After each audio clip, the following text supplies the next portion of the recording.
Chapter 172. Fortunately, the Widow's attack damage was relatively low. Zhou Jie held on for 5 seconds. When the energy of the 8 desolation mark was mostly consumed, he finally found some patterns of the Widow's attack and successfully defended against an attack. However, the Widow's attack was really fast. Although Zhou Jie tried his best to resist, he was still attacked repeatedly. In the end, Zhou Jie could not hold on for more than half a minute.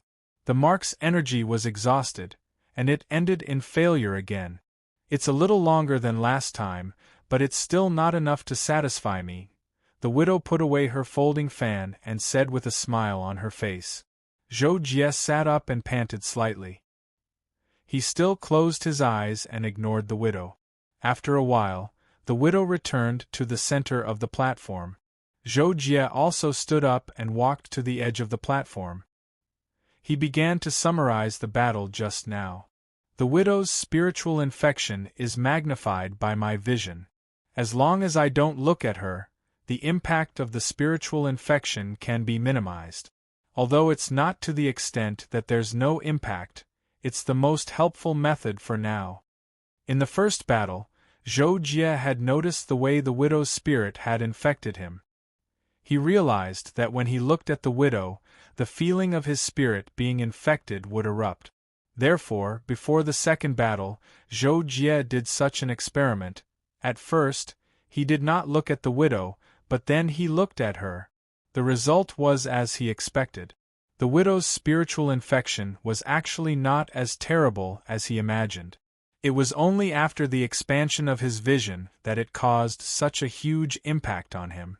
Therefore, although he was defeated in the second battle, Zhou Jie saw hope. He did not feel depressed at all. Instead, he was full of confidence to win. In the next few days, while the mark recovered its energy, Zhou Jie closed his eyes and practiced his swordsmanship.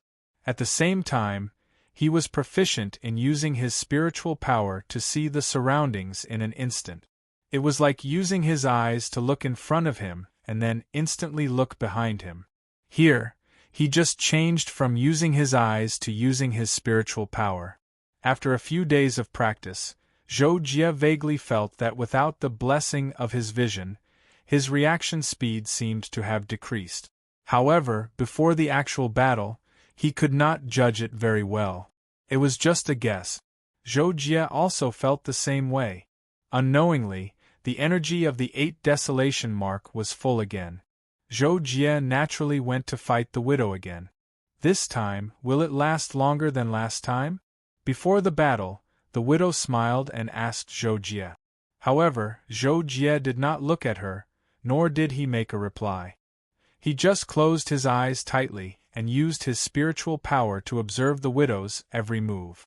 When the widow released her spiritual infection, Zhou Jie's spiritual force was the first to detect it. He immediately resisted it and easily resisted it. This time, he was almost no longer affected by the widow's spiritual infection. This made Zhou Jie very happy, but at the same time, he forced himself to be calmer and more focused. His spiritual force was clearly trying to understand the surroundings, but there was an extremely ethereal feeling, heart like still water. On the other hand, because his spiritual power was diverted to resist the widow's spiritual infection, Zhou Jie could feel that the difficulty of using it to understand Zhou Jie's environment had increased. This would definitely affect his reaction speed, and it also meant that his strength would be reduced. Swoosh! The widow attacked first. The 2 folding fans were like sharp blade. Not to mention the tricky angle, the gap between the 2 folding fans made her attacks coherent and changeable. It was very difficult to block. However, Zhou Jie's actual combat ability was needless to say. At the moment, he still countered the moves. He held the saber in his hand and slashed out from bottom to top, blocking the attack of a folding fan from bottom to top. Then, he retracted his hand and went up, blocking another folding fan that attacked from top to bottom. Following that, Zhou Jie also counterattacked. Energy burst and rushed forward, aiming for the widow's midline. For people who used two-handed weapons, It was the most difficult to defend when they attacked.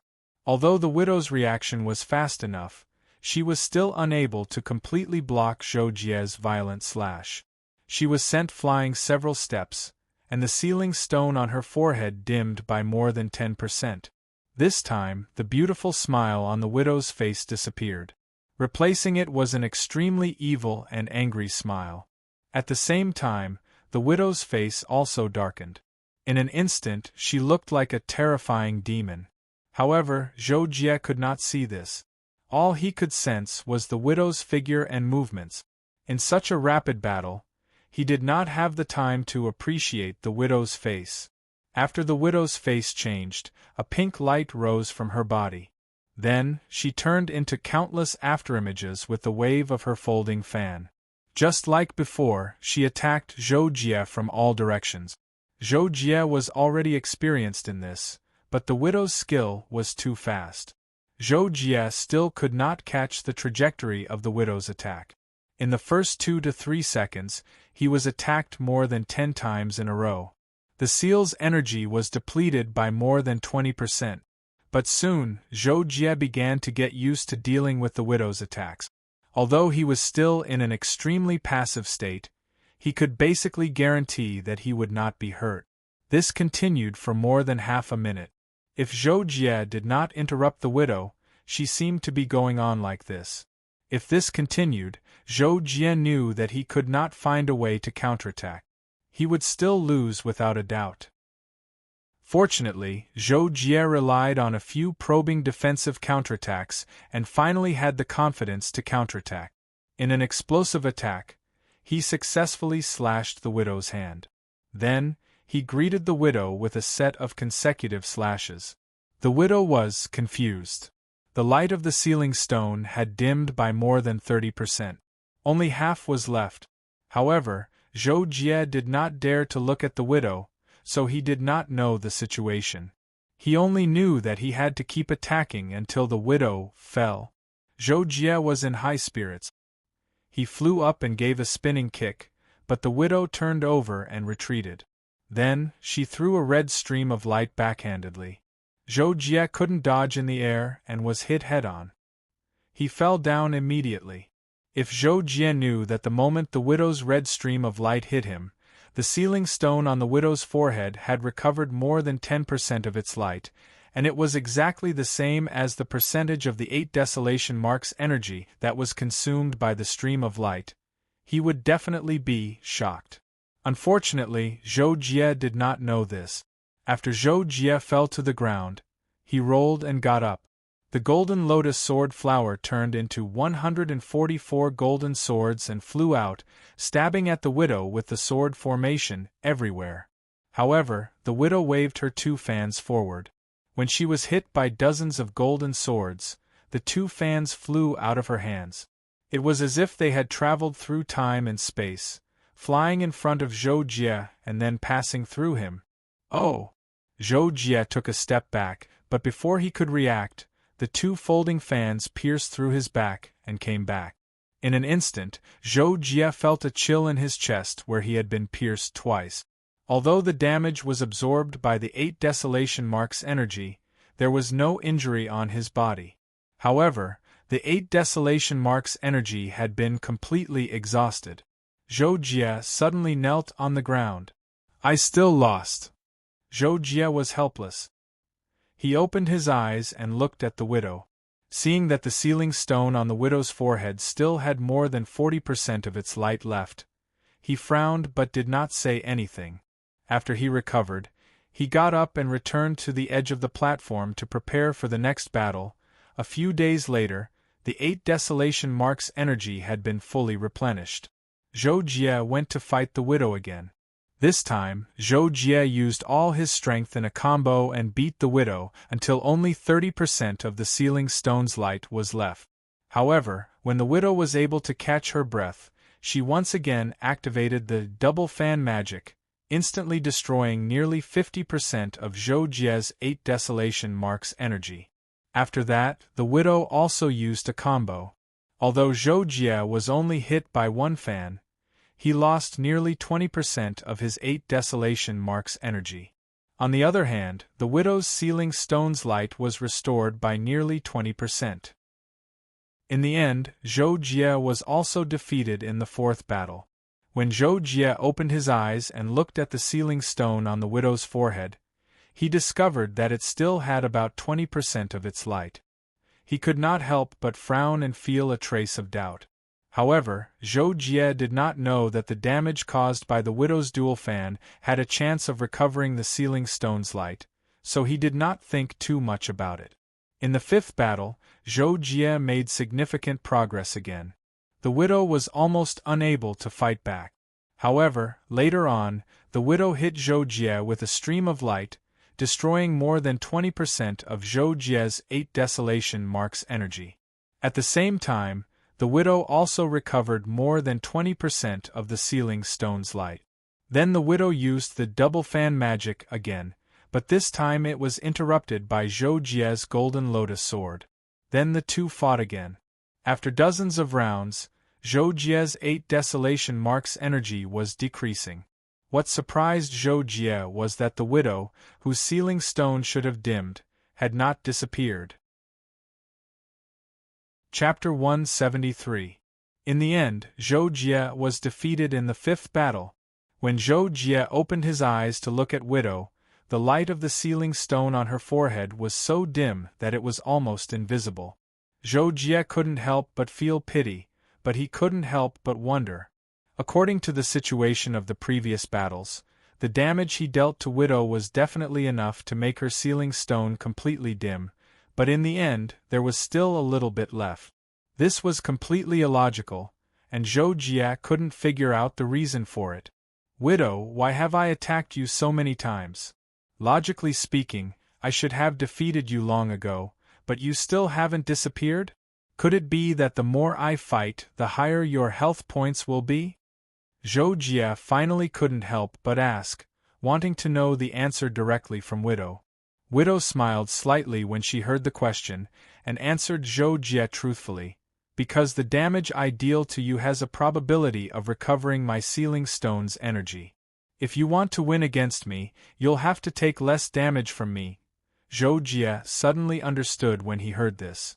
At the same time, he nodded, full of confidence. "Thank you for telling me." Leaving this sentence, Zhou Jie stood up and walked back to the edge of the platform. "Interesting man. Don't tell me you're going to become my new master?" Widow looked at Zhou Jie's back as he left, her red lips moving slightly, but her words were very soft, and Zhou Jie couldn't understand them. However, when Zhou Jie heard widow speak behind him, he was stunned for a moment. This was because the few opponents he had fought before had directly used their minds to communicate. He had never heard them speak before. Nearly 3 days passed, and this time, Zhou Jie calmly walked towards widow. At the same time, he tore a piece of cloth from his short sleeve, from the space ring, and wrapped it around his eyes. Widow also stood up to face Zhou Jie. This time, she didn't even use mind invasion, because she knew that it was useless against the man in front of her. Moreover, she knew that he would win this time. Zhou Jie got into a stance and entered the state of heart like still water. In this state of mind, Zhou Jie believed that his strength could be displayed to a peak that surpassed any previous time.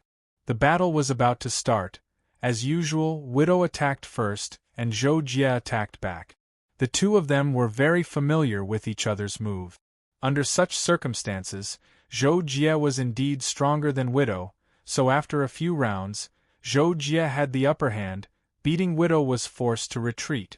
Widow took advantage of the momentum to dodge during a collision and wanted to use the double fan magic, but Zhou Jie seemed to have expected this. The golden lotus sword shot out at this moment, directly turning into a sky tide to attack widow. Widow couldn't change her move while she was using the sky tide, so she was directly hit in the chest by the sky tide and was sent flying. The light of the sealing stone on her forehead dimmed by nearly 70%. Zhou Jie calmly chased after her, and at the same time, controlled the golden lotus sword to split into 144 golden swords, using the sword formation, meteor fall to bombard widow. Widow had just suffered a heavy blow and lost her weapon, so she was already treading on thin ice. She immediately gave up on defense and used her fists and feet to fight Zhou Jie. However, Zhou Jie had the advantage of weapons. After 2 moves with Widow, he slashed at her feet, destroying her center of gravity. However, Widow chose to burn the boats and threw herself at Zhou Jie's feet, which also made Zhou Jie lose his center of gravity. At the same time, Meteor Fall couldn't continue to attack Widow. However, Widow was simply struggling at death's door. Zhou Jie followed up with a few more slashes.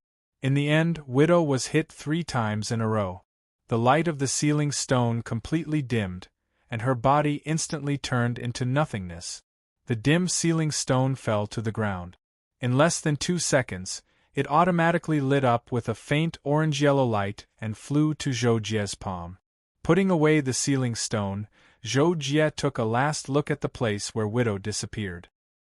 He lowered his head and thought for a moment, then left the platform and continued to move forward. Zhou Jie was thinking just now because he had gone through the previous 5 rounds of battle. He had gained a lot of battle experience, and at the same time, he also understood what kind of inheritor the owner of the secret realm was looking for, someone who was brave and fearless, calm, good at learning from battle experience, and good at improving himself. The Sky Sea secret realm had existed for millions of years. In these millions of years, countless geniuses had been born in the Wanhai Star region. Among them, there were tens of thousands of people who were more talented than Zhou Jie. Among the people who had entered the Sky Sea secret realm, more than 80% of them were more talented than Zhou Jie. However, until today, why were there only 2 people who met the requirements for an inheritor, and why was Zhou Jie the only one who defeated Widow? The reason was very clear. Among the geniuses who were more talented than Zhou Jie, more than 90% of them had higher attainments in the elemental laws than Zhou Jie. In addition, they were stronger than Zhou Jie in terms of weapons, equipment, secret techniques, and so on.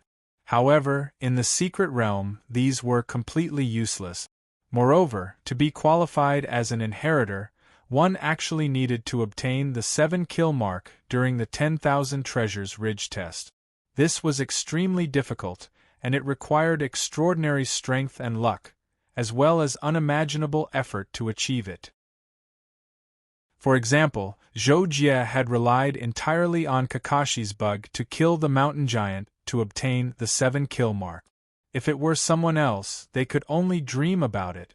As for the inheritor before Zhou Jie, he had also been extremely lucky and had put in an unimaginably difficult amount of effort before he was able to obtain the 7 kill mark. Strength, effort, and luck, none of these can be missing. I wonder what the final enemy will be like? Zhou Jie thought as he walked on the dark green path. However, soon, with the appearance of the halo, Zhou Jie threw away all distracting thoughts and devoted himself to comprehending the elemental laws. In the blink of an eye, more than 3 days had passed, and Zhou Jie finally saw the 6th platform. Zhou Jie knew that if he kept thinking about how strong his final opponent would be, it would be very disadvantageous for him. Therefore, he calmed himself down and finally stepped onto the 6th platform calmly. The energy of the 8 desolation mark was imprisoned, and the familiar strength of his own body returned. Zhou Jie looked ahead, knowing that his final opponent would appear there in the next second. As expected, a black stream of light descended from the sky and turned into a tall man about 10 meters in front of Zhou Jie. This man was nearly 1.9 meters tall and had a strong body. He wore a black armor, a black mask, and a helmet.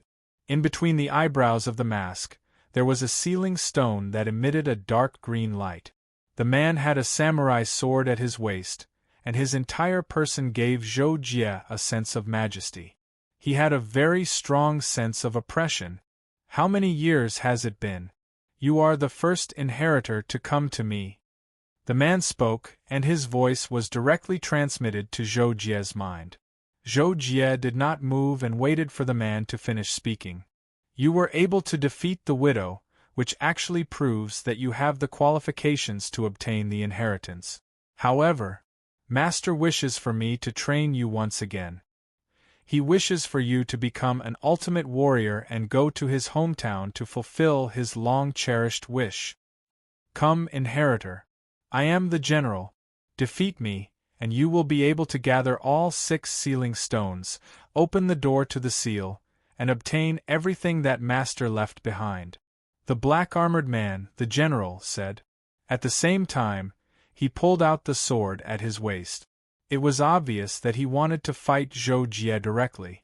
When Zhou Jie heard the general's words, he was both puzzled and surprised. He was puzzled about some things related to the Arcana Realm's owner, and he was surprised because the widow had once said that there was only one man who had conquered her. Zhou Jie felt that he had only defeated the widow. He did not dare to use the word conquered. Moreover, he did not mean it that way. That man was called General. Zhou Jie had a deep understanding of the widow's strength. To be able to conquer the widow, it was enough to show how terrifying the general's strength was. This inevitably made Zhou Jie feel a sense of pressure in his heart. However, the general had already taken a stance to fight with him. Zhou Jie had no other choice. He did not dare to think too much at the moment. He just waited and said, "Come." Before Zhou Jie finished speaking, the general had already swung his sword as fast as lightning. Zhou Jie almost trembled. He hurriedly took half a step back and used his sword to block. However, the power of the general's sword was so great that it was beyond Zhou Jie's expectations. In an instant, he was forced to take 2 steps back. Zhou Jie's expression could not help but change slightly. His attack power is second only to the butcher, and his speed is about the same as the hermit. Zhou Jie immediately judged after being hit by the sword. At the same time, the general had already launched a series of attacks. Zhou Jie could not help but panic and was beaten back continuously. Chapter 174. However, Zhou Jie quickly stabilized his footing and began to exchange blows with General. Their 2 blades flashed as if they were entangled with each other and could not be separated for a long time. Zhou Jie felt a lot of pressure because the general's combat skills were really strong, even surpassing the hermit. His strength was second only to the butcher. Needless to say, it could be seen how terrifying the general's basic strength was. At this moment, Zhou Jie was using all his strength to be in a deadlock with the general. On the other hand, although Zhou Jie didn't know what the general's expression was under the mask, from the indomitable momentum of his moves, it was definitely not enough to make him feel overwhelmed. It meant that the general was at ease at this moment. Whoosh! In order to break the deadlock, Zhou Jie urged the Golden Lotus Sword to attack. However, General seemed to be prepared for it. His blade connected seamlessly, and when he withdrew his blade, he took advantage of the momentum to flick the Golden Lotus Sword away. Following that, he continued to slash at Zhou Jie. As Zhou Jie was controlling the Golden Lotus Sword, he was inevitably distracted. Facing General's sudden attack, it was difficult for him to block it. He could only turn around and slash at the same time. Seeing this, General took a big step forward to chase after him. He stabbed forward with his blade, and then turned around to slash downward. After being blocked by Zhou Jie, General followed up with a slash and finally broke through Zhou Jie's defense. Relying on his powerful strength, General slashed his blade across Zhou Jie's abdomen. The momentum of the blade was blocked by Zhou Jie's Kadi's blade, and Zhou Jie was forced to take 2 steps back. His strength is obviously greater than mine. My combat skills are not enough to make up for it. Therefore, I am still not his opponent. After being attacked, Zhou Jie immediately made a judgment. With his current strength, it was really too difficult to win against General. However, at the same time, Zhou Jie, who had retreated, took advantage of the opportunity to roll on the ground and pick up his weapon. Furthermore, the Golden Lotus Sword also transformed into a sword and was held in his left hand. Although he knew that the chances of winning were not high, he still wanted to fight to the end. After all, if he did not try his best, how could he know that he could not do it? How could he improve and grow better in the midst of failure? At this moment, General had already rushed in front of Zhou Jie and slashed with his saber, bringing with it an unparalleled momentum and power. Zhou Jie naturally knew that he would not be able to take this strike head-on. Thus, he turned his body sideways to block the strike. The blade of the sword was bent diagonally downwards, while the golden sword was raised diagonally upwards. This way, not only would it reduce the pressure of blocking the strike to the greatest extent, it would also prevent General from changing his moves rapidly after the first strike. Ping!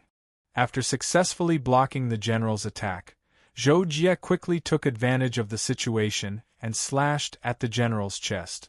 However, the General's reaction was also incomparably fast.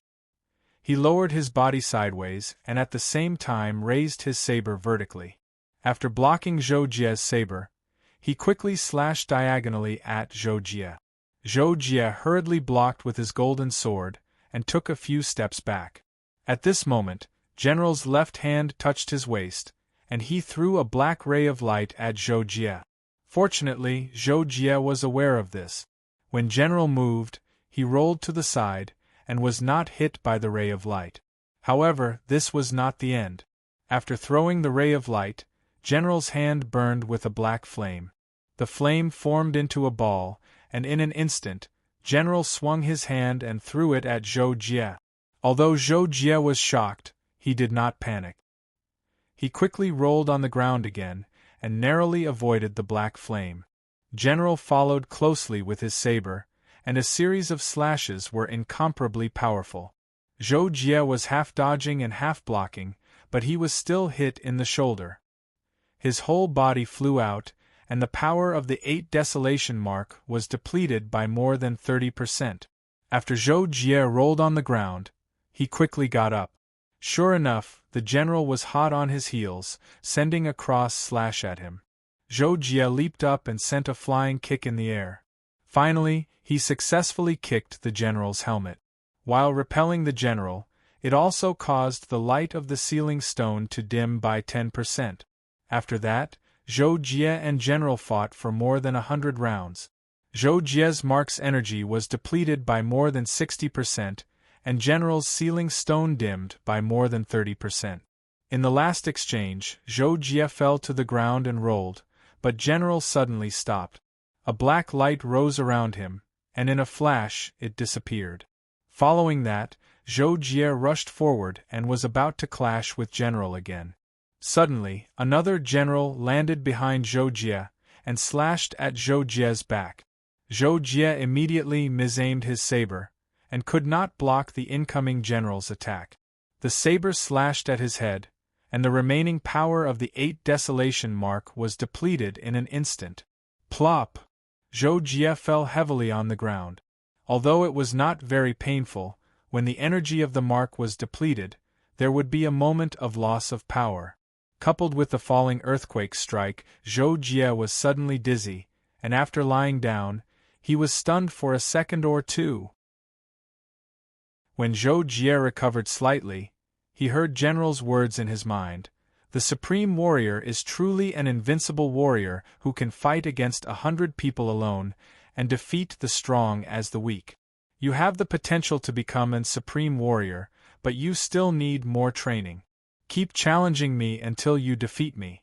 This is the basic course before you become an Supreme Warrior. Only after completing this step can you be considered a qualified Supreme Warrior. I look forward to your next improvement. After saying this, General turned around and went to the center of the platform. Zhou Jie also got up at this time. Recalling what General had said to him, he felt restless in his heart. Supreme Warrior, it sounded very good. Zhou Jie felt that this was a challenge to him, and he gladly accepted this challenge. In the next few days, while waiting for the energy of the mark to recover, Zhou Jie began to practice more diligently than ever before, practicing his moves and analyzing his combat experience. As usual, when Zhou Jie set his mind on something, he would burst forth with unimaginable perseverance and give it his all to complete it. When the energy of the mark was fully recovered, Zhou Jie was still training himself, and was not in a hurry to fight General.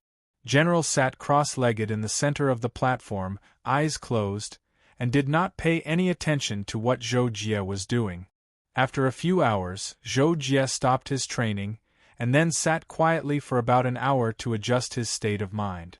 Only then did he get up and walk towards General. "General, come on," Zhou Jie said, his voice full of confidence. In the past 3 days, Zhou Jie had thought through a lot of the key points of combat, and his strength had improved a little. And this was thanks to the series of extreme battles he had started with Mountain Cat, which allowed him to constantly surpass himself and gain more combat experience than he had in the past 10 years. Naturally, this made him full of confidence. General stood up, drew his saber, and prepared to fight Zhou Jie. Zhou Jie took the initiative to attack, and a series of saber moves greeted General's head. General lowered his body, raised his saber, and went straight for the lower half of Zhou Jie's body. Zhou Jie's current combat ability was terrifying, and naturally, he had considered such a situation. The series of moves he used to attack was actually a feint, and his goal was to lure General to attack his lower body. At that moment, Zhou Jie quickly stepped on the ground, and at the same time, the golden lotus sword flower turned into 144 golden swords, and like swimming fish, they surrounded his body to form a protective shield. Then, Zhou Jie's saber turned into a straight point, and his target was General's head. Seeing Zhou Jie change his moves and rise into the air, General naturally quickly changed his moves, and blocked Zhou Jie's stab with his saber. However, he used too much force, and was unable to completely offset the explosive force of Zhou Jie's rotation in the air. He could not help but shake his body backward, and his feet opened up wide. Zhou Jie borrowed the force of the saber to flip over General's head, and when he arrived behind General, he did not hesitate to backhand his saber, and his target was General's hind leg. General had already reacted, and hurriedly moved sideways, but because his reaction was too fast, his center of gravity was slightly unstable. Originally, this was not a big problem. After all, no matter how powerful a warrior was, when he moved in a hurry, he would lose his perfect control of his center of gravity. If he was not attacked by a strong attack, this could be said to be a natural situation. However, when all of this was under Zhou Jie's control, it became a fatal, weak point. Boom! In an instant, Zhou Jie chose to explode. Almost without any delay, he forcefully pushed himself forward by a big step and slashed forward with his saber. At the same time, his body flew up and formed a series of saber slashes. With all of his strength, this round of spinning slashes was extremely powerful, and General had only just stabilized his center of gravity, so he could not use his full strength. When he blocked with his saber, he was knocked back, and his body lost its balance again. Faced with Zhou Jie's continuous slashes, General was hit in the chest several times, and his whole body was thrown out. Chapter 175. The General was severely injured, and the light of the ceiling stone dimmed to less than 60%. Zhou Jie and the General landed at the same time. The General fell to the ground. The General flipped back on the spot, but Zhou Jie couldn't catch up, so he directly controlled the golden lotus sword flower, evolved into a sky tide, and went straight to the General. The General hurriedly dodged to the side, but naturally, he could not escape from the pursuit of the one-line sky tide. He had no choice but to unleash a burst of saber radiance to meet the attack head-on. The golden lotus sword formation was smashed into pieces, and 144 golden swords scattered in all directions. At this moment, Zhou Jie rushed forward and slashed at the General's lower body. The General jumped up and slashed at the top of Zhou Jie's head. Zhou Jie slid under the General and went directly behind the General. He slashed the general's back with a backhand knife, causing the general to fall forward to the ground at the same time. However, the general rolled forward as soon as he landed. When he got up again, he turned around and shot a black flame at Zhou Jie. Fortunately, Zhou Jie also rolled to the side and dodged the general's magic. At the same time, he approached the general from the side and pounced at him again. Seeing this, the general's body soared with a black light. He also flashed past and took a step forward to fight with Zhou Jie. However, Zhou Jie saw the black light flashing on the general's body. He immediately realized that something was wrong. He quickly bent down and used 2 consecutive leg sweeps. At the same time, another general appeared on top of Zhou Jie's head. He slashed at the position where Zhou Jie was standing and disappeared. Zhou Jie used 2 consecutive leg sweeps to knock the general to the ground. When he got up, he attacked the general crazily. The general rolled on the ground to dodge, but he was still hit several times. The last kick landed on Zhou Jie's right wrist, which was holding the sword. Only then did Zhou Jie stop his attack. But at this time, General's sealing stone had already dimmed by more than 80%, while Zhou Jie's 8 desolation mark still had more than 90% of its energy left. Under such circumstances, General was almost certain to lose. In fact, this was indeed the case. Zhou Jie's current combat skills had begun to develop in the direction of calculating battles. In other words, during a battle, he could predict the opponent's movements, moves, and so on, and carry out corresponding attack. This could be considered an extremely high level of combat. To reach this level, it wasn't enough to have the ability to predict. It had to be established on countless superb combat skills and instincts. Otherwise, with the ability to predict, even if one knew what the opponent's next move would be, one wouldn't have enough speed and strength to deal with it or defend. It was also because Zhou Jie's combat ability had reached a whole new level that he was able to beat the general to a pulp. After that, the battle continued for less than a minute. Zhou Jie used a jaw-dropping 7-hit combo to successfully break through General's defense and cut him to the ground. Zhou Jie sheathed his sword and stood still. General turned into a stream of light and disappeared, leaving behind a dim sealing stone. Soon, the sealing stone lit up with a dark green light and flew into Zhou Jie's hand. At this moment, Zhou Jie finally felt a sense of excitement. He had finally succeeded. Putting away the sealing stone, Zhou Jie once again stepped forward. The moment he stepped off the platform, the 8 desolation mark on his forehead exploded with a dazzling light and began to change. 9th heaven mark. Zhou Jie realized that the mark had leveled up and couldn't help but be slightly surprised. But then, Zhou Jie couldn't help but wonder. Someone had achieved the 9th heaven mark before, but that person hadn't become an inheritor.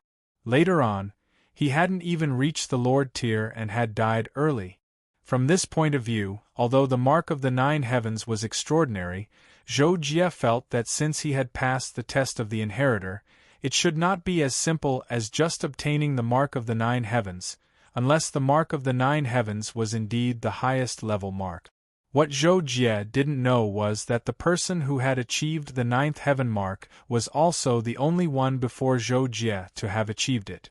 Although his combat ability was average, compared to Zhou Jie, he didn't meet the requirements of an inheritor. He had also achieved the 8 desolation mark through the Holy Road. Later on, when he was comprehending the elemental laws in the Inheritance Palace, he had actually comprehended the laws in the true sense and opened up his own Tao. The laws of the Arcana realm had no choice but to admit that his talent was unparalleled, so he was rewarded with the 9th heaven mark. However, Zhou Jie's doubts about the mark were just a fleeting thought. To him, the 9th heaven mark was already very satisfying. After all, this was the second 9th heaven mark in a million years. As for the benefits of the mark, Zhuo Qiuming had also mentioned to Zhou Jie and the rest. When they reached the Inheritance Palace, besides everyone being able to choose secret techniques and cultivation methods to cultivate in the inheritance palace, the energy of the mark would also automatically enlighten the possessor, directly increasing the possessor's cultivation. At this point, it was necessary to mention Zhou Jie's 9th heaven mark. Previously, when Zhou Jie was promoted to the 7-kill mark, he could clearly feel that the energy contained in the 7-kill mark was much more than the accumulated energy of the previous marks. It was almost double the amount. From the 7-kill mark to the 8 desolation mark, it was almost the same. When the 8 desolation mark was promoted to the 9th heaven mark, the increase in energy had lasted for a full half a minute. It had already doubled the amount of energy, but it still hadn't stopped. As Zhou Jie walked forward, he silently felt the increasing energy of the 9th heaven mark. Gradually, he became restless. The energy of the 9th heaven mark had already surpassed that of the 8 desolation mark by 3 times, and it was still increasing. As time passed, Zhou Jie didn't know how many times the energy of the 9th heaven mark had surpassed that of the 8 desolation mark. Only then did the radiance of the 9th heaven mark start to converge and finally return to silence. Zhou Jie felt the incomparably vast energy in his body, and he was somewhat unable to imagine such a terrifying energy. He was afraid that it could really split a mountain. Although he was amazed, Zhou Jie still walked forward. This time, there were no halos on both sides of the road. Zhou Jie just kept looking forward. Faintly, he had already seen a huge gate at the end of the road. Zhou Jie rushed all the way and arrived at the gate in less than a minute. This gate opened in the middle. It was beige in color and emitted a faint light. It was very huge, and both sides and the top were buried in the clouds. Just the exposed part alone was more than 30 square meters in size. In the middle of the gate, there was a roulette-shaped protrusion less than 2 meters above the ground. In the middle of the roulette, there were 6 spherical grooves of different colors. Zhou Jie knew at a glance that they were used to place the 6 sealing stones. So, Zhou Jie took out the 6 sealing stones, matched the colors of the grooves, and placed the 6 sealing stones in the corresponding positions. As soon as the 6 sealing stones were placed, they all released a strong light of energy. These lights quickly connected together and turned into a pure white light that disappeared into the roulette. Then, the gate in front of Zhou Jie slowly opened. When the gate stopped opening, Zhou Jie stepped in. Behind the gate was a path of light. It was white and nothing else could be seen. However, when Zhou Jie stepped into the path of light behind the gate, Zhou Jie felt a strange spatial dislocation. Then, his vision blurred. When his vision became clear again, the scene in front of him was completely different. Zhou Jie found himself in a dark hall. There were many strange-looking sculptures of creatures in the hall. Each of the sculptures emitted a substantial pressure. Zhou Jie couldn't help but widen his eyes for a moment. However, Zhou Jie's attention was soon attracted by a black figure in front of him. It was the back of a tall and stalwart man, and it was pure black. It really looked like a shadow, but it was a 3-dimensional humanoid shadow. While Zhou Jie was wondering who this silhouette man was, the silhouette man had already turned around. A pair of eyes that were emitting pure white light looked at Zhou Jie, and then the silhouette man spoke. His voice directly sounded in Zhou Jie's mind. It was the standard universal language. "Hello, Supreme Warrior, and also my inheritor. I am the Dark Shadow Emperor." Dark Shadow Emperor. When Zhou Jie heard the other party's self-introduction, he couldn't help but be surprised, not because of anything else, but because it was the first time that Zhou Jie had seen an emperor-level powerhouse in his life, although this might just be an energy or something like that left behind by the other party. In 1.5 years, I will have to face work. Although I have thought about the arrival of this moment countless times, I have always only wanted to be a web novelist, and I have never really taken action to work hard on anything else. Now I can only change, learn a lot, become stronger and better, and perfect the requirements I had for myself when I first learned Shingi Fist. Be good at both civil and martial arts and use both strength and gentleness. Today, I want to tell myself to follow Locke's law, and not forget the Wallach effect and Murphy's law. The footsteps of chasing dreams will never stop, but the thorns on the road cannot be ignored. If I want to move forward, I must first overcome the difficulties.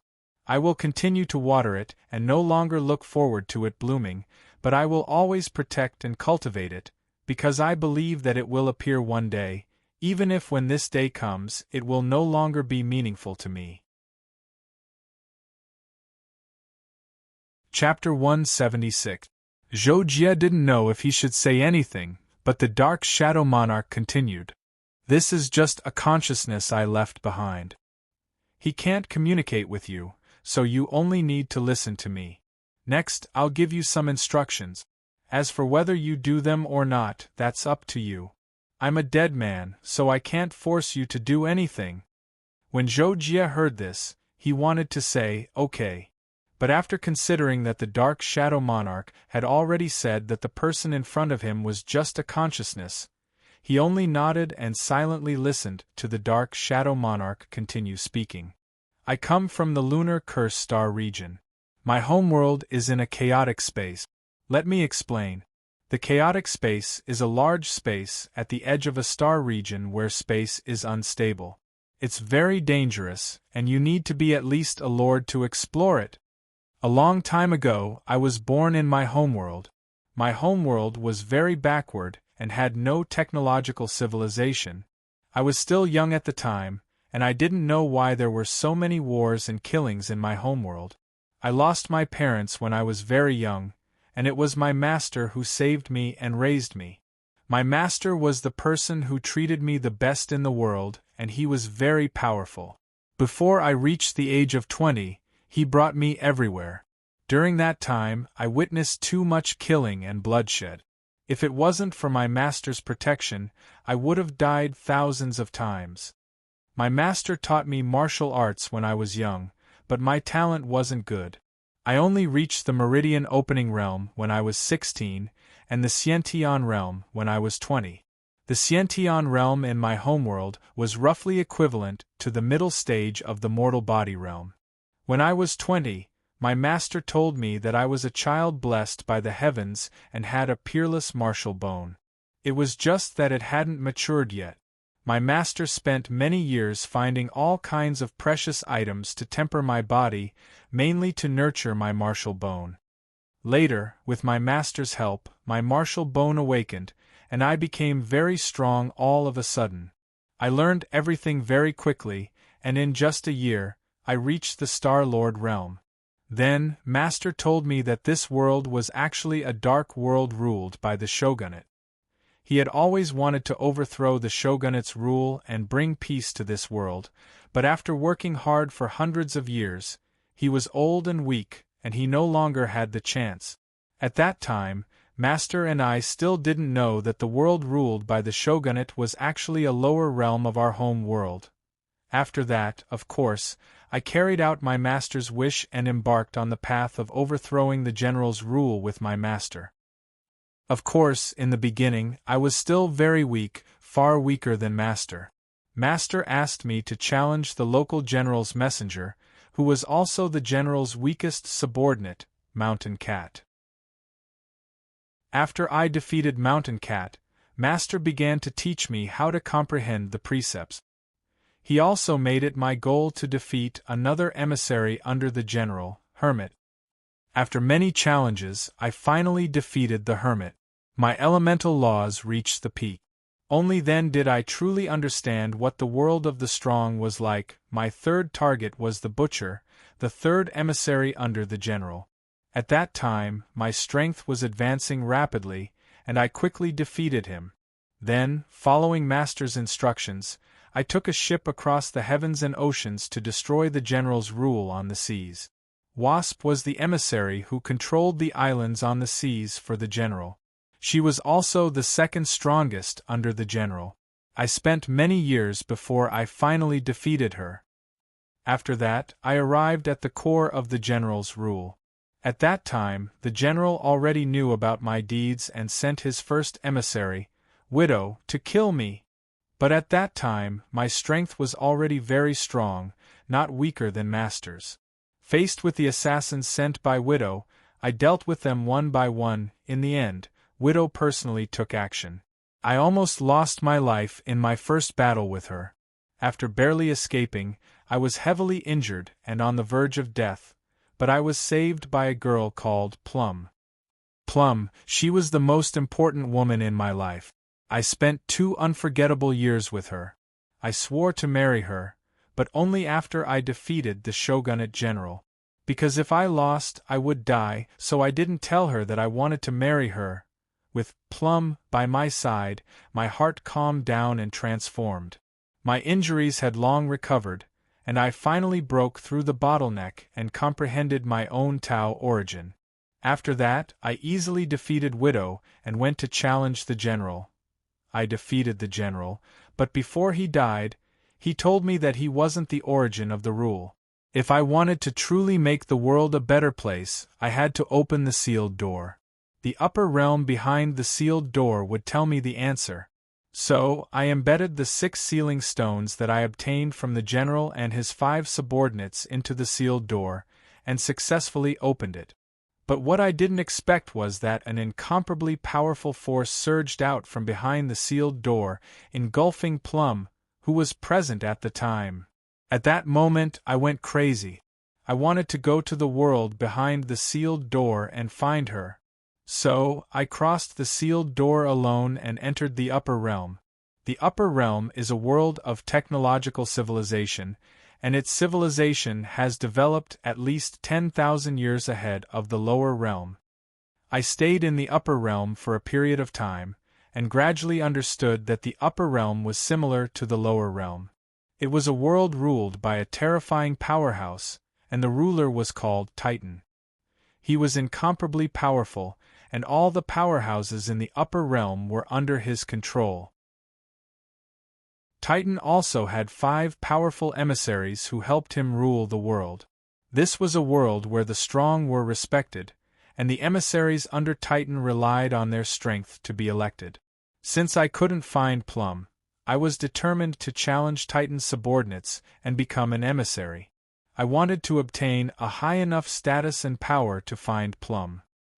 Of course, at that time, I also wanted to defeat Titan and liberate the entire upper realm. But when I defeated the first emissary, I realized that it was too difficult. I defeated Titan's weakest emissary, and that made me give it my all. But I was still young. I had a lifespan of thousands of years, and I had only lived for less than 100 years.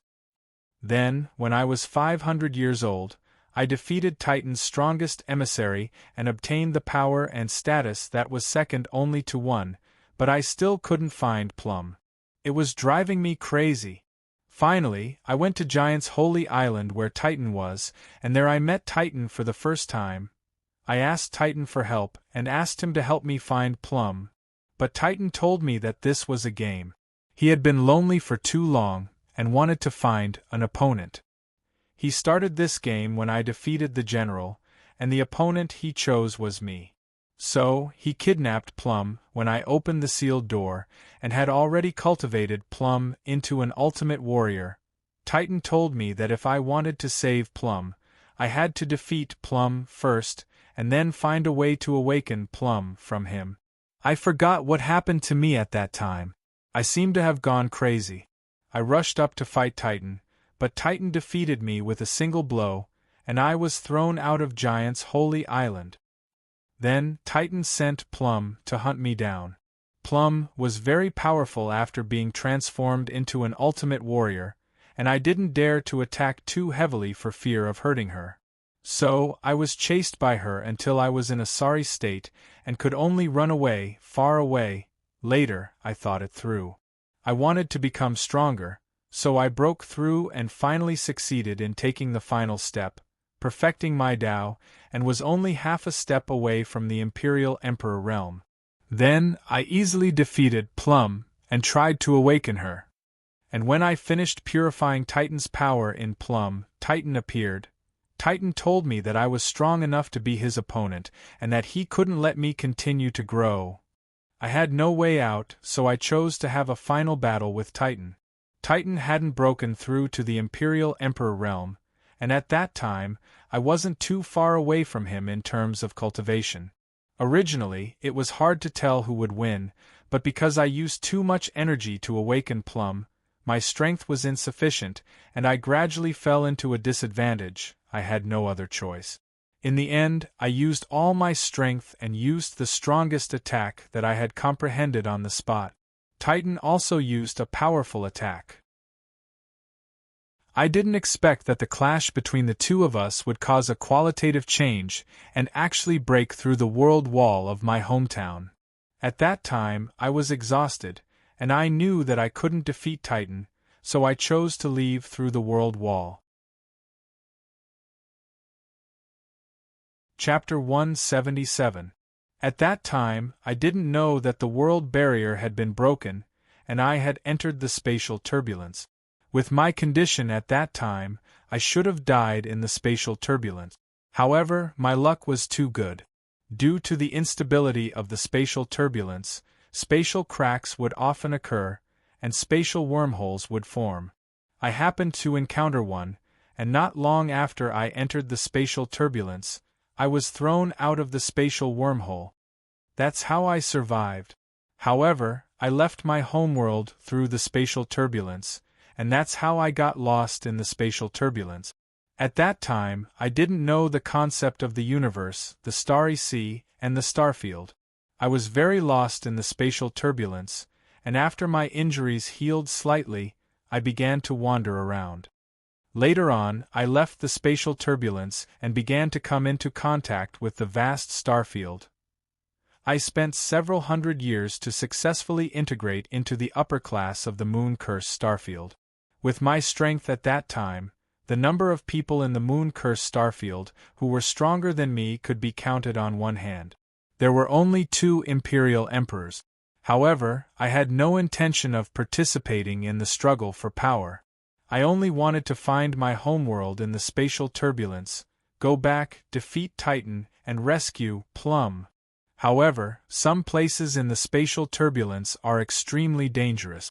Even with my strength as a half-step Imperial Emperor, I couldn't easily explore them. Hence, I went there several times, but I couldn't find the location of my homeworld. Later on, I began to attempt a breakthrough.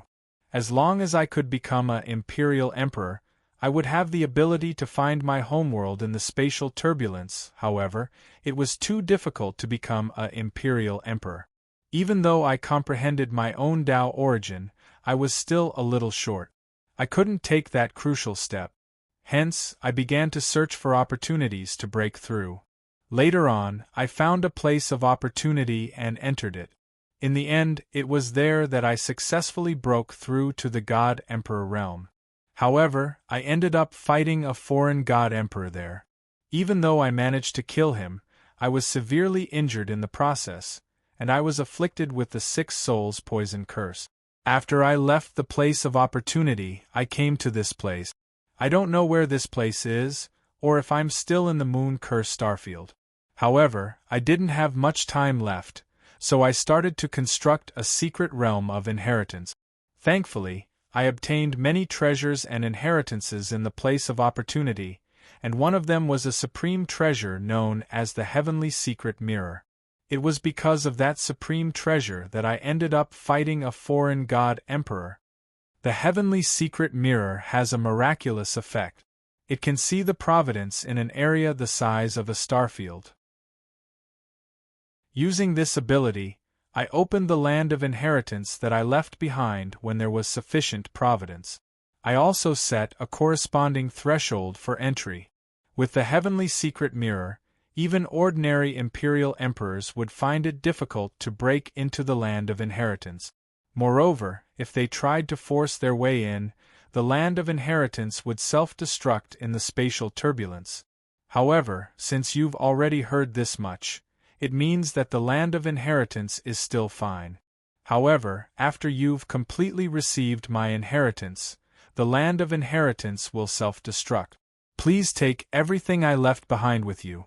As for what I hope you can do one day, it's to go to the moon-cursed starfield for me and help me defeat the Titans. Or, at the very least, save Plum. I don't care about leaving behind a law oath. I hope that you can do what you can for me.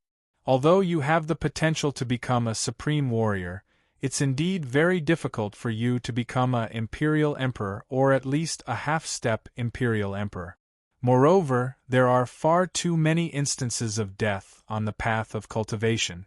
It's possible that you'll fall very early. All of this is possible, so I won't force you. That's all I have to say.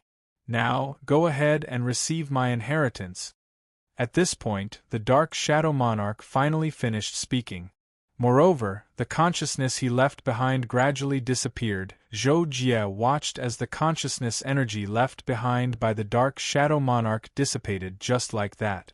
When he thought about the story the Dark Shadow Monarch had told him about himself, he couldn't help but feel a little dazed. When Zhou Jie regained his senses, the first thing he did was to solemnly look in the direction where the Dark Shadow Monarch had disappeared and say, "Senior Dark Shadow, please don't worry. I'll definitely fulfill your wish." After Zhou Jie said this, his eyes suddenly narrowed and he abruptly raised his head. "What? It's you guys?"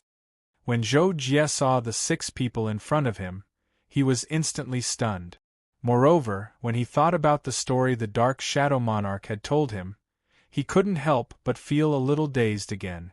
It turned out that the people who had appeared in front of Zhou Jie were Widow, Mountain Cat, and the others led by the general.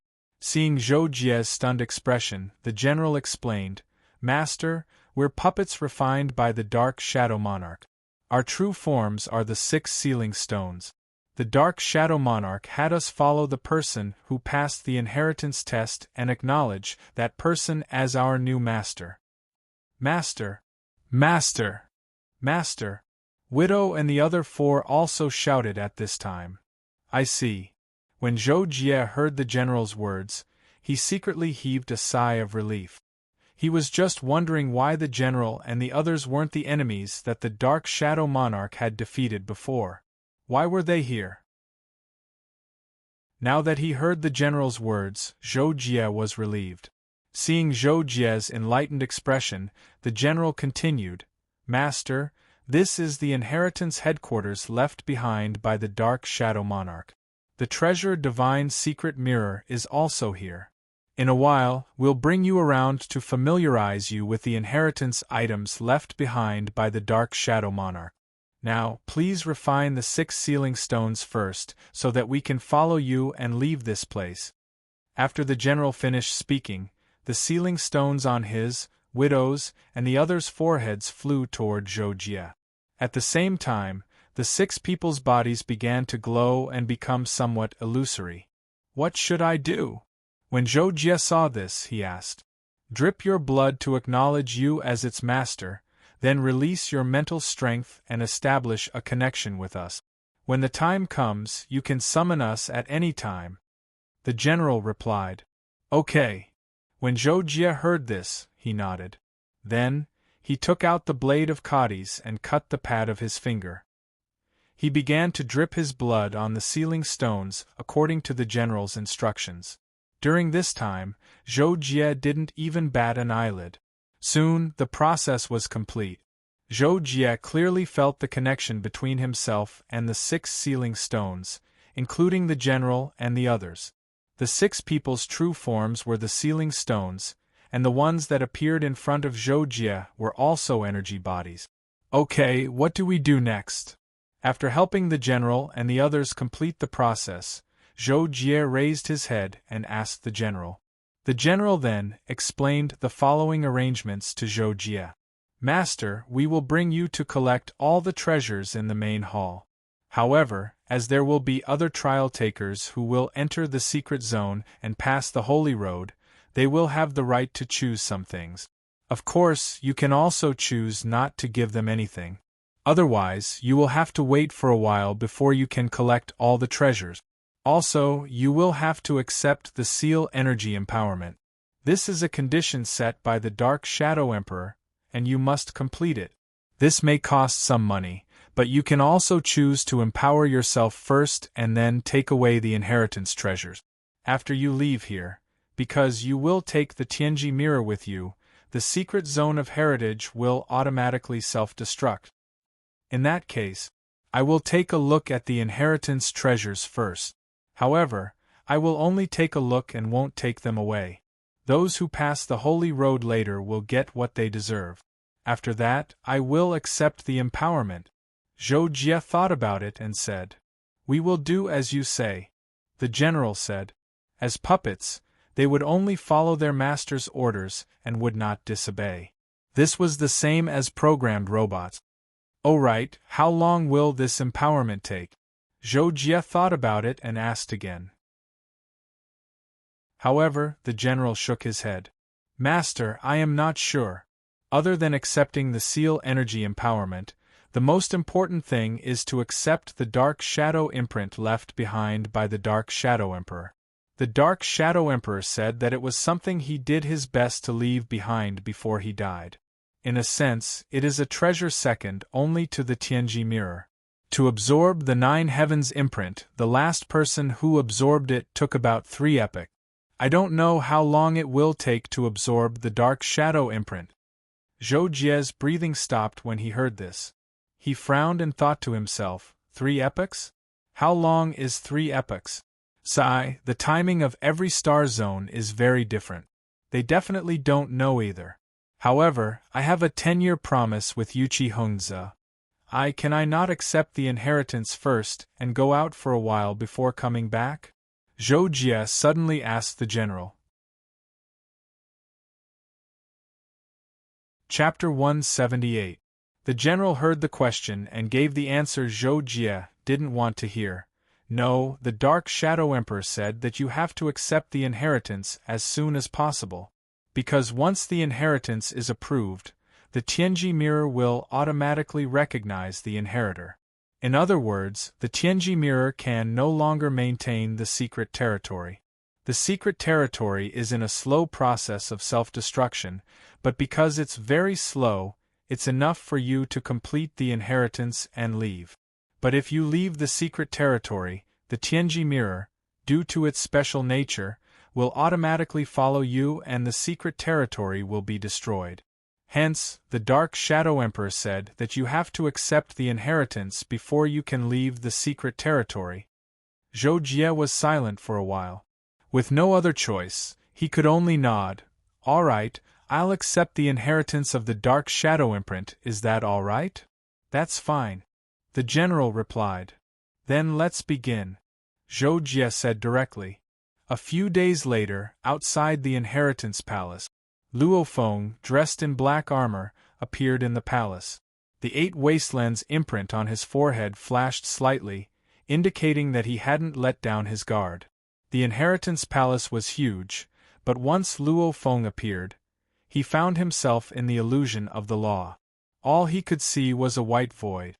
Luo Feng was surprised by the situation.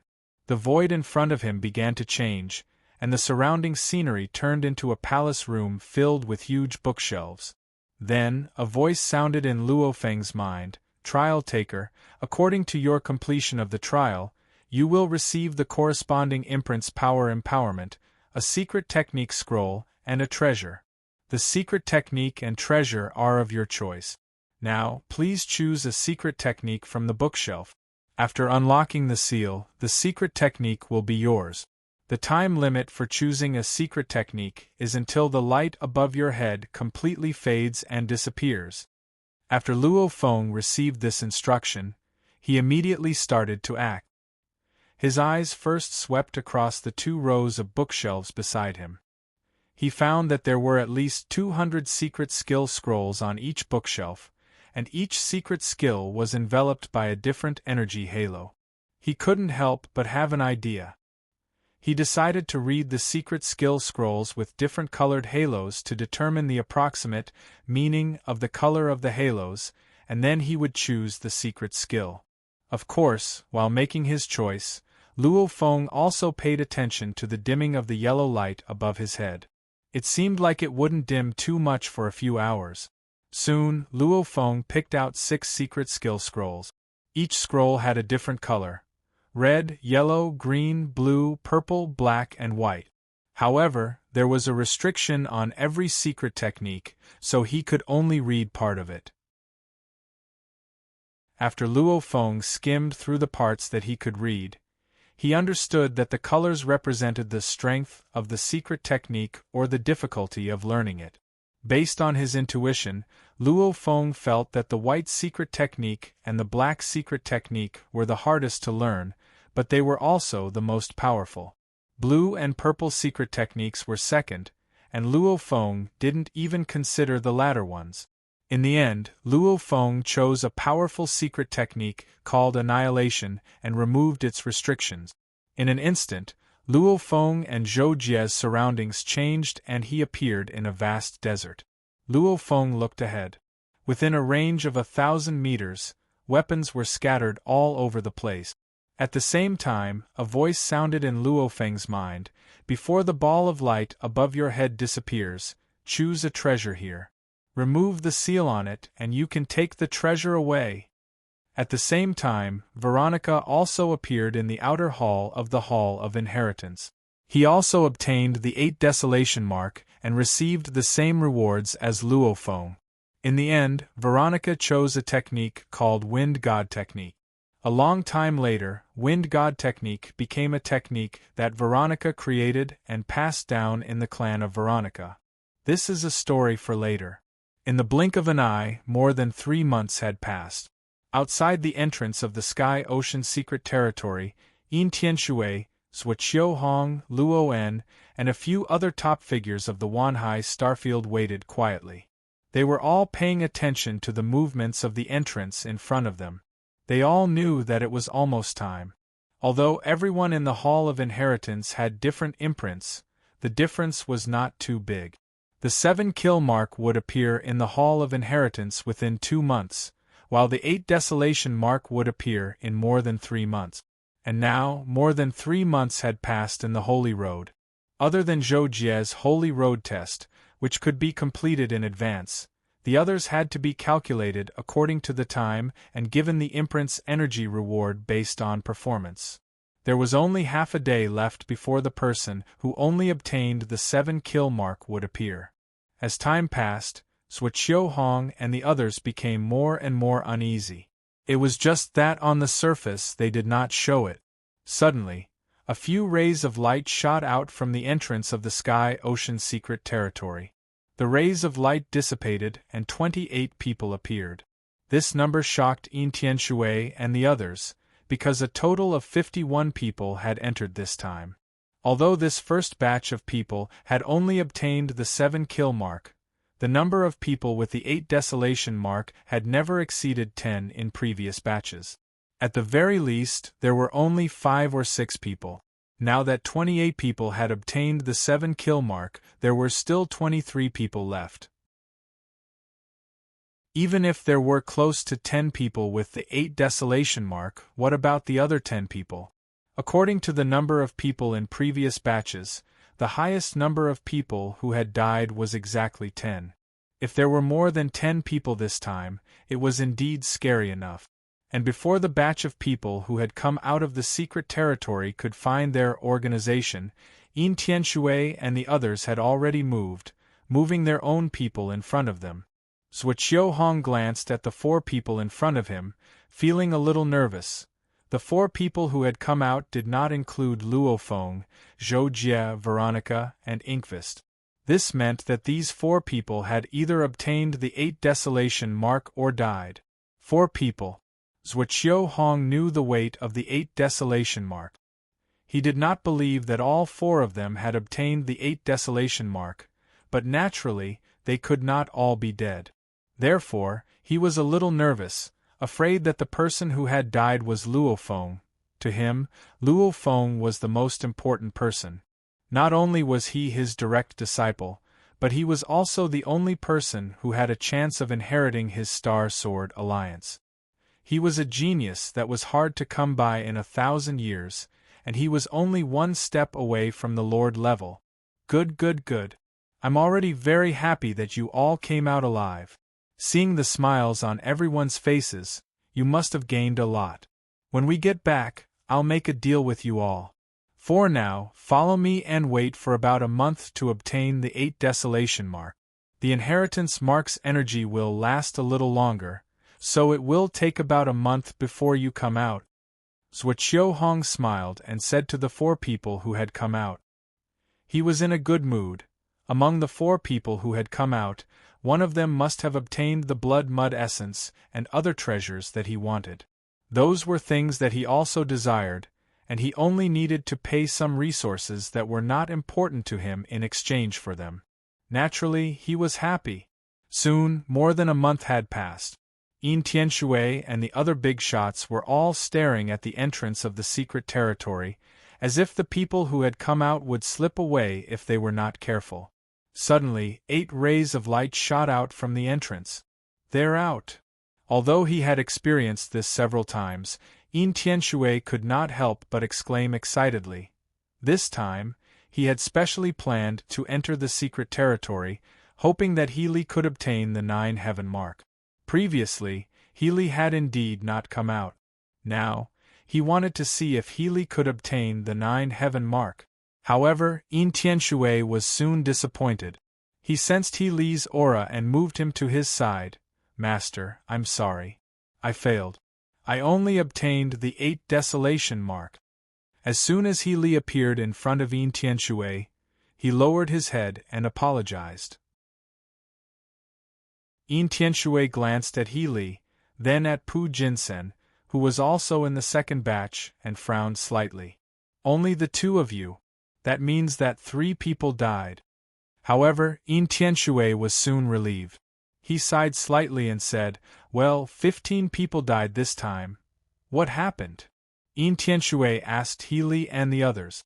Hence, Healy began to tell Yin Tianshui about his encounters in the secret territory. On the other side, Zhuo Hong looked at Luo Feng and Veronica, who were in the second batch, and could not help but smile. He said repeatedly, good, good, good. It's good that you're out. However, at this moment, Luo Feng and Veronica looked at each other, then at the first batch of people who came out. They asked almost simultaneously, where's Zhou Jie? End of this chapter. Next chapter, Patrol Envoy. Also, I have something to do tomorrow, and I have to think about the plot. Chapter 179. Zhuo Hong was also stunned when he saw this. He didn't quite understand why Luo Feng and Veronica were so concerned about Zhou Jie. Zhou Jie didn't come out. He might have died. Do you need something from him? Zhuo Hong immediately asked Luo Feng and Luo Feng. In an instant, Zhuo Hong saw Luo Feng and Veronica's faces turn pale. This made him even more shocked. Just what had happened to make Luo Feng and Luo Feng care so much about Zhou Jie? Impossible. How could little junior brother have died? Luo Feng quickly followed up with a rather resolute tone. Veronica also frowned. Although she didn't say anything, she obviously couldn't accept the news of Zhou Jie's death. In fact, it was no wonder that Veronica and Luo Feng were so concerned about Zhou Jie. Veronica didn't say much about the reason for this. After all, his relationship with Zhou Jie was already clear. Zhou Jie was the opponent he wanted to surpass, and Zhou Jie had stood up to save him when the mountain giant was chasing after him. Naturally, he was grateful and concerned about Zhou Jie. As for Luo Feng, it was mainly because of the incident with the mountain giant that made him admire Zhou Jie. Not only because Zhou Jie risked his life to save him, but also because Zhou Jie was so strong that he was at least one of the strongest in the secret territory. In addition, Zhou Jie was going to be his little junior brother. With these 3 factors combined, Luo Feng naturally thought highly of Zhou Jie and wanted to have a closer relationship with him. Therefore, the first thing he did after coming out was to see if Zhou Jie was safe. Back when Zhou Jie lured the mountain giant away, Luo Feng went to meet up with Veronica. Coincidentally, the 2 of them came across a treasure trove that was located underground. When they came out of the treasure trove and went to the sword in the clouds to look for Zhou Jie, they found that Zhou Jie was long gone. However, they learned from others that Zhou Jie was still alive and well. This was one of the reasons why Luo Feng admired Zhou Jie. At this moment, he really wanted to ask Zhou Jie how he escaped the mountain giant's pursuit. What happened? Zhuoqiu Hong couldn't help but frown when he saw Luo Feng's reaction. He asked again with a heavier tone. Seeing Zhuoqiu Hong's reaction, Luo Feng hurriedly apologized to him and began to explain. After listening to Luo Feng's explanation, Zhuoqiu Hong revealed a surprised expression. He was shocked that Zhou Jie dared to lure the mountain giant away by himself. Zhou Jie's courage is commendable. However, according to what you said, Zhou Jie didn't die at the mountain giant's hands. It's not impossible that he's still alive. Zhuoqiu Hong nodded slightly and said to Luo Feng and Luo Feng. Luo Feng and Luo Feng didn't know that people with different imprints would come out in different order. Hence, they were stunned when they heard this. Luo Feng asked directly, Master, what do you mean? Zhuoqiu Hong explained, As you can see, Jiang Jie and the rest came out before the two of you. This is because they only had the 7-kill imprint after passing the Holy Road, while the two of you had the 8-Baron imprint. You received the enlightenment for a longer time, so you came out later than them. Luo Feng's eyes lit up when he heard this. He said, Master, what you're saying is that junior brother might have obtained a higher level 9 heaven imprint, which is why he hasn't come out yet? That's indeed possible, but... Zhuoqiu Hong frowned when he said this. Luo Feng's expression changed slightly when he saw this. But what? Zhuoqiu Hong still didn't want to say it directly.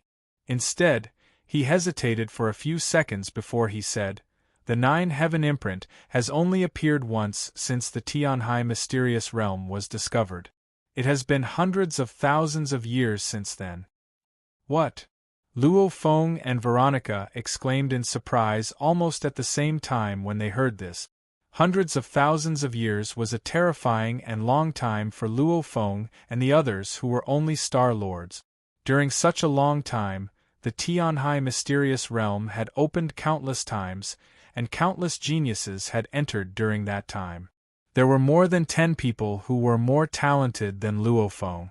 Even so, only one person with the 9 heaven imprint had appeared.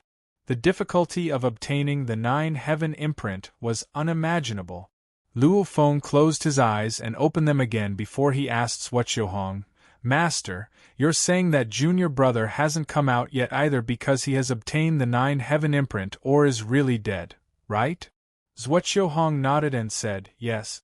If Zhou Jie has obtained the 9 heaven imprint, then we don't know when exactly he will come out. However, since you said that he's as strong as you in the mysterious realm, let's wait outside. I'll go ask the ruler of the Tianhai Cosmic Nation. Wait for me here. Yin Tianshui and the others were about to leave when Zhuoqiu Hong went to ask. However, after Zhuoqiu Hong explained the situation, Yin Tianshui shook his head with a faint smile. Don't get your hopes up. It's too difficult to obtain the 9 heaven imprint. However, since you want to know, I'll tell you. I can't tell you the exact time, but it can't be more than 3 years. If that junior doesn't come out within 3 years, then he's dead. Thank you for telling me, Monarch. Zhuoqiu Hong received the answer and left after thanking him. Yin Tianshui left with his people. Zhuoqiu Hong returned to stand before Luo Feng and the others once more. He glanced at the forces of the other groups and noticed that they'd either gone far away or vanished, causing his brows to knit imperceptibly. After that, he turned to Luo Feng and said, I've asked. Let's wait another 3 years. If Zhou Jie still hasn't emerged after 3 years, then he's perished in the secret realm. If he emerges, then it's naturally a good thing because it means that he's surely attained the 9 heaven mark. Hearing that, Luo Feng and Veronica looked at each other with complicated expressions. However, they had no choice but to nod in agreement. In the blink of an eye, It was the last day of the 3rd year that Luo Feng and the others had been waiting for. Zhuoqiu Hong looked at the entrance of the sky-ocean mysterious realm in silence. Finally, he sighed slightly and turned to Luo Feng and the others. This is the last day of the 3rd year. Monarch Yin said that it wouldn't take more than 3 years, so one more day won't make a difference. Zhou Jie hasn't come out yet, so he's obviously dead. Let's go back. Luo Feng and Veronica's expressions were very ugly. There was even a hint of sorrow in them. In fact, they did feel sorry for Zhou Jie. After Zhuoqiu Hong finished speaking and saw Luo Feng's expression, he couldn't help but shake his head slightly. Although he thought highly of Zhou Jie, he wasn't familiar with Zhou Jie. With his status and strength, Zhou Jie's death wasn't worth mentioning. However, Luo Feng was his beloved disciple, and he even had the intention of handing the future Star Sword Alliance to Luo Feng to manage. Therefore, he naturally didn't want Luo Feng to feel guilty because of this. Therefore, Zhuoqiu Hong said to Luo Feng and Veronica, "I know what you're thinking. How about this, Luo Feng, after you go back, get someone to investigate Zhou Jie's past and give some compensation to his family and friends. This might make you feel better. Veronica, you can be with Luo Feng." When Luo Feng heard what Zhuoqiu Hong said, he felt that there was no other way. Therefore, he nodded. "All right, thank you, Master. I'll definitely let little junior brother rest in peace in the underworld." Although Luo Feng's words didn't sound very nice, his attitude when he said it was very serious and didn't feel out of place at all. "Let's go." Seeing this, Zhuoqiu Hong nodded slightly and didn't say anything more about this matter. Instead, he said this and led everyone into the Ebony Flying Boat, Planet Dragon and Phoenix Elite Training Base. Hao Jue turned off the communication. He was still in a daze, and it took him a long time to gradually return to normal. "Zhou Jie, how did this kid die?" "This. Sigh, so it's my fault." Hao Jue recalled that before the opening of the secret realm, it was he who specially summoned Zhou Jie back to participate in the secret realm. He couldn't help but sigh and say this. Then, Hao Jue sat in his seat and thought for a while. In the end, he shook his head slightly and stood up. "No matter what, it has to be announced." Qin Feng's villa residence. Qin Feng had just finished training. Sitting on the lawn in the courtyard, he was drinking energy drinks to replenish his energy. Suddenly, Qin Feng sensed that his identity card was ringing, and it was heating up. An emergency notice? Qin Feng was surprised. He took out his identity card and opened it. It was a public notice. "Here is an announcement. Base member Zhou Jie unfortunately died because he participated in an important opportunity trial. We are deeply saddened. We hope that all base members will pay more attention to their mission safety." Chapter 180. Pa! The ID card in Qin Feng's hand fell onto the grass. He was stunned for a moment. Jocko is dead? After a while, Qin Feng seemed to come to his senses and muttered to himself. His face was pale and his lips were trembling. How did this happen? Qin Feng's face was pale. He picked up the ID card on the grass and planned to contact Lu Haoren first.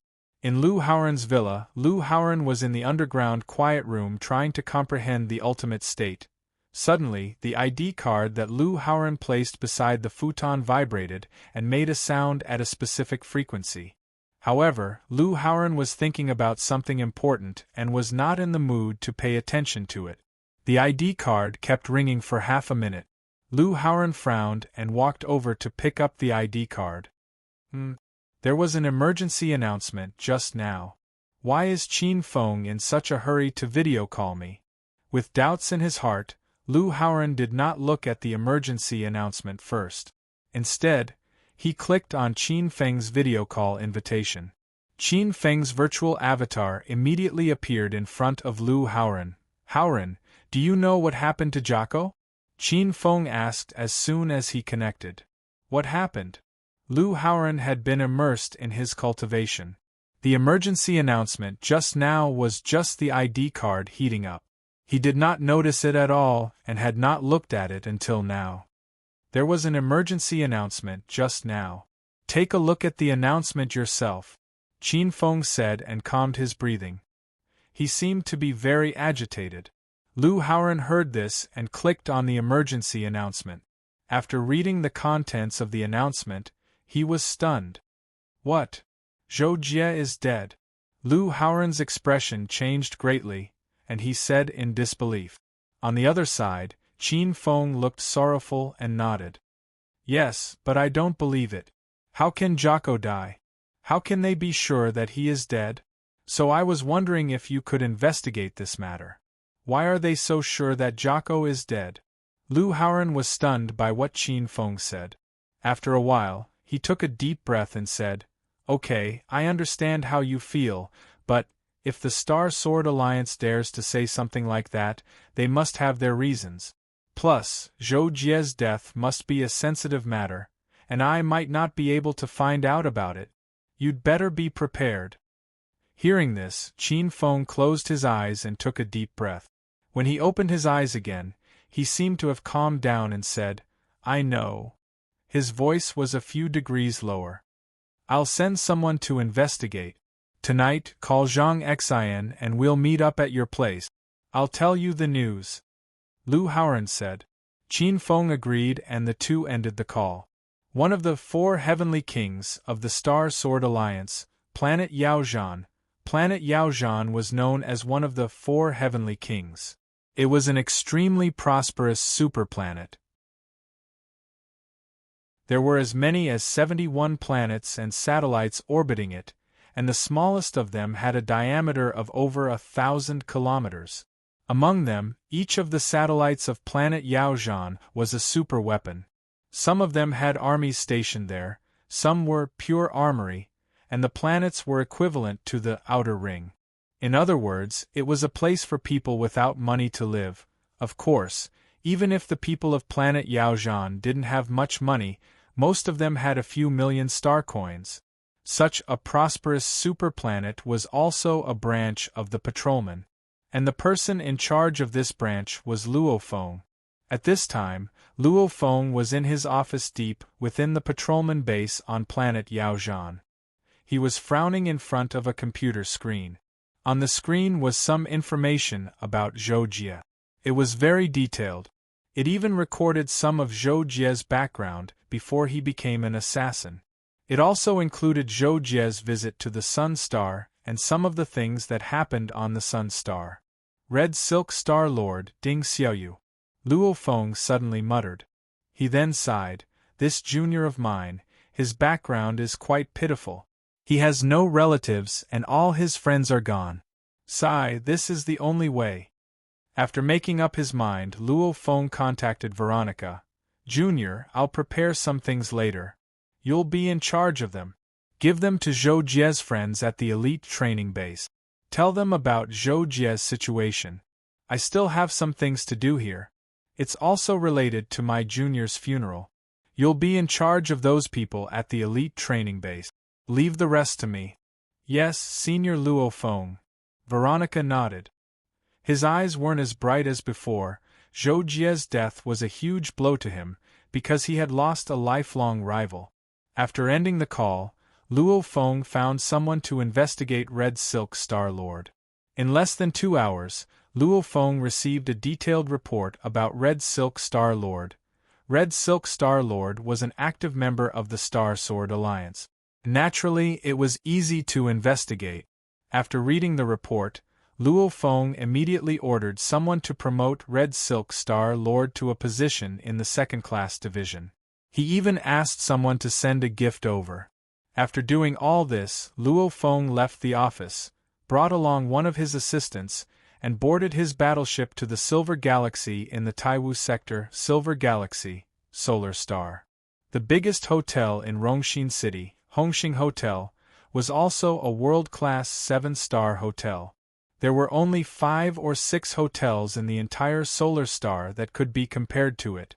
Hongxing Hotel was adjacent to the bay, and there was also a man-made beach. However, for a luxurious 7-star hotel like this, there weren't many people on a normal day. The people on the beach were always few and far between. However, this morning, not only was Hongqing Hotel crowded with people, but there were also dozens of people playing on the beach outside.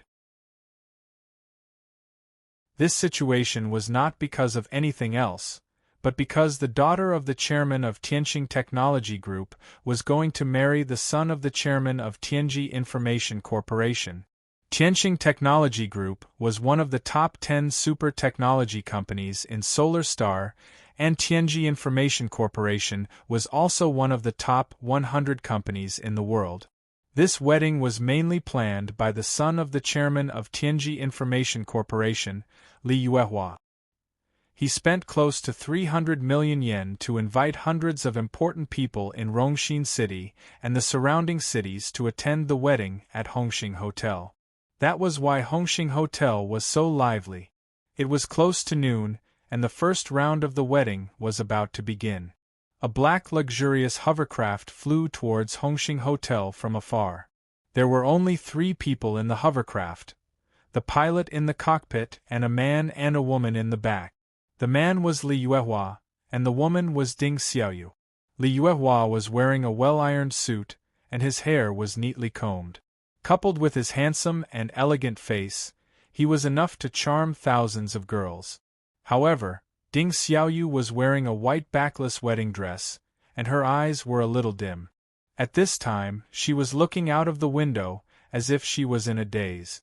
Li Yuehua had been looking at Ding Xiaoyu for a long time, and finally, he could not help but ask, "Xiaoyu, are you thinking about him again?" Ding Xiaoyu heard the question and looked away from the window, but she pursed her lips and lowered her head without saying a word. Li Yuehua was more convinced when he saw this, so he smiled and said, "It's okay, you know, I'm used to it. Anyway, you said you like me, and if you're willing to marry me, I have a chance to make you forget him.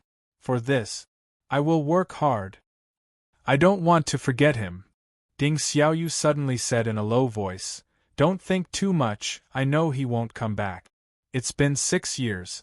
He might be dead." "Xiaoyu." Li Yuehua saw Ding Xiaoyu's beautiful face had a hint of sadness at the end of her sentence, and he could not help but feel his heart ache.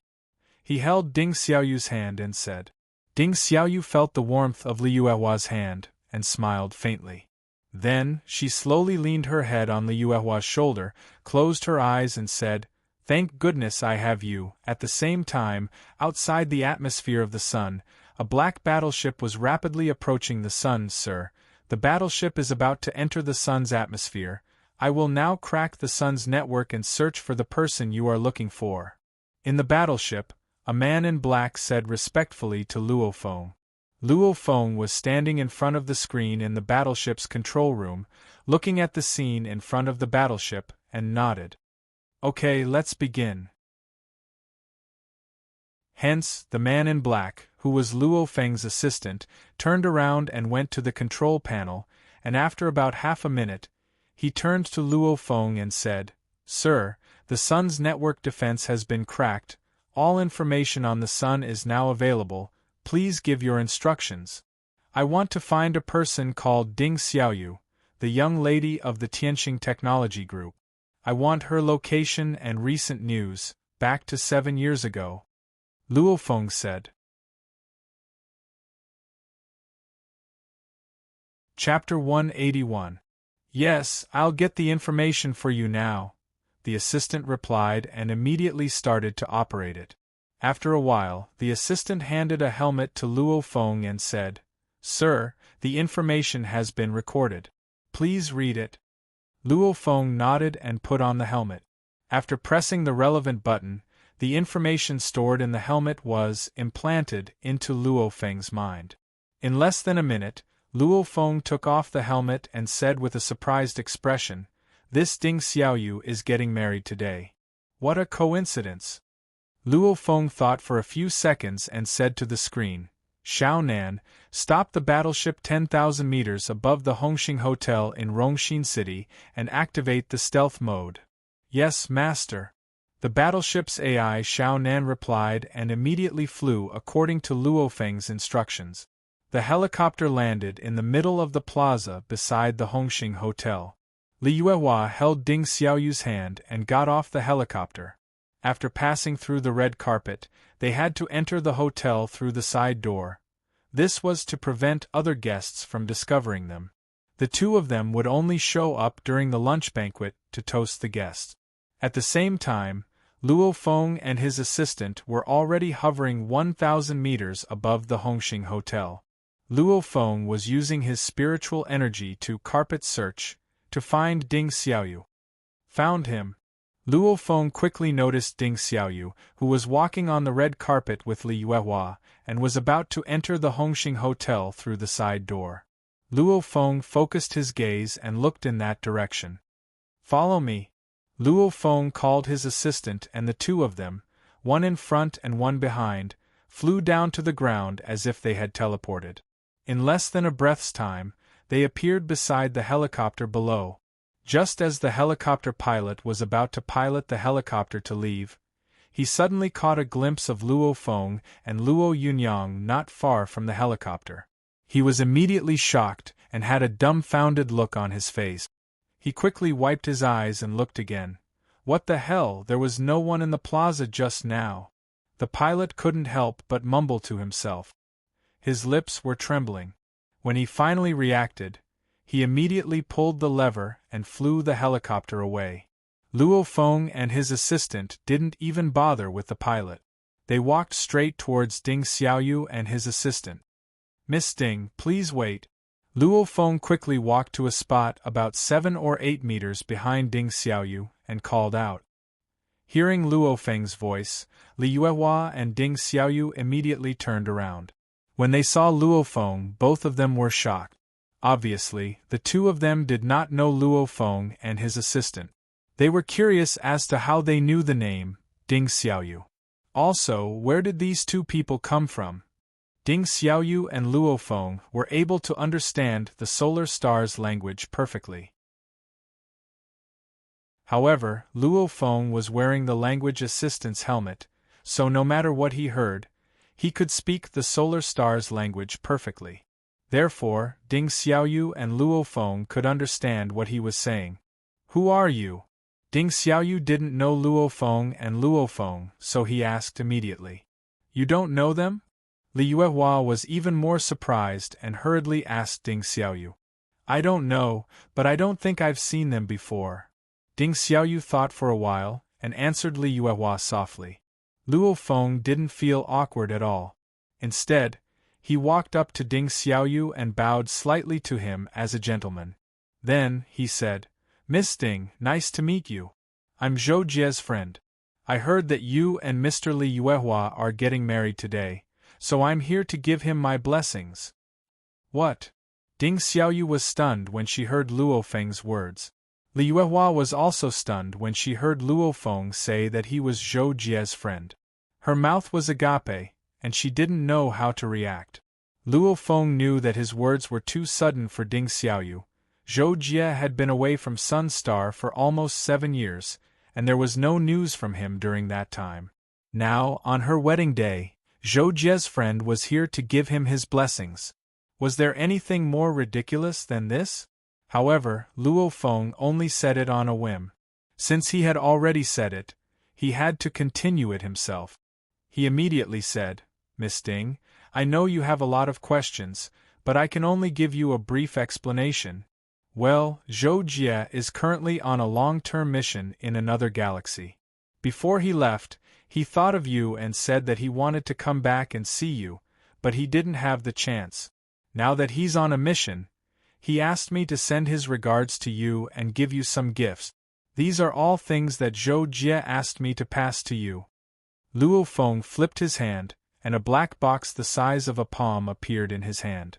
Inside the box were some female accessories and life-prolonging tonics that Luo Feng had bought on planet Glorious War. Although it sounded very ordinary, and the size of the box indicated that there weren't many things inside, these things were worth an astonishing 2 billion galactic credit. They were truly priceless. "He's still alive. To Luo Feng's surprise, Ding Xiaoyu didn't even look at the box. His expression was as if he had suddenly seen a long-lost relative. Seeing this, Luo Feng suddenly realized something and felt a little depressed. If the person Ding Xiaoyu liked was Zhou Jie, then wouldn't it seem like he was messing up their wedding? But since he had already said it, Luo Feng didn't have any better ideas. If he had known earlier, he would have sent someone to give Ding Xiaoyu a gift and be done with it. Luo Feng nodded and said, "Yes, Zhou Jie is doing very well, and he already has a girlfriend. When his long-term mission is over, he will get married. Since you guys are getting married too, I'll give you his blessings." "Ahem, alright, take the gift, we're leaving." After saying this, Luo Feng handed the gift to Ding Xiaoyu and left as if he was running away. It felt like he was running away from a disaster. After Luo Feng and Ding Xiaoyu left, Li Yuehua recovered from the shock and hurriedly looked at Ding Xiaoyu. Seeing her dazed look, she couldn't help but call out nervously, "Little Yu." Hearing Li Yuehua calling her, Ding Xiaoyu came back to her senses, but her face was a lot paler. "I'm fine. Zhou Jie already has a girlfriend. I can't believe a person like him can find a girlfriend. Little Yu, are you really okay?" Li Yuehua saw that Ding Xiaoyu was unusually calm when she said this, like a person who was about to die of old age facing death. She couldn't help but ask nervously. This time, Ding Xiaoyu didn't answer, but slowly opened the box in her hand. After seeing what was in the box, Ding Xiaoyu didn't look happy at all. Instead, she closed her eyes and showed a trace of pain. After a long time, "Let's go," Ding Xiaoyu said. "Forget about him," Li Yuehua said at this time, her eyes looking very determined. "Okay." Ding Xiaoyu nodded slightly, and the sound of her response drifted in the wind. Antler Planet, Yuan family headquarters, Yuan Rong's room. Creak! Yuan Rong was practicing calligraphy in front of the desk when she suddenly heard the door outside open. She immediately tidied up the things on the desk and put down the writing brush in her hand. Soon, the metal built-in wooden door of the house, the interior was metal, the exterior was wooden. As mentioned before, the inner residence of the Yuan family was an antique building, was knocked on. Yuan Rong went to open the door. "Granduncle, why are you here?" Seeing Yuan Luoxue outside the door, Yuan Rong couldn't help but ask in surprise. She rarely came here, let alone Yuan Luoxue, who was in charge of the family. Yuan Luoxue looked at Yuan Rong calmly and said, "Xiao Rong, I'm very sorry. I'm here to tell you a piece of very bad news." Yuan Rong was stunned for a moment, and suddenly had an idea. The bad news for her was that something happened to Zhou Jie. Could it be? What is it? Yuan Rong tried to make her voice as calm as possible, but she still felt that her voice was trembling. "It seems that you've guessed it." Yuan Luoxue looked at Yuan Rong, and suddenly showed a kind of pity on her face. "The news is about Zhou Jie. In short, it's about his death." Death. Yuan Luoxue's last two words fell into Yuan Rong's ears. In an instant, Yuan Rong felt that her mind was blank, and she lost control of her breathing. The cover finally came. Chapter 182. How could this be? That's impossible. Zhou Jie can't be dead. Great uncle, are you lying to me? Yuan Rong couldn't believe it. She shook her head as if she was trying to deceive herself. However, when she saw Yuan Rong's reaction, Yuan Luoxue closed her eyes and shook her head gently. She quickly said, "Xiao Rong, great uncle has no reason to lie to you. Zhou Jie is really dead. I'm here to tell you that you're free." Hearing Yuan Luoxue's words, Yuan Rong was stunned. At this moment, she believed that Yuan Luoxue wasn't lying to her. This was because if Zhou Jie wasn't dead, she would still be under house arrest in the clan and wouldn't be able to access the internet. But now Yuan Luoxue said that she was free. Then, Yuan Luoxue took out two more items and presented them to Yuan Rong. She said, "This is your clan ID token and your Star Sword Alliance ID token. I'll return them to you." I've already spoken to the person in charge of the Star Sword Alliance's elite training base. You can return to the elite training base now. Zhou Jie isn't there anyway. He died in a secret trial recently. Yuan Rong stood blankly on the spot as if she hadn't heard Yuan Luoshua's words, and she didn't stretch out her hand to receive her identity token and token. Her pink lips were slightly parted and trembled slightly. Yuan Luoshua frowned when she saw this. She grabbed Yuan Rong's hand and stuffed the two items into her hand. She said, "Xiao Rong, don't take it too hard. This is God's will. You know that Yuqi Hongzi went to a dangerous place to train in order to win the 10-year promise with Zhou Jie. She risked her life to improve herself. I can see that Yuqi Hongzi values you a lot. You'll definitely be happy with her. You have to understand." "How did Zhou Jie die? You said that he died in a secret trial? Then how did he die?" Yuan Rong came back to her senses and asked Yuan Luoshua. She clearly didn't listen to what Yuan Luoshua just said. Yuan Luoshua frowned when he heard this, and he replied, "How would I know? The news of Zhou Jie's death was personally announced by the Star Sword Alliance's elite training base. If you open your identity card now, you'll be able to see the relevant announcement. Take a look and you'll know. It's already been a few days." After saying this, Yuan Luoshua added, "Xiao Rong, Zhou Jie is already dead. You should put the family's affairs first. Think about it carefully. The dead can't be brought back to life. Walk out on your own as soon as possible. Granduncle, I'll be leaving first." Yuan Luoshua turned around and left, leaving Yuan Rong standing there in a daze for a while. After a while, Yuan Rong came back to her senses.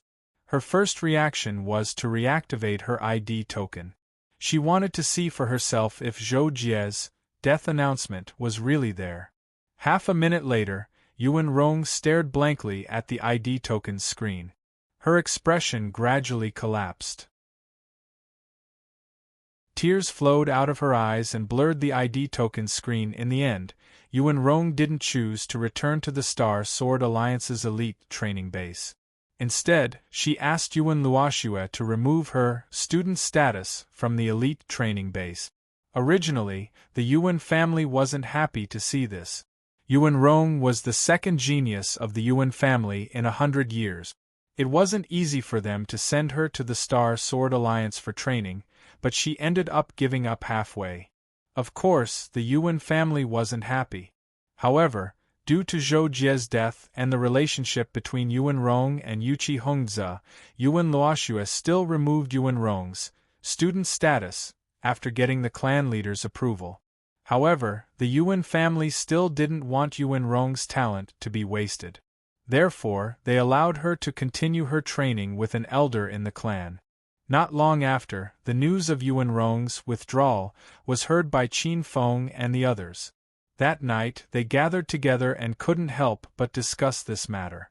"Jocko is dead. Yuan Rong is definitely going to marry Yuqi Hongzi," Lu Haoran said. He looked at the wine in his glass and didn't pick it up. "I still don't believe that Jocko is dead. Didn't you say that no one saw how Jocko died? He just didn't come out of the Arcana dimension. He might not have died, right?" Qin Feng said angrily as he held the wine glass. However, he didn't know how many times he had said something like this. Not long ago, Veronica gave Qin Feng and the others a gift from Luo Feng. She expressed her regret for Zhou Jie's death. Qin Feng and the others also found out from Veronica that the cause of Zhou Jie's death was determined. This gave the three of them an inexplicable glimmer of hope. Qin Feng often used this to comfort himself and Lu Haoran. Miyazaki Naganabu also looked at the wine glass filled with wine. However, he didn't say anything for a while. "Let's drink. If Jay didn't die, he would come out one day. If he died," Veronica said that he didn't care about anything else. The only regret he had was Miss Yuan. Gong Zhangxin suddenly said calmly, but his eyes were still filled with sadness. "Let's drink. If Jay didn't die, he would come out one day. If he died," Veronica also said that he didn't care about anything else. His only regret was Miss Yuan. Brother Xian is right. Let's drink. If Jocko doesn't come back, I'm already thinking of going to Yuchi Hongza's wedding to mess things up. As soon as Miyazaki Naganabu finished speaking, Qin Feng picked up the wine glass on the table and shook it. He looked like he didn't care about the world at all. Then, he finished the wine in the glass in one gulp. Miyazaki Naganabu saw this and also picked up the wine glass on the table. He suddenly looked out of the floor-to-ceiling window, not far away. Through the glass, he saw the quiet night sky. Tonight there was no moon. In the blink of an eye, 7 years had passed. The ancient nebula tomb was a dark continent surrounded by countless asteroids. It was so large that it could be said that it was the largest continent in the entire sea of stars. There were only a handful of space continents that were as large as it in the entire sea of stars. However, this dark continent wasn't famous for its size. Instead, it was famous for its danger and opportunities. It was rumored that the ancient nebula tomb was the tomb of a powerful celestial emperor, hence the name Ancient Nebula Tomb. The countless asteroids surrounding it were truly in the hundreds of millions. Moreover, they formed a great heavenly cycle-stellar formation.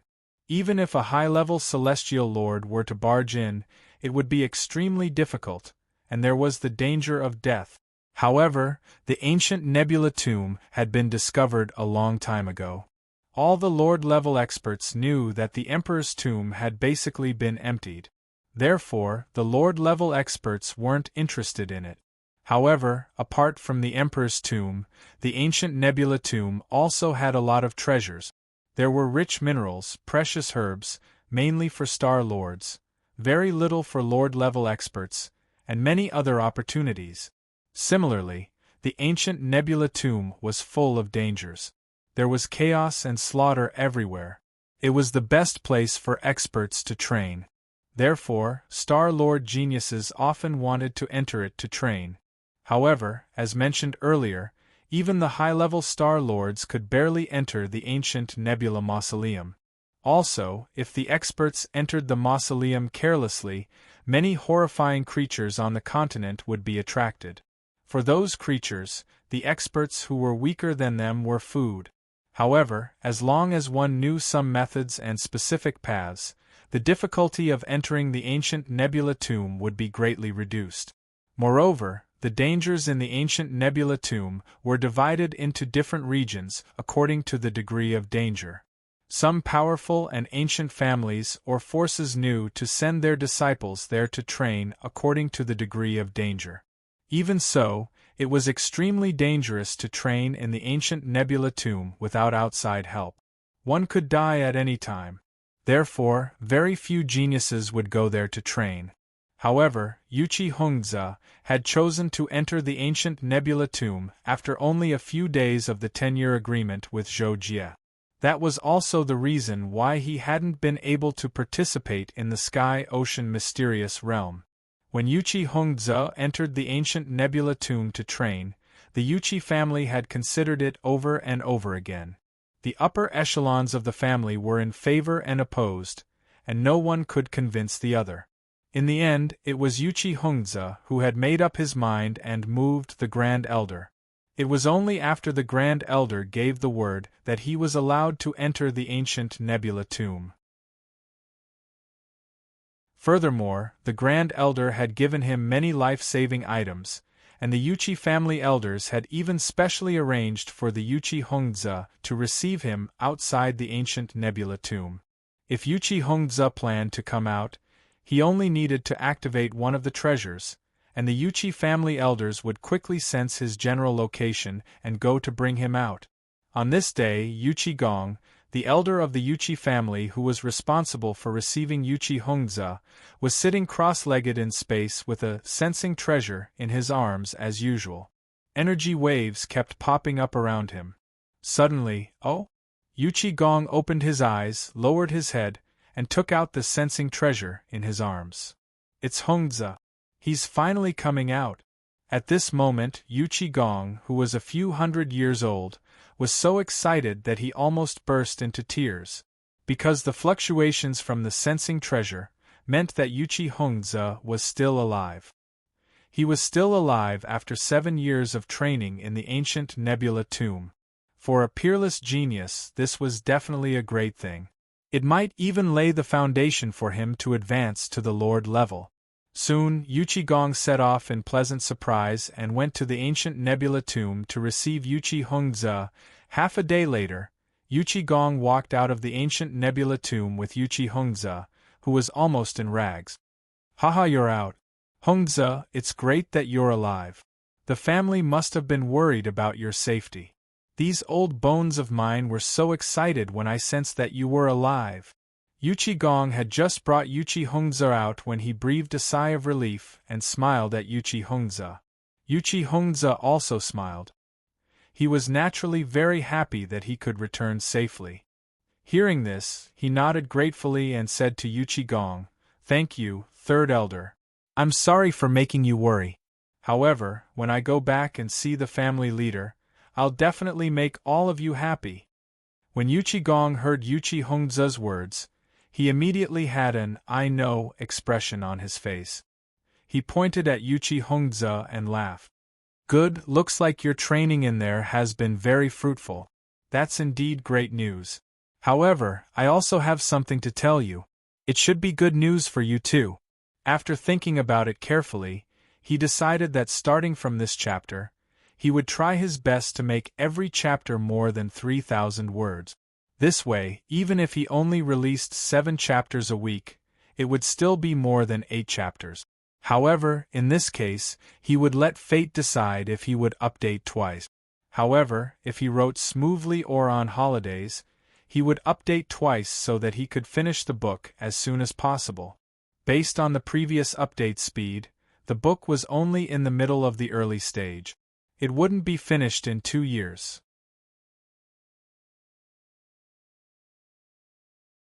Chapter 183. Oh? What is it? Yuchi Hongze couldn't help but ask in confusion. "Zhou Jie is dead," Yuchi Gong said with a smile.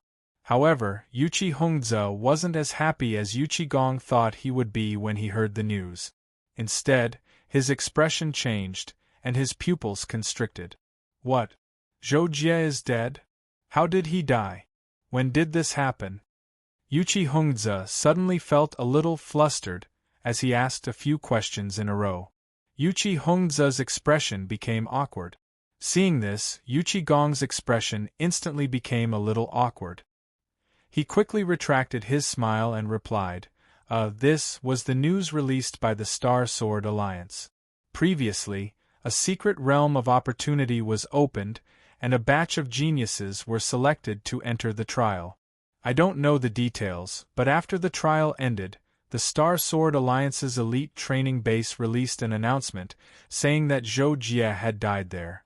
Moreover, this was something that happened 7 years ago. Even now, there is still no news of Zhou Jie. He died 7 years ago? Yuchi Hongze couldn't help but repeat after hearing Yuchi Gong's words. At the same time, his brows were tightly furrowed as if he couldn't accept it. Yuchi Gong sighed slightly in his heart when he saw this, and then he continued, Hongze, I know that you're unwilling to accept that kid, Zhou Jie. He's indeed a rare genius, and you almost lost to him the last time. However, this isn't worth you taking him as an opponent. You should be aware of this. Some differences are destined at birth. Now that you've returned from the ancient nebula tomb, even if he's still alive, he's far from being a match for you. You don't have to take him seriously. When Yuchi Hongze heard Yuchi Gong speak so clearly, he felt even more upset. His eyes flickered, and his brows furrowed even tighter. Yuchi Hongze shook his head and said, Third Elder, you're right. However, for me, there's no such thing as a stain that can't be erased in one's life. I made a 10-year agreement with Zhou Jie so that I could ruthlessly defeat him once and let Yuan Rong know who was the man who was truly worthy of being with her. However, now that Zhou Jie is dead, I might not be able to let it go for the rest of my life. Hearing this, Yuchi Gong was momentarily at a loss for words of comfort. He couldn't help but be at a loss for words. However, a genius like Yuchi Hongze obviously wouldn't be troubled by this. He sighed and said to Yuchi Gong, "All right, Third Elder, there's nothing we can do if Zhou Jie is really dead. Just let him go. I'll figure out a way to deal with the rest. Now, please take me back, Third Elder." "All right, the family head will be happy to know that you've become a Samsung Star-Lord. Let's go." Seeing that Yuchi Hongze didn't mention anything about himself and Zhou Jie, Yuchi Gong said happily. Then, he took Yuchi Hongze to a spaceship not far away.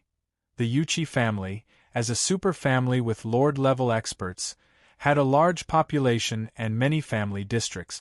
Since the Yuchi family wasn't affiliated with any of the 5 top forces, they occupied a galaxy all by themselves. This galaxy was now officially called the Yuchi Galaxy. Lonely Swan was the planet where the Yuchi family's ancestral land was located. It was only second to the super planets in terms of prosperity. The Yuchi family's ancestral land was a huge fortress in the extreme north of Lonely Swan. It was spring all year round, and there were towering trees and lush grass everywhere. The metal fortress of the Yuchi family's ancestral land looked abrupt and ugly. At this very moment, in a meeting hall on the first floor of the Yuchi clan's ancestral fortress, Yuchi Hongze was recounting his experiences and gains in the ancient Nebula tomb to a few elders and patriarchs, causing the people in the meeting hall to frequently laugh and praise him. From this, it could be seen that a junior like Yuchi Hongze had a high status in the Yuchi clan. It could be said that no one below the elders could compare to him. Good. In this way, Hongze will definitely be able to reach the Lord level in the future and continue the glory of the Yuchi family. After Yuchi Hongze finished, the family head of the Yuchi family, Yuchi Yen, nodded with a smile. The elders nodded in agreement. Yuchi Hongze maintained his calm smile and said, "Family head elders, I have something urgent to deal with today. It's about my marriage with Miss Yuan Rong. I want to go to the Yuan family now and meet with Miss Yuan Rong." The patriarch and several elders looked at each other when they heard this. The patriarch pondered for a second, then smiled and said, "This is a matter for the young people. We old bones won't meddle in it. Hongze, you can go. If you need anything, just tell me. But remember, you must complete this marriage. After all, this is related to the ancestor's face." "Hongze understands." Yuchi Hongze quickly replied. "I can go alone. Elder, please arrange a faster spaceship en route for me." In an enclosed training ground of the Yuan family, Yuan Rong, dressed in white light armor, was practicing the use of weapons with the second elder of the Yuan family, Yuan Qing. Pa. Yuan Rong moved the white whip in her hand like a snake's bite. She could retract and release it freely and flexibly. From time to time, she would release energy through the whip, and the tail of the whip would explode with the power to distort space. Good, very good. That's it. Add in the movement of your footwork.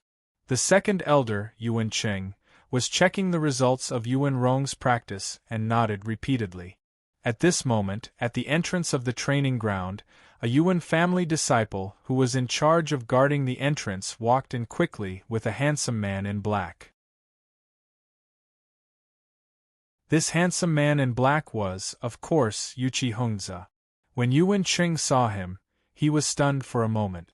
Then, he smiled and called out to Yuan Rong. "Xiao Rong, stop practicing. Hongze is here. You two can have a chat." When Yuan Rong heard Yuchi Hongze say Yuchi Hongze was here, she quickly stopped and turned to look in the direction of the entrance. Sure enough, she saw Yuchi Hongze walking towards her from 30 meters away with a smile on his face. He seemed even more handsome than before. "Xiao Rong, long time no see." Yuchi Hongze and Yuan Rong's eyes met. He couldn't help but smile and greet her. Before Yuan Rong could say anything, Yuan Qing smiled and said to Yuchi Hongze, "Hongze, you two can have a chat. I'll wait for you outside with the family disciples." "Thank you, Elder." Although Yuchi Hongze didn't mind Yuan Cheng's presence, he naturally enjoyed being able to chat with Yuan Rong alone, so he thanked him. After a while, Yuan Cheng left the training ground with the disciples guarding the entrance. Only Yuan Rong and Yuchi Hongze were left in the training ground. "Are you all right?" Yuchi Hongze saw that Yuan Rong was silent in front of him, so his smile faded and he asked, "Are you here to laugh at me?" Yuan Rong asked in return, as if she was confused. Yuchi Hongze was stunned when he heard this, but he quickly understood Yuan Rong's meaning. He frowned slightly and said, "You're overthinking it. Actually, you haven't known Zhou Jie for long, right? It's been 7 years, and you still can't let go of him?" To Yuchi Hongze's surprise, Yuan Rong slowly shook her head and replied, "No, Jie is dead. It's been so long and I've thought it through.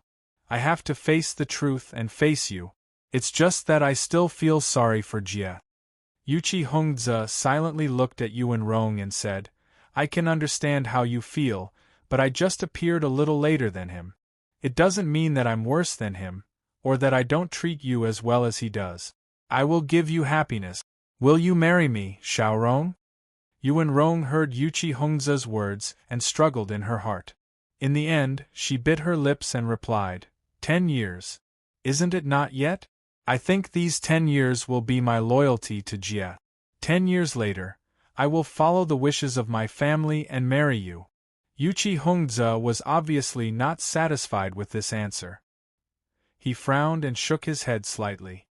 "So you're saying that you have no choice but to marry me because of the marriage between our families?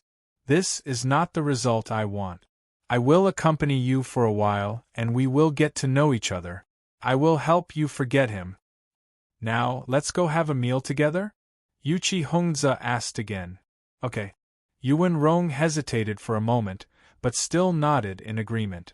For a long time, Yuchi Hongze chose to stay alone in Antler Star where the Yuan family lived. He accompanied Yuan Rong to play around every day. Occasionally, he would personally cook some food for Yuan Rong, accompany her to cultivate, and guide her progress. In this way, the relationship between Yuchi Hongze and Yuan Rong became deeper and deeper. However, Yuchi Hongze never asked Yuan Rong to marry him, and Yuan Rong never did anything too intimate with Yuchi Hongze. In the eyes of outsiders, they were like best friends. Another year passed. There was only half a month left before the 10-year deadline that Zhou Jie and Yuchi Hongze agreed upon. On a mountain beside a city on Antler Star, Yuchi Hongze and Yuan Rong were sitting close to each other. Their legs were swinging over the edge of the cliff, and they were looking at the gorgeous city covered in snow in the distance. The sky was dark and gloomy. The cold night wind blew a few strands of Yuan Rong's black hair, gently caressing Yuchi Hongze's handsome face. Yuchi Hongze didn't turn his head. Yuan Rong's hair kept blowing on his face, and the corners of his mouth rose slightly. "The snowy night is really beautiful," Yuchi Hongze suddenly exclaimed. Yuan Rong didn't turn her head to look at him, but a smile appeared on her face. She replied, "Yes, it's very beautiful. There is still half a month left. Are you ready to accept me?" Yuchi Hongze asked abruptly. Yuan Rong heard this, and the smile on her face gradually disappeared. However, she immediately nodded slightly. "Yes, thank you for your company these days. You are really good and excellent." Yuchi Hongze immediately smiled when he heard this. "Then I'll have to thank the great beauty Yuan for her praise. It's really rare." Yuan Rong, "I didn't expect you to be so talkative." "Haha, I'm so happy," Yuchi Hongze said.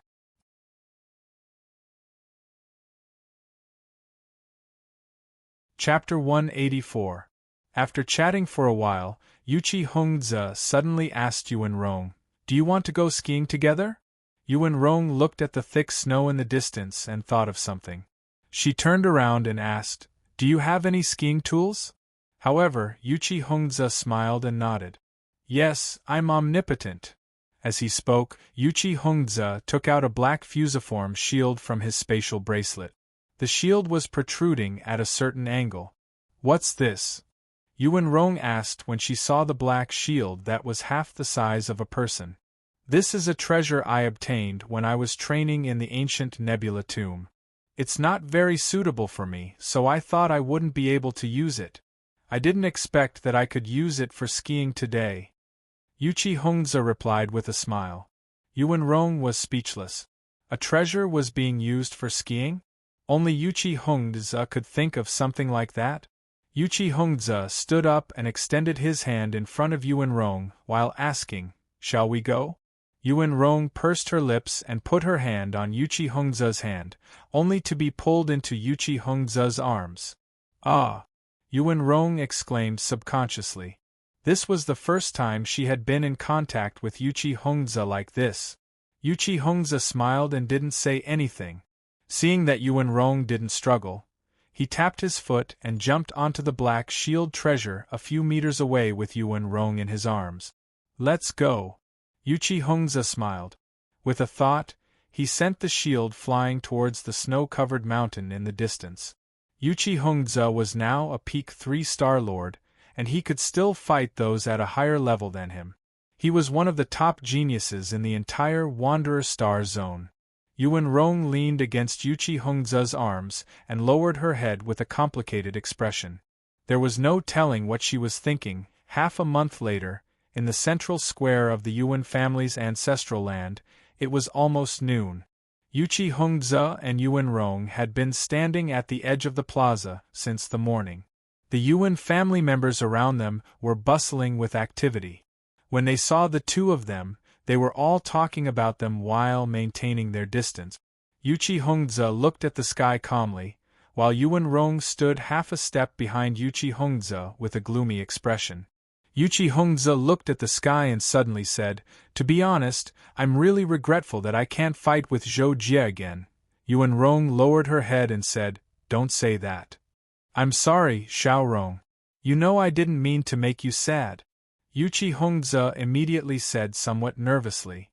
What he had said just now was indeed because he had thought of the promise of 10 years. "I know. It's fine," Yuan Rong said. She raised her head and looked a lot calmer. Just then, a huge black spaceship appeared in the distant sky. It was 1,000 meters long and 400 meters wide. It was a rare G-grade spaceship. Yuan Rong and Yuchi Hongzi immediately noticed the spaceship that suddenly appeared. Both of them looked nervous. Yuchi Hongzi's eyes were like torches as he stared at the G-grade spaceship. He hoped that it was Zhou Jie's spaceship, but he was soon disappointed. The G-grade spaceship belonged to his family. He saw the family emblem on it. Yuchi Hongzi said to Yuan Rong, "It's someone from my family. Our wedding will be held tomorrow." Yuan Rong nodded. She was not surprised because Yuchi Hongzi had already told her. He had also told Zhou Jie the same thing back then. After the battle 10 years later, if Zhou Jie lost, Yuchi Hongzi would marry Yuan Rong the next day. Now that Zhou Jie was dead and could not appear, it naturally meant that he had lost. Not long after, the Yuchi family's spaceship landed in the central square. The Yuan family's patriarch and others received the notice first and were already waiting in the square to welcome them. Soon, 5 people came down from the Yuchi family's spaceship. They were the Yuchi family's patriarch and 4 elders. Behind them, more than 200 people came down one after another. They were all wearing the Yuchi family's celebratory costumes. Firstly, they were here to add grandeur to Yuchi Hongzi's wedding. Secondly, the Yuchi family naturally had to send a certain amount of manpower to attend the wedding of Yuchi Hongzi and Yuan Rong. After the upper echelons of the two families greeted each other, Yuchi Hongzi brought Yuan Rong to greet them. The two of them were naturally praised and ridiculed, but all of them expressed their satisfaction and support for their marriage. It was as if they were a match made in heaven.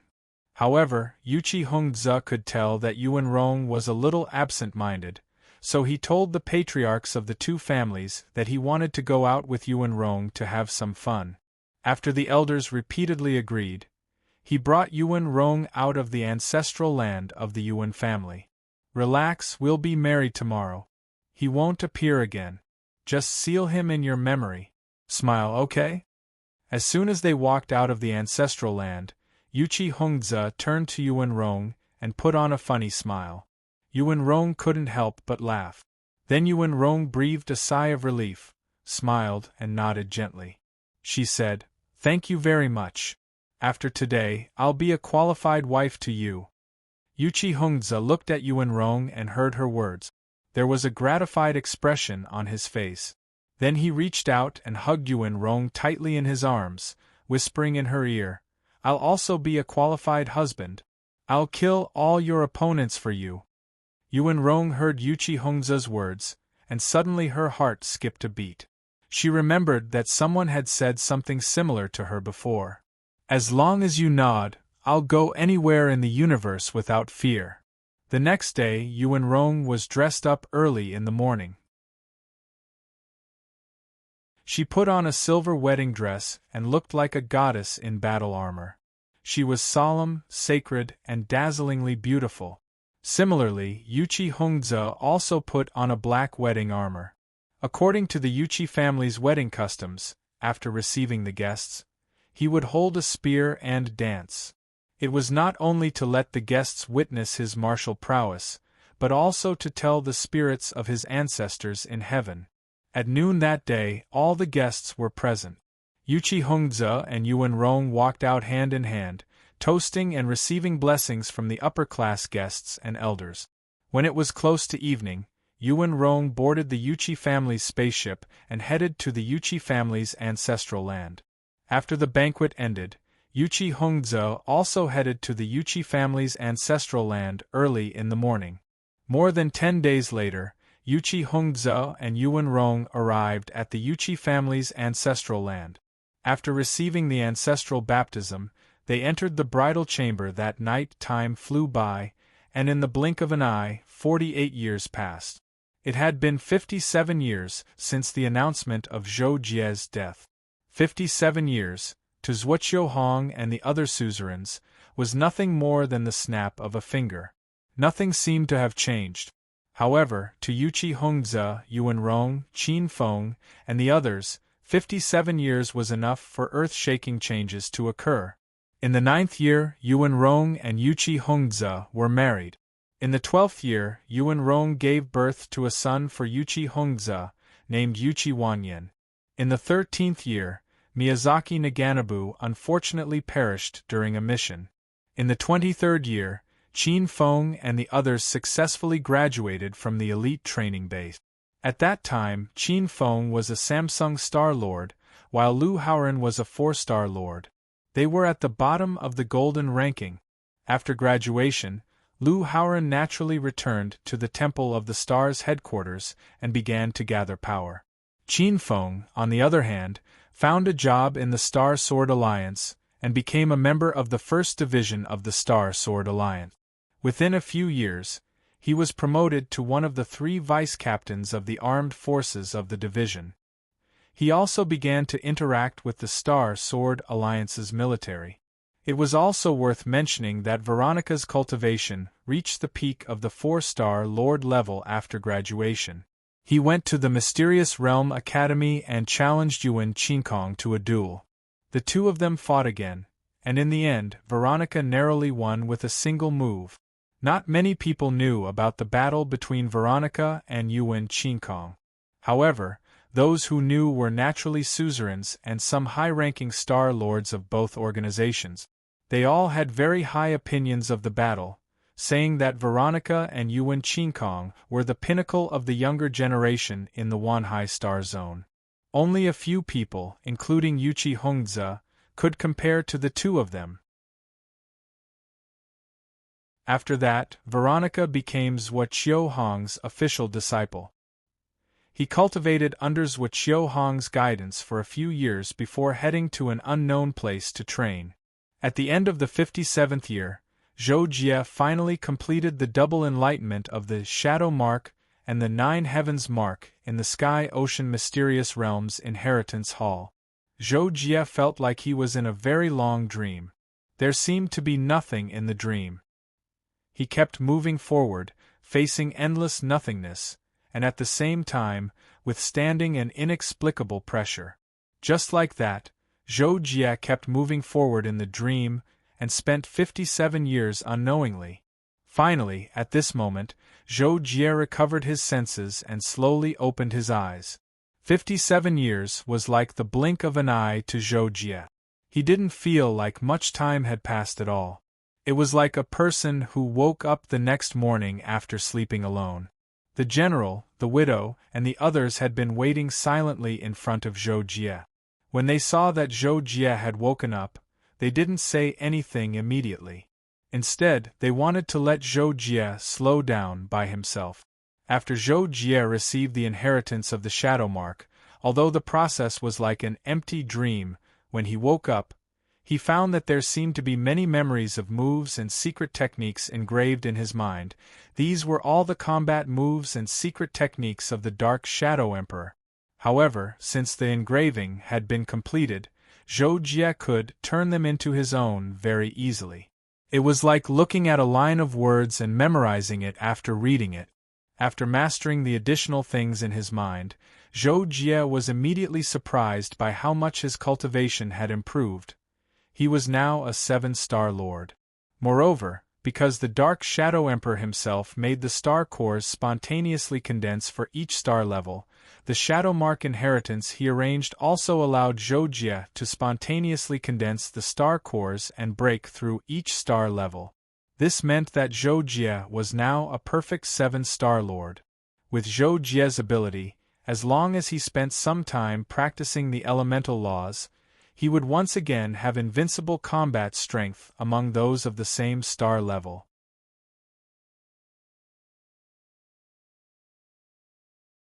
Chapter 185.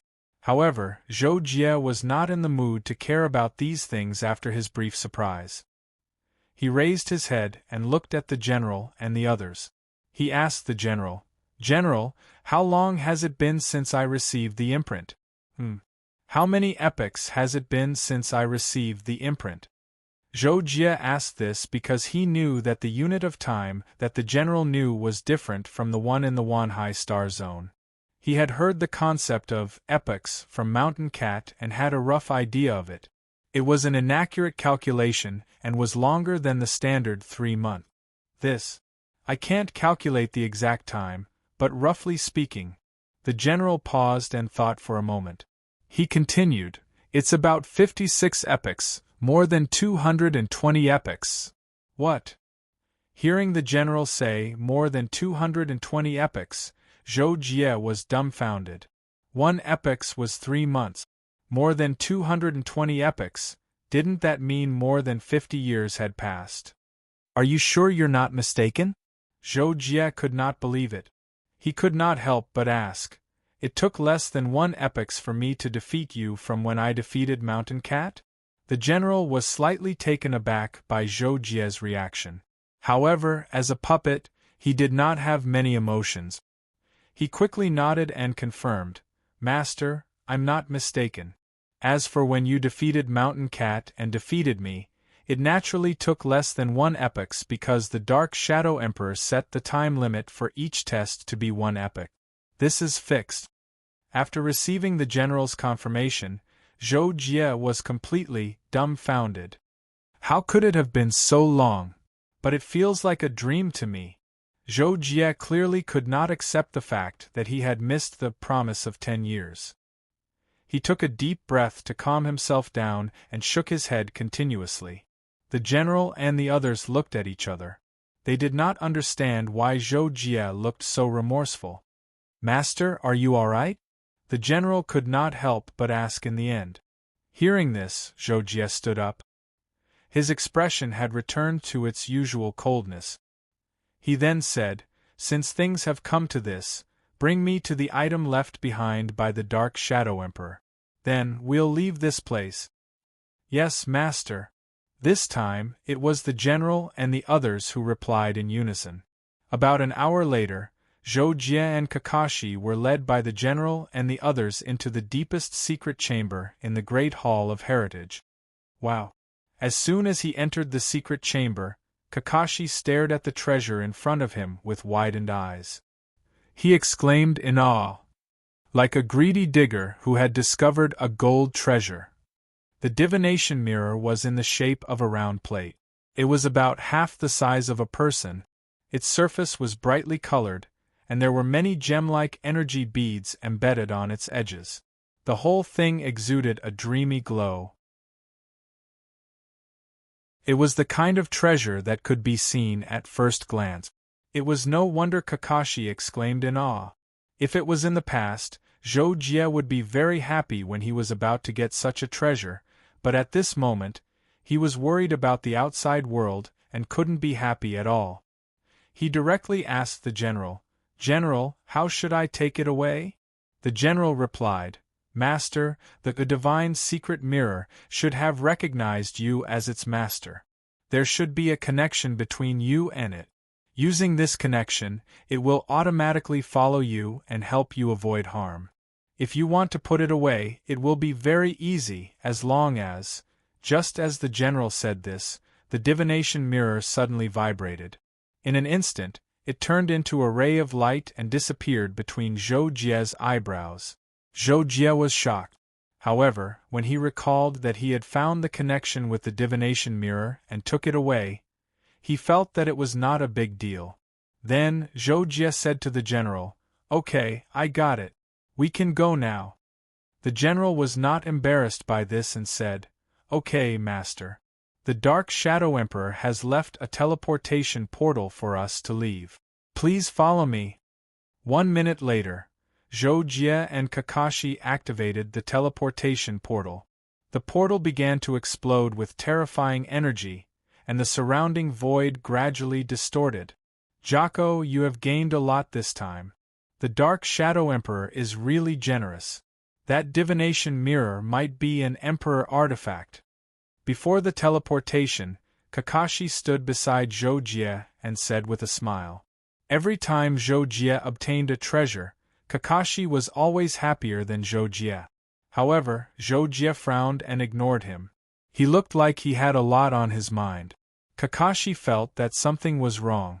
Just as he was about to ask Zhou Jie what was wrong, the teleportation portal was activated at this moment. During the teleportation process, the surroundings became blurry. Zhou Jie seemed to have lost all his senses. A strong sense of oppression enveloped his body, much stronger than the black stone teleportation. However, in terms of teleportation time, this teleportation was much shorter.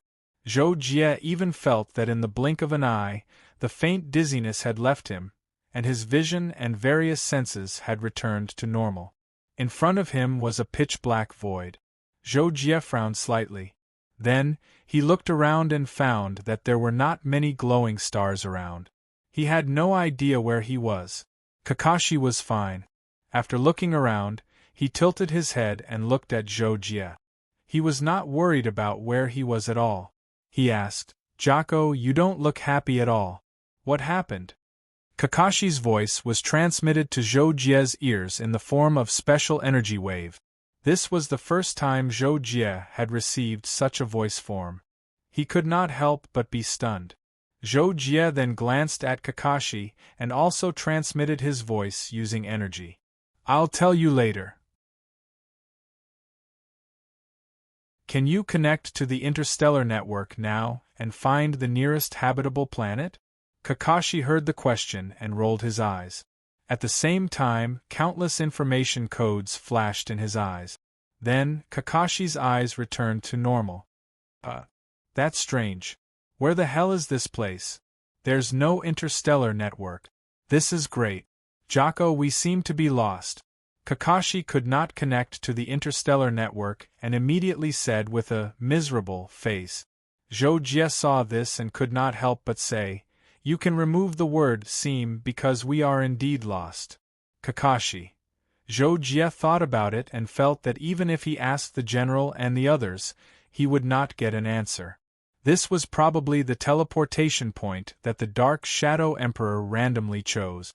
However, since that was the case, the Dark Shadow Emperor should have considered and would not have set the teleportation point at a place that was light years away from a habitable planet. However, if there was a habitable planet nearby that was not covered by the interstellar network, then it was basically certain that this was a very remote and backward galaxy. Kakashi, pilot the spaceship. Let's go to the nearest planet first. Zhou finally made up his mind and said. At the same time, he released Kaji from his space ring. Okay. Kakashi did not know what he was so happy about. He replied excitedly and followed Zhou onto Kaji. 2 days later, Zhou had explored 2 planets and found habitable planet. However, Kaji did not land and continued to move forward. This was because Kakashi had just connected to the interstellar network. Jocko, there's a network. I connected. Kakashi shouted excitedly. Zhou, on the other hand, had a look of sudden realization. It turned out that the Dark Shadow Emperor had probably considered some problems, so he had set up the transmission array outside the coverage of the Starfield network, but it was still very close. It was probably also to allow them to find their way home. Then quickly check our location, Zhou immediately said to Kakashi. In fact, before Zhou said anything, Kakashi had already found the interstellar network's location. Therefore, as soon as Zhou asked the question, Kakashi answered, Brother Jie, we are now in the Wanhai Starfield, in the Longluo Starfield, which belongs to the Skycy Cosmic Nation, in the blue ocean galaxy of the Dawn Galaxy. The nearest planet with life is the one we just flew past, called Duffier Planet. P.S. To explain, the Dawn Interstellar District and the Blue Ocean Interstellar District are like the Milky Way and the Solar System. The former contains the latter. The Taiwu Interstellar District and the Silver Interstellar District also have this relationship. Of course, Zhou did not care about what Kakashi said. He wanted Kakashi to find their current location so that they could go to a destination. Therefore, Zhou quickly asked, How long will it take to get to Planet Antler? How about Planet Dragon and Planet Phoenix? Kakashi was stunned.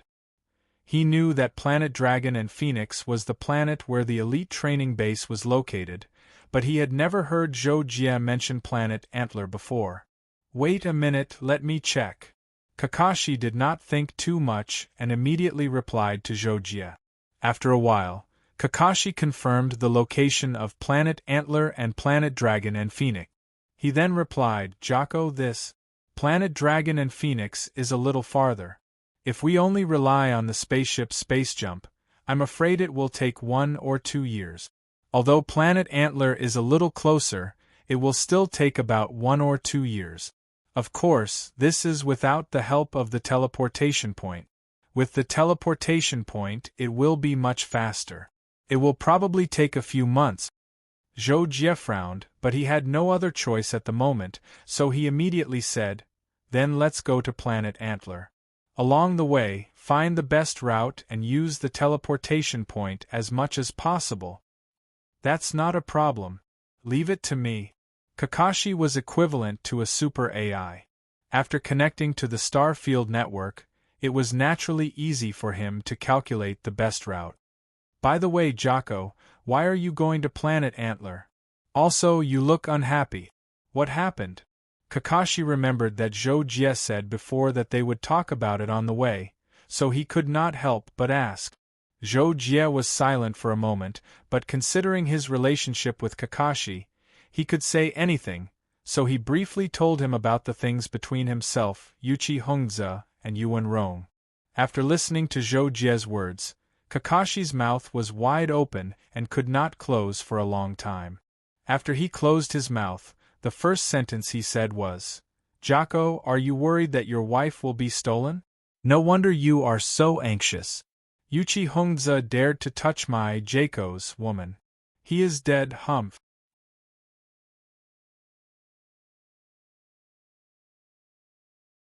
Chapter 186. Alright, let's not talk about it anymore. I haven't shown up for so long, they might think that I'm dead. I wonder how Rong is doing. Zhou sighed and frowned. When Kakashi saw Zhou like this, he was a little embarrassed for a while. He didn't know what to say for a long time. In the end, Kakashi thought for a while and suddenly said, "Jocko, why don't I help you look it up on the internet? Let's see if sister-in-law and that Yuchi Hongza that. No need, I don't want to know for now. I'm planning to enter the Six Paths world. I'll leave the ship to you and I'll come out in about 3 months." Unexpectedly, Zhou Jie rejected. Enter the Six Paths world? Kakashi was obviously surprised, but he soon thought of something and nodded. "Yes, Jocko, your cultivation has improved by leaps and bounds this time, but no matter how you improve, there will always be drawback. You should go to the Six Paths Wondrous Realm to consolidate your cultivation." "That's what I meant," Zhou Jie said. Then, Zhou Jie entered the Six Paths realm in the Six Paths world and entered the Six Paths Pagoda without hesitation. In the Six Paths Wondrous Realm, Zhou Jie met Zhou Tianwu again. When Zhou Tianwu saw Zhou Jie, he was surprised and said, "Your Highness, it's only been a few decades since you last came to the Six Paths Wondrous Realm. I didn't expect you to become a 7-star lord already. This is really amazing." Zhou Jie wasn't happy with Zhou Tianwu's praise. He simply explained, "I got an opportunity and my cultivation improved greatly. However, I fell behind in the elemental laws. I plan to continue learning the limitless Saint Hands from you and make up for my shortcomings by practicing it." Hearing this, Zhou Tianwu could not help but nod his head. "All right, with your Highness's current cultivation, the limitless Saint Hands should be able to cultivate stealing yin-yang to the large success stage. However, from this stage onwards, Hall Master needs to start tempering his hands, and at the same time, strengthen his body." Zhou Jie heard this and considered that he had only learned it for 3 months, which was really a short time, so he said, "Senior Tianwu, I want to see how the limitless Saint Hands is so that I can observe the usage of the elemental laws. As for the real use, I'll wait until I refine my hands." "All right, then we'll do as your Highness says. I'll demonstrate it for your Highness. Please pay attention." Zhou Tianwu nodded and was about to start the demonstration. After Zhou Jie said the word, "please," he calmed his mind and prepared to observe and learn with all his attention. After practicing in the Six Paths realm for more than 2 months, Zhou Jie's control and usage of the elemental laws had improved by leaps and bounds. Of course, this wasn't just because he was observing Zhou Tianwu's performance of the limitless Saint Hands. The main reason was that Zhou Jie had comprehended the halo for several months on the Dark Cyan path. The elemental laws in the halo had originally been swallowed by Zhou Jie into his mind, but Zhou Jie had digested and absorbed most of them in the past 2 months. Coupled with the observation and comprehension of the limitless Saint Hands, Zhou Jie's current terrifying leap was possible. If Zhou Jie's previous mastery of the elemental laws was 1, then now, Zhou Jie's mastery of the elemental laws could be said to be 10,000. The gap was unimaginable. This was also one of the reasons why the gap between a high-level Star Lord and a low-level Star Lord was so huge. In the remaining half a month, Zhou Jie went to open the Transcendental Tower in the Six Paths realm according to Zhou Tianwu's suggestion. Zhou Jie had heard Kakashi mention the Transcendental Tower before. This time, before entering, Zhou Jie heard Zhou Tianwu mention it again. He learned that the Transcendental Tower was divided into 4 realms and 29 levels, including the 10th level of the Star Lord realm, the 8th level of the Lord realm, the 6th level of the Imperial Emperor realm, and the 5th level of the Universe Emperor realm. Every time he passed a realm, he would be given a chance to enter the Treasure Pavilion. If he passed the 5th level of the Universe Emperor realm, he would be able to choose any treasure in the Treasure Pavilion without any restrictions. All the inheritances of the Holy Land would be open to Zhou Jie. In addition, Zhou Tianwu also told Zhou Jie that the Transcendental Tower gathered the energy of the origin of chaos as a reward for those who entered the trial. The reward would be given when they chose to leave the tower, which was a pleasant surprise for Zhou Jie. The Transcendental Tower was divided into 10 levels, which basically corresponded to the 9 levels of the Star Lord state. Zhou Jie believed that he was one of the best 7 Star Lords, so he planned to pass 8 levels in one go and see how far he was from the 9th level. However, Zhou Jie dropped the idea after he defeated the phantom opponent on the 6th level of the Transcendental Tower. The opponent on the 6th level is so strong, but he's only a 6-star lord. That's unbelievable. Right? Kakashi once said that his master was able to kill people of the same level when he was in the peak of the Imperial Lord state. He must be much stronger than the standard. That's probably the standard of the Transcendental Tower's tests. Zhou Jie thought for a moment after defeating the Phantom on the 6th level and decided to try the 7th level. He knew that it was almost impossible for him to defeat the opponent on the 7th level, but there was no harm in trying. More importantly, he wanted to see how far away he was from the standard of the Sacred Land. Therefore, Zhou Jie looked at the teleportation array on the lower level not far away and chose to enter it. The 7th level of the Star Lord state was still a vast void of energy. It was 10 times faster to replenish energy there than in the outside world. Therefore, Zhou Jie's consumption of energy from the previous 6 battles was negligible. Very soon, a black phantom appeared in front of Zhou Jie. It was holding the same weapon as Zhou Jie's Kadi's blade, except that it was also black. Then, the phantom absorbed the energy and turned into a dark gray energy entity. To defeat the phantom, he had to completely shatter its energy body. Seeing this, Zhou Jie made his move without another word. He immediately used his elemental law domain. After the paramount domain underwent a qualitative change, it would become the elemental law domain, and above that would be the law Dao domain. His blade swept down like a comet, and at the same time, it carried the terrifying power of lightning. It was lightning annihilation.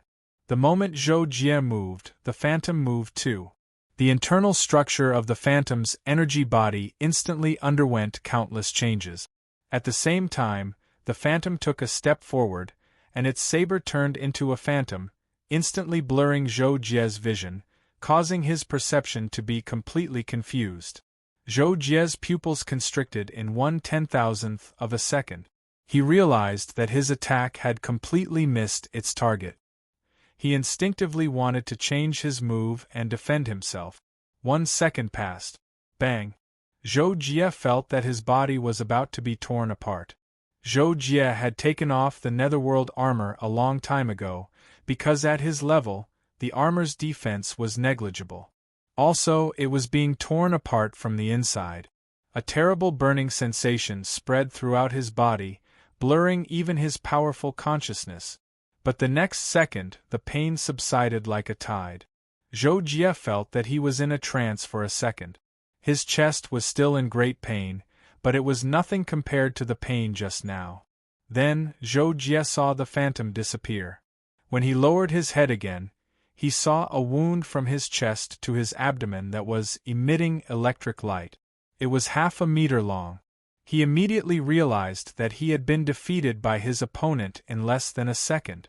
At that moment, Zhou Jie didn't have any other thoughts except shock. It was too horrifying. It was hard to imagine that a 7-star lord could crush him with pure strength. It must be noted that Zhou Jie could easily crush regular peak 7-star lords. While Zhou Jie was in a daze, a gentle light enveloped him. The wound on Zhou Jie's chest was instantly healed. At the same time, 6 pure white balls of light of different sizes entered Zhou Jie's body from the top of his head.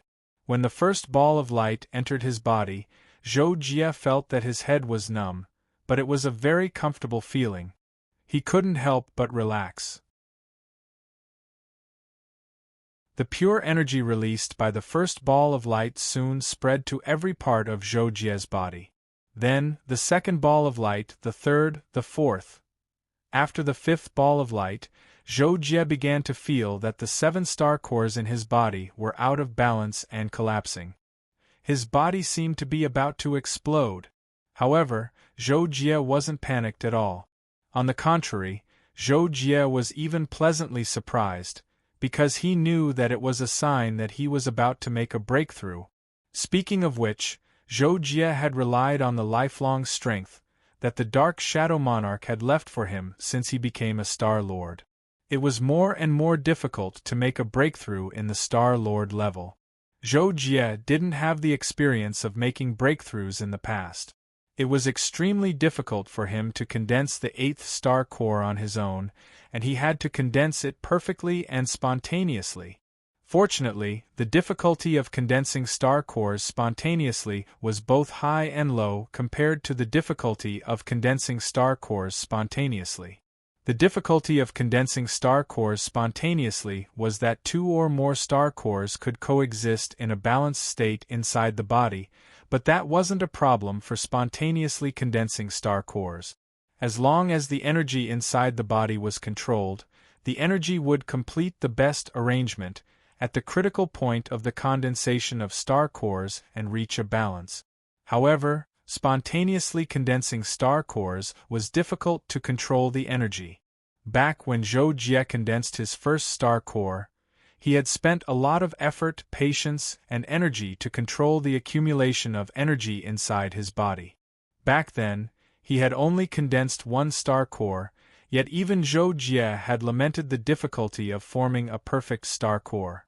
Now that he was about to condense the 8th, even Zhou Jie could only chuckle. In the control cabin of Zhou Jie, Kakashi was reading some interesting news about the star fields out of boredom. Unfortunately, he had eaten all the snacks decades ago. He didn't dare stop to buy any now that Zhou Jie was in a hurry to go to Antlers. Kakashi felt bored after reading the news for a while. He sat up and couldn't help but mutter, well, didn't Jocko say that he would be out in 3 months? It's been 3 months and 2 days. Why isn't he done yet?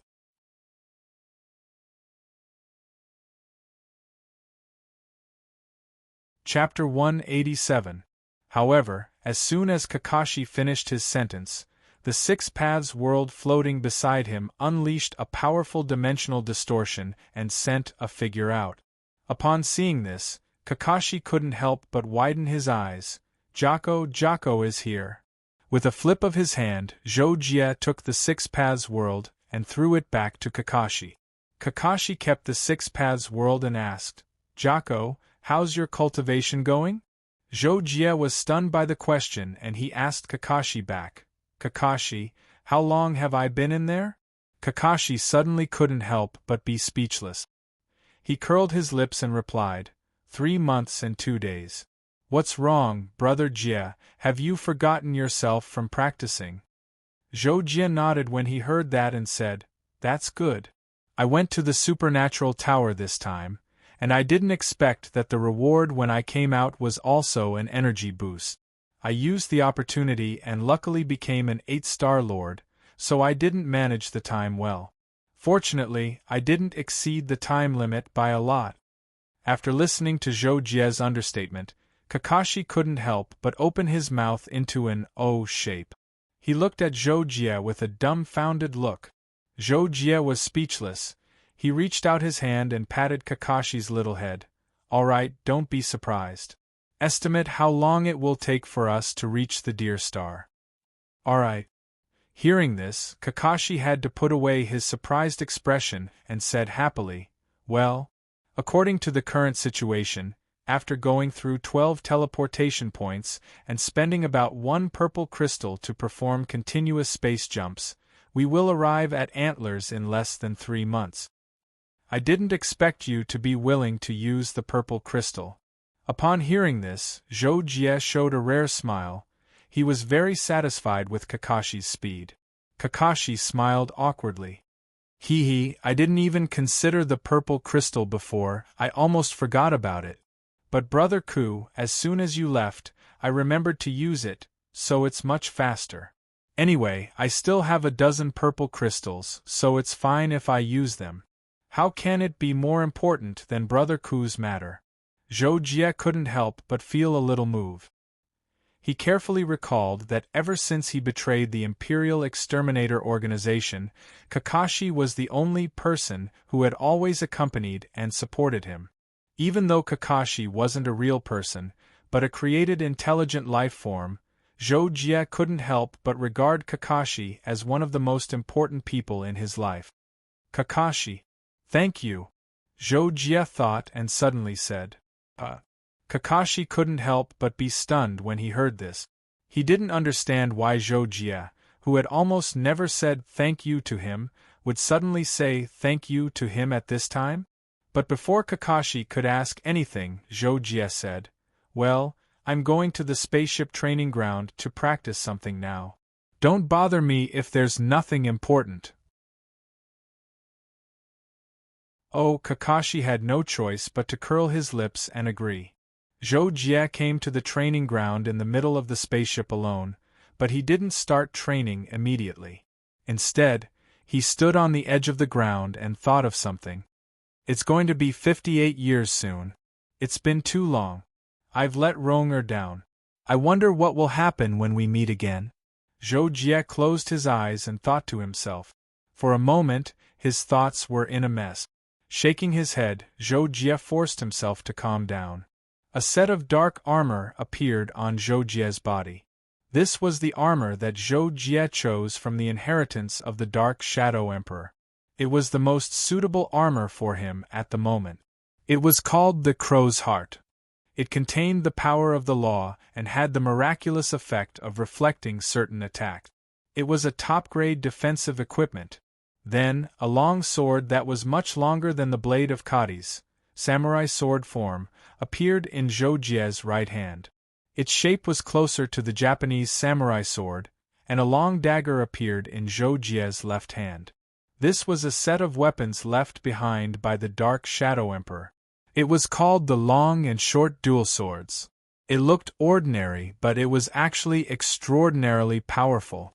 It also contained the power of the law and had a highly toxic and penetrative effect. This wasn't the end of it. Then, a silver visor-like helmet appeared on Zhou Jie's head. Its style was very strange. This was also left behind by the Dark Shadow Emperor. It was called the Sacred Beetle Shell. It contained the power of the law and could absorb head damage and reduce the effect of mental attacks. The equipment left behind by the Dark Shadow Emperor could be said to be very thoughtful. For example, Zhou Jie wouldn't be able to use the Emperor-level weapons and armors. Even the Lord-level Zhou Jie wouldn't be able to use his full strength. Some of them would even limit his explosive power. However, the Dark Shadow Emperor used a secret method to seal the power of the law in the weapons and armors. Although it limited the upper limit of the power of the weapons and armors, it allowed Zhou Jie to use them easily. On the contrary, it greatly increased Zhou Jie's combat power. When he challenged the supernatural tower, Zhou Jie felt that it was too easy at the beginning. There was no need to use the weapons and armors like the Crow's Heart. Later, on the 7th floor, Zhou Jie didn't even have time to use them before he was defeated. Now, he had to use them on the training ground to find the feeling of wearing and using them. Nearly 3 months passed in the blink of an eye. As Kakashi expected, Kaji appeared in the void of the universe tens of thousands of miles away from Antler Planet and stopped approaching. Why did we stop? Zhou Jie was staring at the screen nervously. When he saw that the spaceship suddenly stopped, he couldn't help but turn to Kakashi and ask. Kakashi immediately replied, "Jocko, if we got a little closer, we would have entered the target planet's warning zone. I connected the spaceship to the AI in advance, so we stopped in advance." Zhou Jie was not surprised when he heard this. This was because this situation was very normal. Antler Planet was the ancestral home of the Yuan family. Naturally, it was heavily guarded. Any foreign spaceship that entered would definitely be checked. "I see. Then I will get off the spaceship. I will fly in with my body." Zhou Jie quickly made up his mind and said. He was confident that with his current strength, the large-scale warning system would not be able to detect his entry. After a while, Zhou Jie began to fly towards Antler Planet alone in the vast universe. His speed directly exceeded 1,000 meters per second. It would only take him a few hours to cross the distance of tens of thousands of miles. Zhou Jie landed in a city on Antler Planet. He didn't know anything about this place, so he chose to ask a nearby passerby. However, when Zhou Jie asked where the ancestral home of the Yuan family was, the passerby was stunned. Then he took out his mobile phone and searched for Zhou Jie. Then he showed the mobile phone to Zhou Jie and let Zhou Jie see it for himself. Zhou Jie saw that the passerby was searching for Antler Holy City. He immediately understood. After looking at the navigation, he found that it was only about 1,000 kilometers away. Therefore, Zhou Jie thanked the passerby, chose the general direction, and directly flew away. P.S. Members of some large forces don't use mobile phones. Because mobile phones are a popular product, their communication capabilities are limited. Instead, they use specialized communication tools. For example, Zhou Jie's identity card in the Star Sword Alliance and Hao Jue's identity card. Those communication tools do not have chat software like QQ. Therefore, don't be confused why Zhou Jie and Qin Feng didn't have a chat group or something. Zhou Jie wore the crow's heart and the scarab's shell. When he approached the city where the ancestral home of the Yuan family was located, he even tried to change the shape of his face. This way, even if the patriarch of the Yuan family stood in front of him, it would be difficult for him to recognize him. Moreover, Zhou Jie's aura was already different, and his cultivation level was also much higher than before. After entering the holy city, Zhou Jie quickly flew along the edge of the city toward the ancestral home of the Yuan family. When he saw the base area in the center of the city from afar, he realized that it was the ancestral home of the Yuan family. The ancestral home of the Yuan family was, of course, heavily guarded. There were many electronic eyes, flying in the air, monitoring the surrounding area from all angles. There were also people at the controls who could activate large energy weapons to defend and attack at any time. Zhou Jie stood in the distance and thought for a while. In the end, he still called out to Kakashi. As soon as Kakashi appeared, Zhou Jie said to him, "Kakashi, hack into this planet's network and find out if there's any news related to the Yuan family. See if there's any news related to Yuan Rong and Yuqi Hongze." When Kakashi saw this, he looked around and understood the situation. He didn't say much and nodded. "No problem." After a while, Kakashi's expression changed. He looked up at Zhou Jie with a strange expression. "What's wrong?" Zhou Jie asked. "Jocko, the news about Yuan Rong and Yuqi Hongze that you mentioned. Are you sure you want to hear it?" Kakashi said in a trembling voice. He looked as if Zhou Jie would kill him if he told him the news. When Zhou Jie heard this, he was silent for a second. In the end, he said, "Tell me, I'm prepared." "Then I'll tell you now?" Kakashi still looked worried and asked with a scared expression. When he saw Zhou Jie nod, he continued, "This is a major news story from 47 years ago. The proud son of the Yuqi family, Yuqi Hongze, married the goddess of the Yuan family, Yuan Rong." "Okay, I got it." Zhou Jie interrupted Kakashi in time. Then he closed his eyes and frowned. His breathing became rapid, and even his face was trembling. "Jocko, are you okay?" Kakashi saw this and couldn't help but stammer. His face was trembling much more than Zhou Jie's. When he heard this, Zhou Jie quickly opened his eyes and said, "You can go back." Other than his eyes being much colder, there was no other special emotion. After Kakashi returned to the spatial ring, Zhou Jie's eyes gradually dimmed again. His entire expression seemed to be withered, and he looked a little lifeless. "It's been too long, it's really been too long. 47 years ago. That was the day my 10-year promise with Yuqi Hongze ended. Were you forced to marry him?" Zhou Jie thought as he closed his eyes again. His heart ached.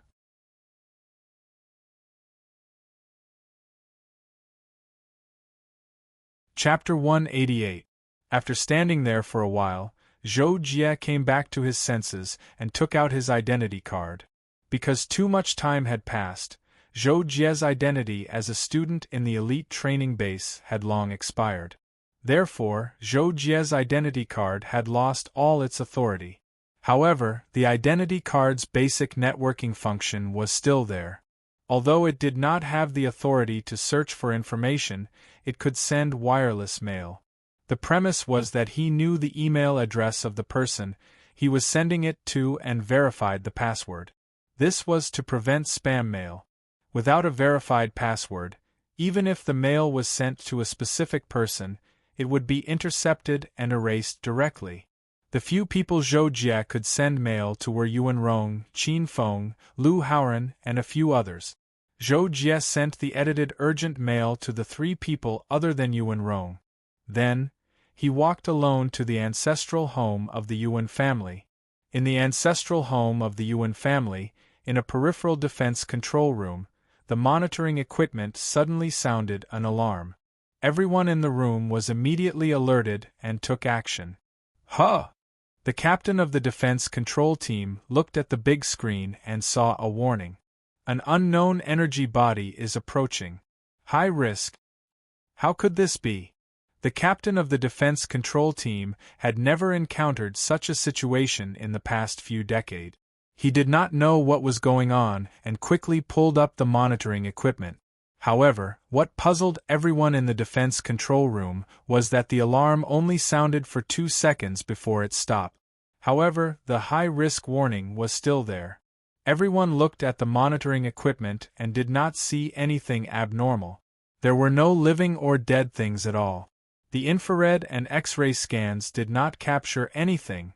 However, looking at the high-risk warning, still flashing on the screen, the captain of the defense control team thought for a short while and almost broke out in cold sweat. He quickly ordered, "Quick, inform the chief of the city defense." "No, I will go there myself." On the other side, Zhou Jie had already entered the ancestral home of the Yuan family and teleported to the central square of the Yuan family. Zhou Jie randomly found a passerby and asked, "Do you know where Yuan Rong is?" The person who was questioned by Zhou Jie was shocked. He was stunned for a long time before he stuttered, "Who are you?" "A few days ago, I saw a Yuchi family spaceship docked here.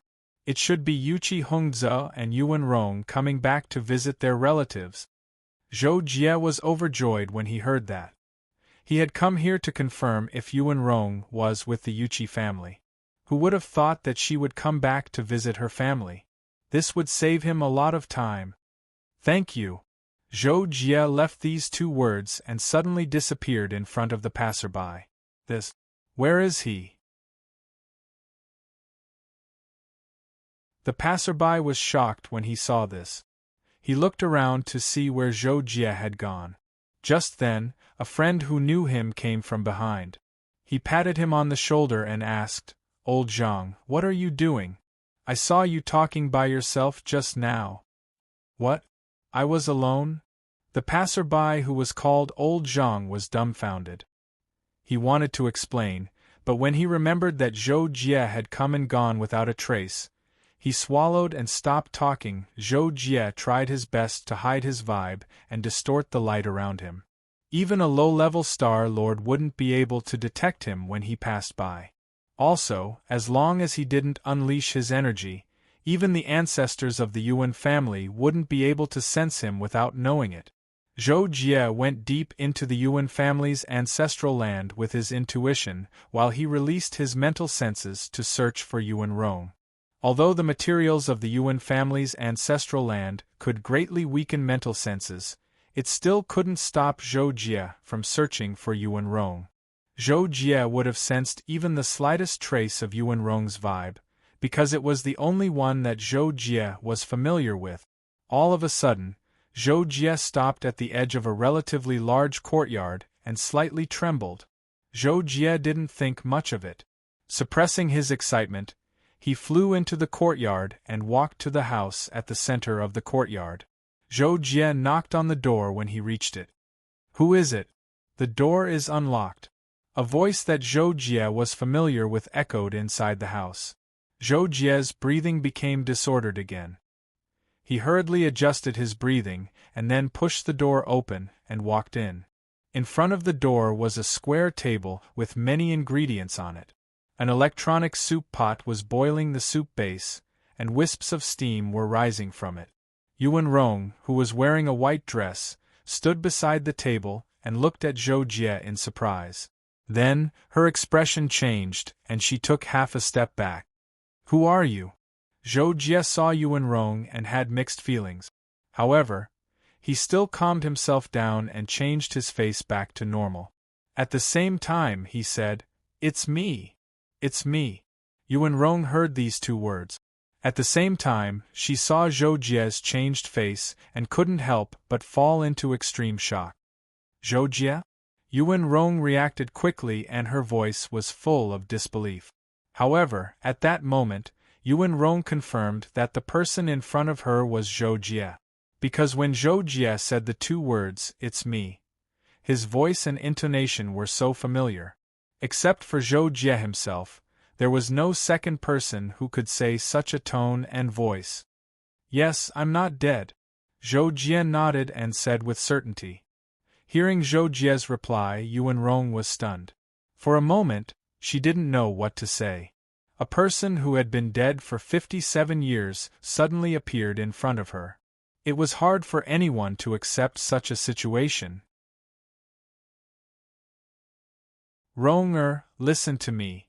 Zhou Jie saw that Yuan Rong was in a daze and quickly explained why he had disappeared for 57 years. After explaining why he had been dead for 57 years, Zhou Jie looked into Yuan Rong's eyes and asked, "You and Yuqi Hongze, were you forced to be together?" When he asked this question, Zhou Jie felt inexplicably uncomfortable. In fact, he knew that this question was probably meaningless. He shouldn't have come back to find Yuan Rong, but there was no but, he was here. Yuan Rong had completely calmed down at this time. When she heard Zhou Jie's question, she hesitated for a moment, then shook her head. "No, I was with Yuqi Hongze voluntarily. He was very good to me." Hearing Yuan Rong's words, Zhou Jie was silent. Although this answer was not unexpected, when the woman he loved really answered him like this, Zhou Jie still felt very sad, very sad. "I'm sorry. I'm sorry." Zhou Jie could only say this in the end. Yuan Rong heard this and shook her head again. She was about to say something. All of a sudden, Zhou Jie sensed that someone was rushing over. His expression changed slightly as he said, "Someone's coming." Yuan Rong was surprised, but soon, she also sensed the person coming. Her expression changed slightly, but she immediately said to Zhou Jie, "It's okay, mother." The person walked into the courtyard and shouted. His face was full of smiles, and he was obviously very cheerful. When Zhou Jie heard the words "mother," he suddenly trembled. He knew the identity of the person coming, Yuan Rong and Yuqi Hongze's son. "It seems that I shouldn't have come. I'm sorry, I'm leaving," Zhou Jie took this opportunity to say. When Yuan Rong saw that Zhou Jie was about to leave, she hurriedly said, "Jie, you didn't do anything wrong. If there's anything wrong, it's my fault. But please forgive me, okay?" Zhou Jie nodded in response. At this time, Yuan Rong's son had already reached the door and reached out to open it. "Hey, who are you?" When Yuqi Wangyan saw Zhou Jie, who happened to turn around to face him, he couldn't help but ask in surprise. Then, with a very vigilant look, he glanced at Yuan Rong behind Zhou Jie. Zhou Jie glanced at Yuqi Wangyan, but didn't say anything. He stepped straight out of the door. Yuqi Wangyan saw this and couldn't help but be stunned at the door. Yuan Rong didn't say anything. Although he didn't know who Zhou Jie was, he didn't dare to say anything at this time. "Wangyan, that's a friend of mine. He's leaving. Pretend you didn't see him. Don't mention it to your father." Yuan Rong said to Yuchi Wangyan at this time. Oh. Yuchi Wangyan felt that the atmosphere was strange, but since Yuan Rong said so, he had to agree and pretend that nothing had happened. Zhou Jie walked out of the courtyard. Hearing the conversation between Yuan Rong and Yuchi Wangyan behind him, he couldn't help but feel a pang of heartache. It's over, Zhou Jie told himself, but when he stepped out of the courtyard where Yuan Rong was, something suddenly happened. Boom! Under the pressure of a terrible energy field, the dust near Zhou Jie was stirred up. Who are you? How dare you break into my family's ancestral land? Then, a questioning voice rang out in the sky, mainly into Zhou Jie's ears. The voice was full of majesty. Zhou Jie slowly raised his head expressionlessly and saw two people suspended dozens of meters above his head. Zhou Jie knew one of them. It was Yuan Tianxia, the current patriarch of the Yuan family. Zhou Jie didn't know the other person who had just questioned him. However, judging from the standing position of Yuan Tianxia and that person in the air, the person beside Yuan Tianxia was of a higher status than Yuan Tianxia. He was an unfathomable master to Zhou Jie. Zhou Jie raised his head at this time, allowing Yuan Tianxia to see Zhou Jie's appearance clearly. Yuan Tianxia's expression suddenly changed, and he almost lost his voice. You're Zhou Jie? Yes, Zhou Jie? Hearing Yuan Tianxia's surprise, Yuan, who immediately recalled, as the former patriarch of the Yuan family and the current grand elder, Yuan, who was the most important person in the family when the ancestors were traveling. Although he had been cultivating in seclusion under the patriarch's palace, he still learned about the major events that happened in the family from time to time. He had some impression of the name Zhou Jie. You're Zhou Jie? Then Yuan, who also remembered how he had learned of Zhou Jie's name, but he couldn't help but have a lot of doubts. Faced with Yuan Hu and Yuan Tianxia's surprised questions, Zhou Jie calmly admitted, "It's me, Zhou Jie."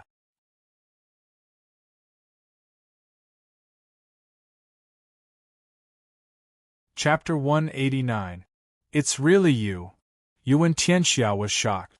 But it's only been a few decades. How did you become an 8-star lord? While Yuan Tianxia was asking, Yuan Rong couldn't stand it anymore. She ran behind Zhou Jie and looked up at Yuan Tianxia. Patriarch, Zhou Jie was in a fortuitous encounter before. That's why he hasn't appeared for so long. Now, he's benefiting from his misfortune. He just came back to see me. Please forgive his impudence and let him go. Yuan Rong only pleaded with Yuan Tianxia because she didn't know Grand Elder Yuan Hu. When Yuan Hu retired and lived in seclusion in the ancestral land, Yuan Rong was still 1,000 years away from being born. With the difference in status between the two, they naturally hadn't met. After hearing Yuan Rong's words, Yuan Tianxia understood Zhou Jie's situation. Although he still found it hard to accept, he had to accept the truth. However, considering that Zhou Jie had broken into the ancestral land without permission to meet Yuan Rong, he naturally didn't want to listen to Yuan Rong and let it go. So, Yuan Tianxia directly scolded Yuan Rong. This is no place for you to speak. Leave now. Yes, Patriarch. Yuan Rong didn't dare to disobey Yuan Tianxia and immediately responded in fear. She glanced at Zhou Jie, but her feet hesitated. Zhou Jie noticed this and frowned even more. He said to Yuan Rong without looking back, "You stay away." Zhou Jie only said this because he was afraid that Yuan Rong would be affected if Yuan Tianxia and Yuan Rong attacked him. However, Zhou Jie's words were so calm that Yuan Rong felt like she was being disliked. However, at this moment, Yuchi Wangyan came to the entrance of the courtyard. Yuan Rong had no choice but to go over and pull her son. "Wangyan, let's stay away." However, when Yuan Rong ran a short distance with Yuchi Wangyan, she saw Yuchi Hongze standing in the corner ahead. Hongze! Yuan Rong saw Yuchi Hongze in this situation, and couldn't help but tremble and lower her head. Yuchi Hongze was originally staring at Zhou Jie, who was nearly 100 meters away. And Yuan Rong. He's actually still alive. As Yuchi Hongze spoke, his gaze fell on Yuan Rong's face. He wanted her to say something. Hongze, it's impossible for me and Zhou Jie to be together. I've already made things clear to him. Let's go. Stay away from him. Yuan Rong finally reacted. She raised her head and looked directly at Yuchi Hongze. While Yuan Rong was talking to Yuchi Hongze, Zhou Jie's conversation was also going on. Zhou Jie, how do you want to explain yourself for sneaking into our ancestral land? Yuan Tianxia questioned Zhou Jie. Yuan, who looked on coldly from the side. Zhou Jie's expression was still very indifferent when he heard the question. He replied, I have nothing to explain. It's my fault for breaking into your ancestral land. After I go back, I will prepare a gift to apologize to you. Just treat it as a wedding gift for Rong. Yuan Tianxia was stunned. Yuan, who heard Zhou Jie's arrogant words and snorted, You want to go back and apologize? Take him down. When Yuan, who said this, he sealed off a certain space so that sound couldn't be transmitted. Therefore, Yuchi Hongze and Yuan Rong couldn't hear it and continued their conversation. When Yuchi Hongze was about to speak, Yuan Tianxia heard Yuan, whose order, and finally attacked Zhou Jie. Then you can stay here for now, Zhou Jie. Yuan Tianxia shouted and pressed his palm down on Zhou Jie. The temperature in the air dropped by dozens of degrees. The Yuan family's cultivation method was the ice arts, which were passed down from generation to generation. When Yuan Tianxia attacked, he directly released his elemental law domain, which caused the temperature in the air to change drastically. Zhou Jie hadn't been in the elemental law domain for long, but he had made some achievements. He mainly cultivated the Tao of Thunder.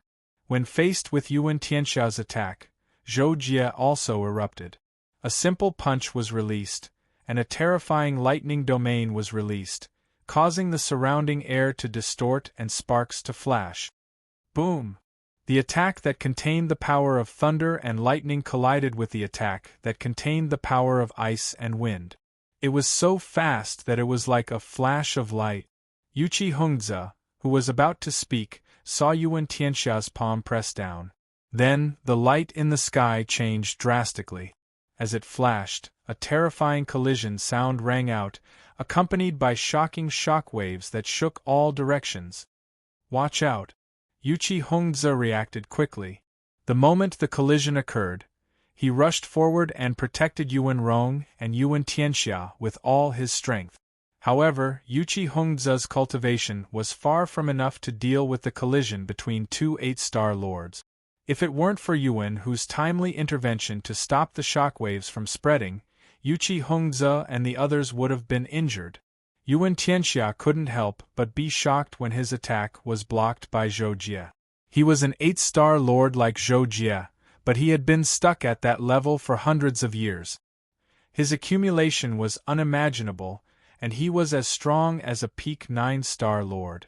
Zhou Jie, on the other hand, had broken through to become an 8-star lord in just a few decades. According to Yuan Tianxia's guess, his foundation must be very weak, and he should be able to take him down with one hand. However, the truth was that although Zhou Jie had just become an 8-star lord, he was still as strong as a 9-star lord. In the previous collision, Zhou Jie had used all his strength, and that was why he was able to tie with Yuan Tianxia. How dare you resist, kid? Let's see what you're made of.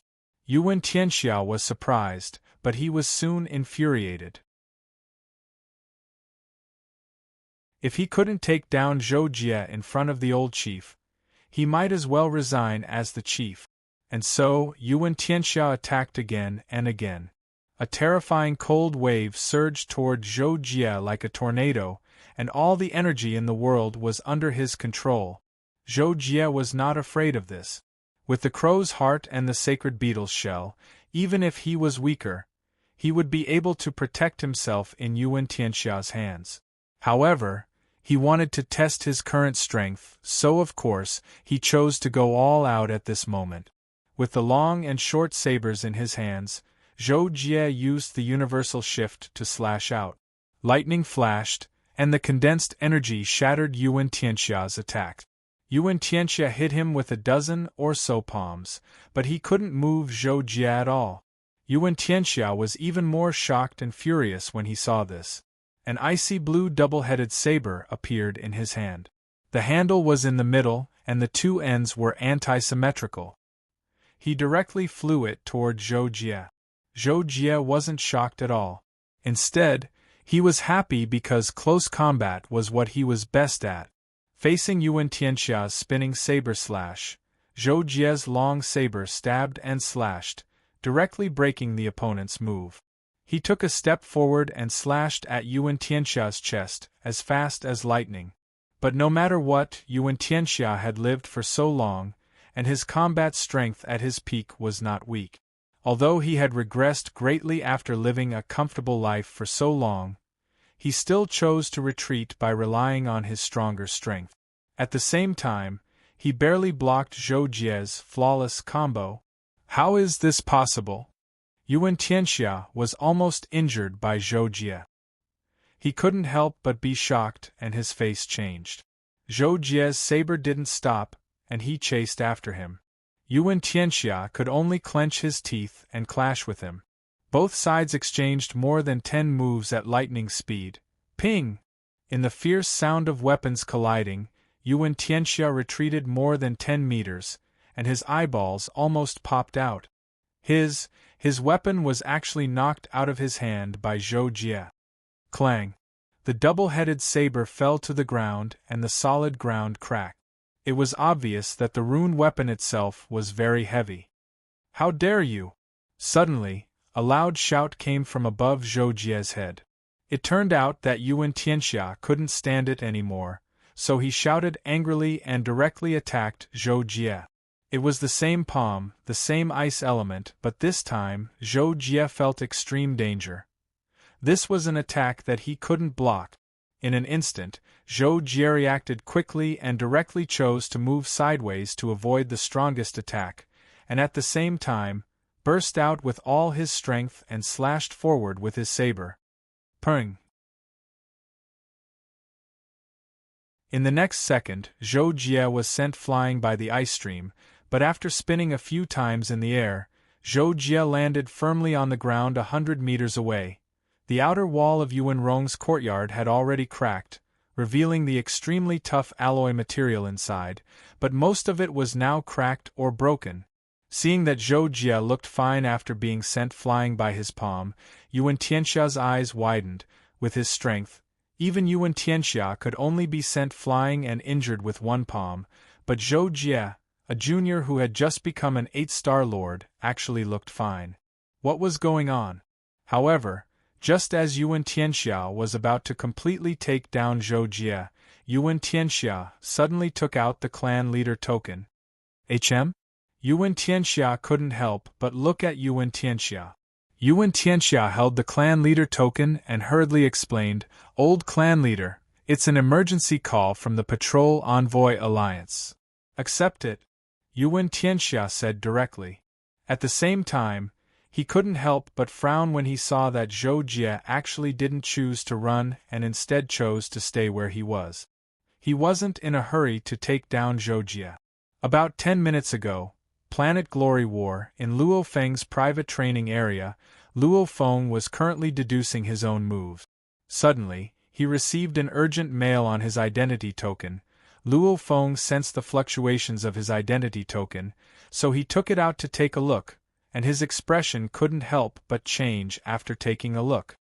Zhou Jie is still alive. Luo Feng couldn't help but look at the contents of the mail on his identity token in surprise. The mail that Luo Feng received was sent by the Temple of the Stars main hall, with the note, "Young Temple Master of the Temple of the Stars, Lu Haoran." It told him that Zhou Jie had asked him, Lu Haoran, to contact him, that Zhou Jie was currently at the Yuan family's ancestral land, and that he hoped that Luo Feng could contact the Yuan family's clan leader to go and receive Zhou Jie. Luo Feng knew about Lu Haoran. He was one of Zhou Jie's good friends at the elite training base, so his mail was trustworthy. However, for safety reasons, Luo Feng didn't immediately contact Zhou Jie. Instead, he hurriedly used his identity token to connect to the patrol nets above snares below and used the patrol eyes above snares below, which was in charge of the Yuan family's territory. It didn't take long for him to see the situation at the Yuan family's ancestral land. When Luo Feng saw the situation at the Yuan family's ancestral land, Yuan Tianxia was attacking Zhou Jie. Luo Feng was so shocked that he immediately wanted to contact Yuan Tianxia, but he was quickly stunned by Zhou Jie's strength.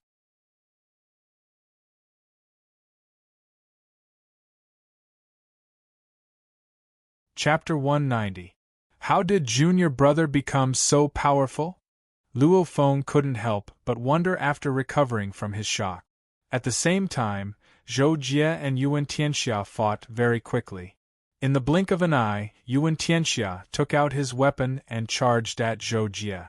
However, in less than a breath's time, Zhou Jie knocked his weapon away. Luo Feng couldn't help but be dumbfounded. He couldn't be any more shocked. He knew Yuan Tianxia more or less. He had been stuck at the peak of 8-star Lord for hundreds of years. Although his cultivation hadn't improved, he was still very strong. He was even stronger than some new 9-star lords. Yet, he couldn't even defeat his junior brother, Zhou Jie. Junior brother isn't even 100 years old yet. This strength, he's reached the top in a single step. Luo Feng couldn't help but sigh. He even forgot to contact Yuan Tianxia. It wasn't until Yuan who attacked out of nowhere and Zhou Jie was knocked away that Luo Feng's expression changed drastically. He immediately contacted Yuan Tianxia. That was how the following thing happened. Yuan Tianxia accepted the video call. Luo Feng's 3D image immediately appeared above his identity token. Inspector Luo. Yuan Tianxia was shocked to see Luo Feng. He quickly smiled and isolated the surrounding area to prevent sound from entering. However, Yuan, who was still within range and could hear their conversation. Clan leader Yuan. Luo Feng greeted Yuan Tianxia in a neither servile nor overbearing manner. Yuan Tianxia then asked Luo Feng, Inspector Luo, why are you calling me so urgently? Is there something urgent? Zhou Jie is with you, right? Luo Feng asked right away. Yuan Tianxia's expression changed slightly when he heard the question. However, he quickly forced himself to remain calm and maintained his original expression. He pretended to be confused and asked, Zhou Jie? Isn't he dead? Why do you ask, Inspector Luo? Luo Feng wasn't surprised to hear Yuan Tianxia's answer. He shook his head with a smile and said bluntly, Clan leader Yuan, I think you've lost your mind. Have you forgotten about the heavenly eye? I'm looking at you and the person beside you. He should be your clan's grand elder, right? At this moment, Yuan Tianxia's face completely froze. He coughed dryly and adjusted his expression. His face sank slightly as he said, All right, then what do you want? What does Zhou Jie have to do with you? Although Yuan Tianxia was curious as to why Luo Feng would specifically contact Zhou Jie to ask if he was with him, he thought that with Zhou Jie's status, it was impossible for him to have anything to do with Luo Feng. Therefore, he calmed down and asked, He's my master's disciple in name. According to my master, if he comes out of the secret territory, he'll be an official disciple, which means he'll be my junior brother. I'll send someone to pick him up later. Yuan clan leader, do you have any questions? Luo Feng smiled and asked Yuan Tianxia. At this moment, Yuan Tianxia's face completely darkened. He couldn't help but look at Yuan who, if the old clan leader didn't say anything, he wouldn't dare to agree. At this moment, Yuan whose face was even uglier than Yuan Tianxia's. He stared at Zhou Jie, who looked calm in the distance as if he wanted to eat Zhou Jie alive. However, just as Yuan who was hesitating, Luo Feng spoke again. Right, I've already told my master about my junior brother's appearance. Master wants to see him.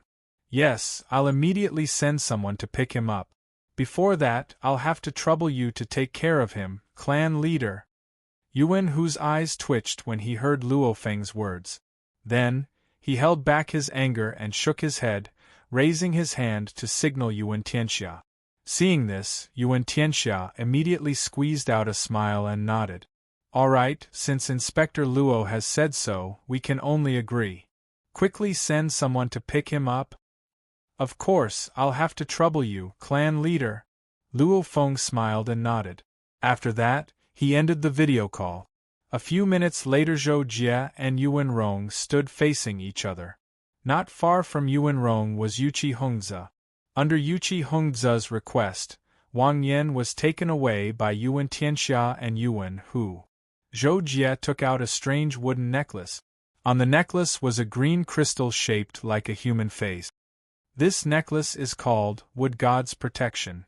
When activated, it can control plants and even create plants out of thin air. In addition, it can resist and absorb thousands of poisons. I'll give it to you as a wedding gift from me. Zhou Jie handed the necklace to Yuan Rong. Then, he took out a horrifying mask and said, "This is the Divine Ghost Mask. After wearing it, it can stimulate one's willpower and increase one's combat strength. It's not a good item. Give it to your clan leader as my apology." Yuan Rong silently took the two items from Zhou Jie. From beginning to end, she kept her head down and didn't say a word. Zhou Jie didn't mind. After giving the two items, he turned around and said, "Then I'll be leaving." Then, he left. At this time, Yuan Rong raised her head and looked forward, a complicated light flashing in her eyes. Yuqi Hongzi saw this and walked behind Yuan Rong.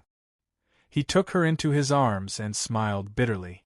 Then, he whispered in Yuan Rong's ear, "He's really good." Zhou Jie sat in the middle of the Yuan family's central square, waiting for the spaceship to pick him up. There were many people around, but no one could see him. Zhou Jie sat there for more than half a day. When Antler Planet was completely dark, a black spaceship hovered above the Yuan family. Zhou Jie flew over immediately. The spaceship's cabin door opened and a burly man walked out. He was almost 2 meters tall and wore a silver armor. He had the face of a lion and a tiger. He looked very fierce.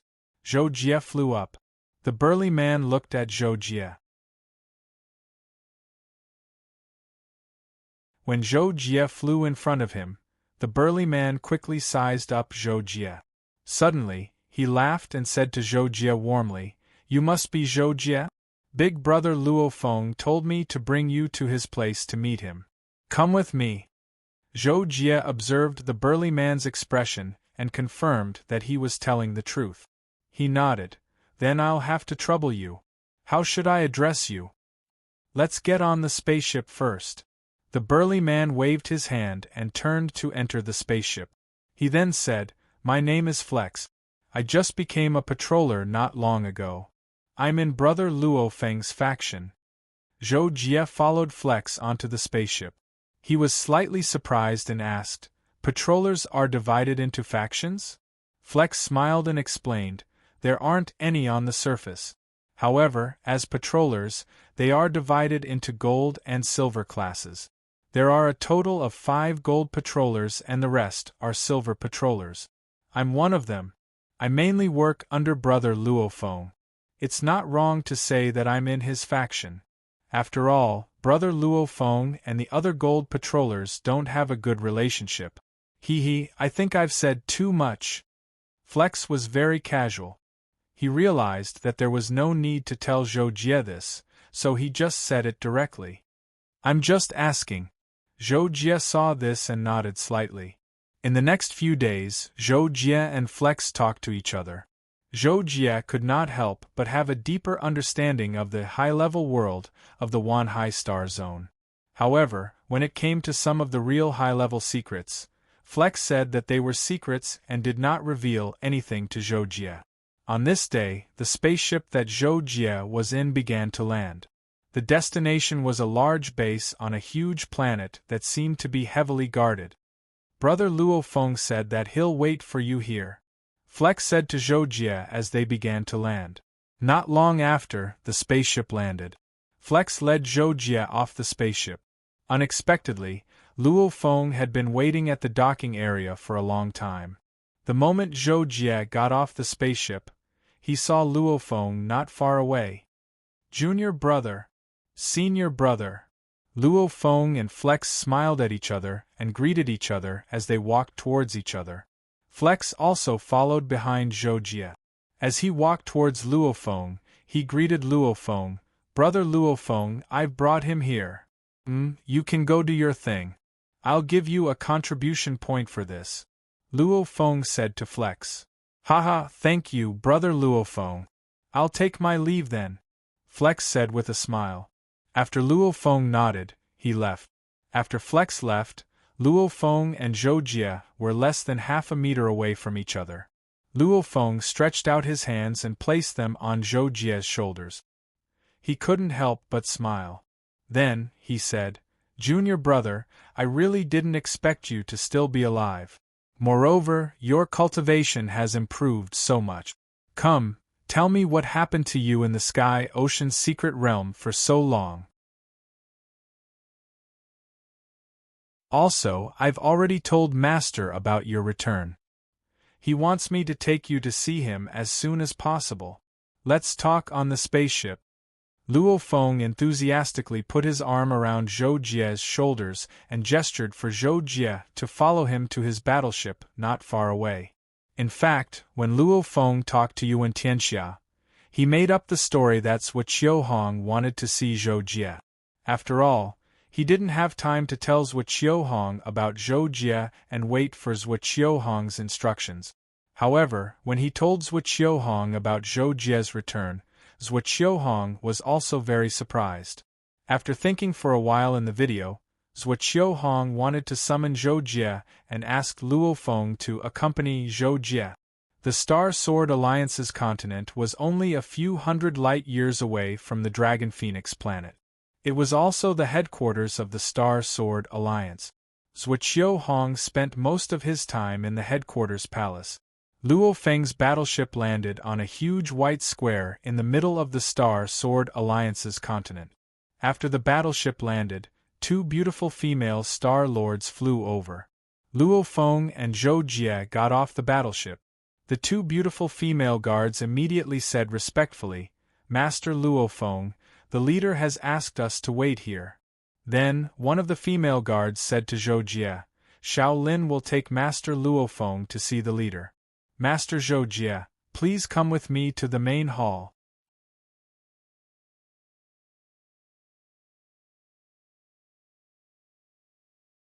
Chapter 191. Luo Feng was slightly stunned when he saw this, and then he turned to Zhou Jie and said, "Since Master has arranged it like this, then junior brother, go wait in the main hall." After that, before Zhou Jie could reply, Luo Feng turned to the female guard that led the way for Zhou Jie and said, "Go get 2 bottles of cold dew drink from the public freezer for my junior brother. My counter number is S207. "Yes, Lord Luo Feng." The female guard immediately nodded and agreed when she heard this, and then she said to Zhou Jie, "Then please follow me, Lord Zhou Jie." Zhou Jie felt that there was no need to interrupt when he saw this, so he nodded and left with the female guard. After that, Luo Feng asked the other female guard about Zhuo Qiuhong's location, and then he headed over to see Zhuo Qiuhong after he obtained the location. The square area where Zhuo Qiuhong resided was called Starsword Palace. There were numerous palaces within it, and they were mainly located in the east, west, north, south, and center.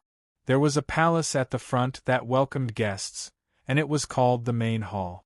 It was the hall that Zhou Jie had just gone to. On the other hand, the place Zhuo Qiuhong received Luo Feng was at the second floor of the central palace.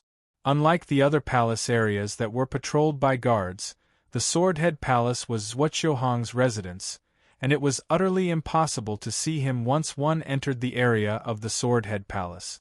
It wasn't the first time Luo Feng had come to the Swordhead Palace, but it had been a long time since he'd come here. However, he easily arrived at a quiet room on the second floor and saw Zhuqiuhong, who was brewing tea. The fragrance of the tea curled up into the air. Zhuqiuhong closed his eyes slightly as he smelled the fragrance of the tea, and he only opened his eyes to look at Luo Feng when Luo Feng stopped at the door for a second. He revealed a gentle smile and greeted. Luo Feng, you've come. Have a seat first, your tea has just been brewed. Thank you, master. Luo Feng expressed his gratitude when he saw this, and he wasn't reserved at all. After that, he walked over and sat cross-legged before Zhuqiuhong's table. As soon as Luo Feng sat down, Zhuqiuhong raised his teacup and looked at Luo Feng as he asked. Tell me about Zhou Jie. You've probably chatted with him, right? Yes. Luo Feng responded and began to answer. I asked Junior Brother why he didn't come out of the secret territory for so long. He told me that it was because he was receiving the imprint's energy. Seal empowerment? Zhuqiuhong was shocked when he heard this, and he seemed to have thought of something. Luo Feng noticed the change in Zhuqiuhong's expression as well, so he nodded. That's right. Junior Brother said that he obtained a mysterious imprint from the Nine Heavens imprint. The energy within the imprint allowed him to reach peak 7 Star Lords right after the Enlightenment. Zhuqiuhong immediately understood and asked, Isn't Zhou Jie already an 8-star lord? When did he leave the secret realm? Junior Brother said that after he left the secret territory, he went to the Deer Star. It took him about a year to get there. He broke through during this time. Luo Feng answered. This kid's talent is indeed not bad. Zhuqiuhong couldn't help but praise him when he heard this. Although there was only one step between a peak 7-star lord and an 8-star lord, to cross it, one needed a multifaceted foundation and talent. It wasn't something that could be broken through casually by accumulating experience. It was normal for many people to be stuck at such a bottleneck for decades or even centuries. Zhou Jie had broken through in a year, which was enough to prove that his talent was unparalleled. However, in reality, Zhou Jie still relied on the supernatural tower's reward to break through. Moreover, it only took him 3 months. In addition, the time he took to travel was only slightly more than half a year. When Zhou Jie told Luo Feng about it, he had naturally considered it and only said it after appropriate distortions. Yes, when I came into contact with Junior Brother in the Sky Ocean Secret Realm, I could tell that he was the only one in history who obtained the imprint of the Nine Heavens imprint, right? Junior Brother is really amazing, Luo Feng said when he heard this. His praise came from the bottom of his heart. Zhuqiuhong nodded slightly when he heard Luo Feng's words. Then he placed a black plate on the table and slid it to Luo Feng, saying, This is some secret information about chaos. Take it back and show it to the other Golden Patrol emissaries. Then, bring Zhou Jie to me. Luo Feng answered and left. A few minutes later, he brought Zhou Jie back to Zhuqiuhong's quiet room. Master, I'll go look at the information first, Luo Feng said to Zhuqiuhong after bringing Zhou Jie into the quiet room. Then he turned to Zhou Jie. Junior Brother, come to the main hall later. I'll wait for you there. Okay. Zhou Jie answered and watched Luo Feng leave. At this moment Zhuqiuhong said, Have a seat, Zhou Jie. Do you want some tea? Zhou Jie sat down and glanced at the tea in front of Zhuqiuhong. He could tell that the tea was extraordinary. Although he didn't like drinking tea, he didn't hate it either. So he nodded and said, Okay. Thank you, Alliance Master. Haha, still calling me Alliance Master? Zhuqiuhong laughed and looked at Zhou Jie. Zhou Jie was stunned but quickly reacted. He quickly corrected himself. Oh, it's Master. Unexpectedly, Zhuqiuhong laughed even harder when he heard this. He even shook his head while laughing. Zhou Jie was puzzled when he saw this. Zhuqiuhong said, Indeed, official disciples should address me as teacher. Only Luo Feng is my personal disciple, so he can address me as master. This is a rule that I set myself. However, I intend to take you as my second personal disciple. I wonder what you think, Zhou Jie? Ah! This time, Zhou Jie was very surprised and couldn't help but be slightly stunned. What? You're unwilling? Zhuoqiu Hong asked with a smile when he saw this.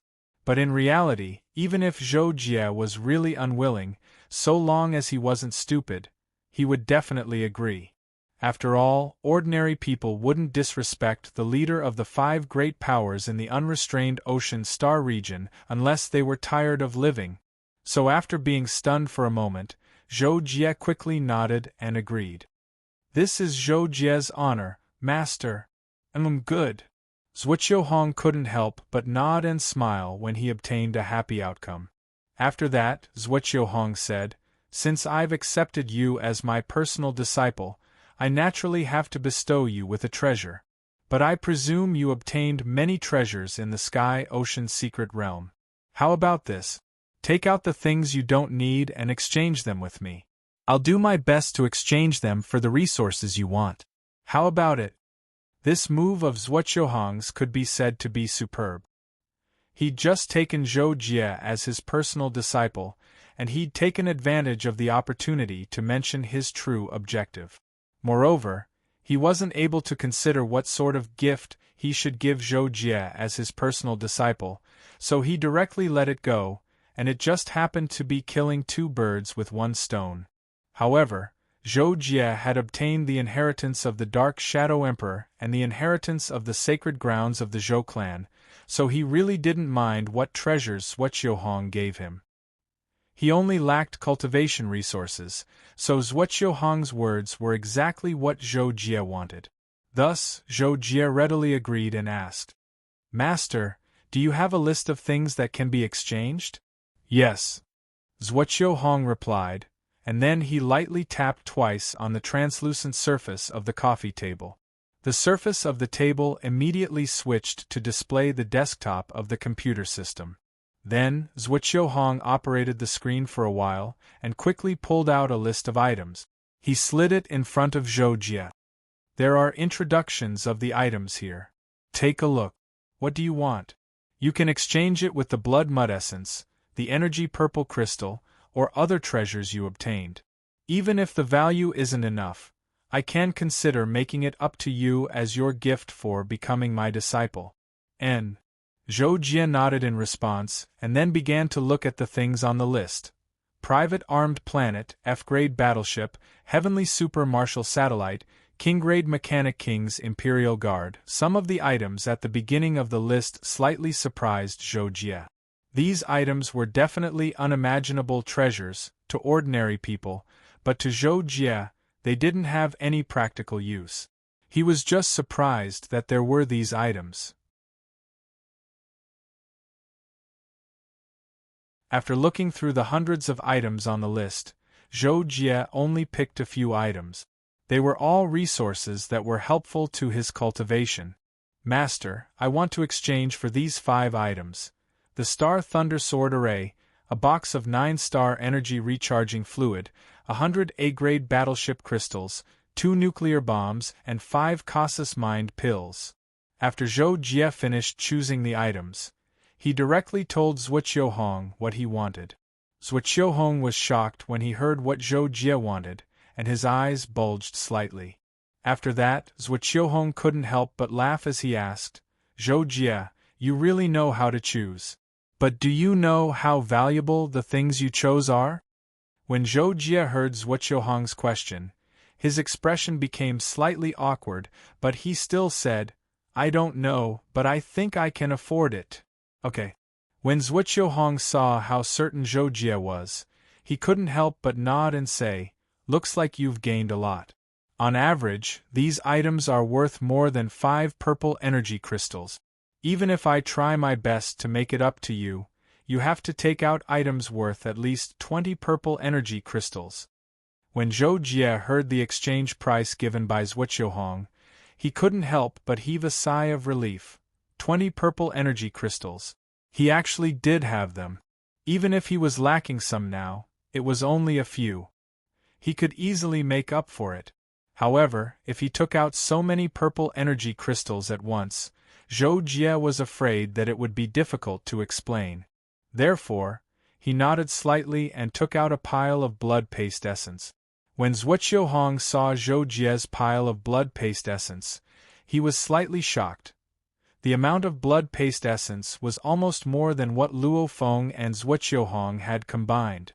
Zhuoqiuhong calculated and said, "Well, these blood paste essences, count them as 2 purple energy crystals. You still need 18 more."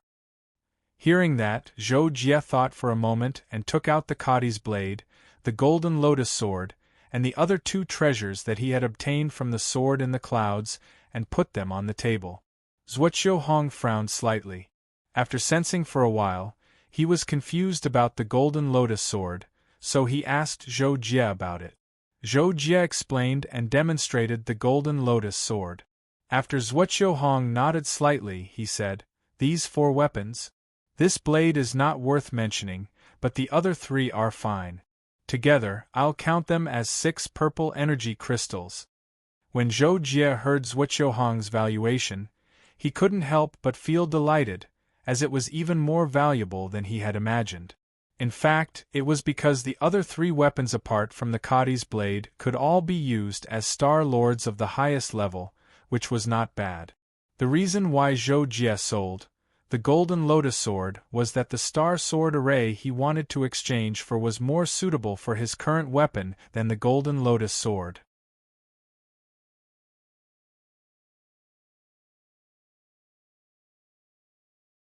Chapter 192.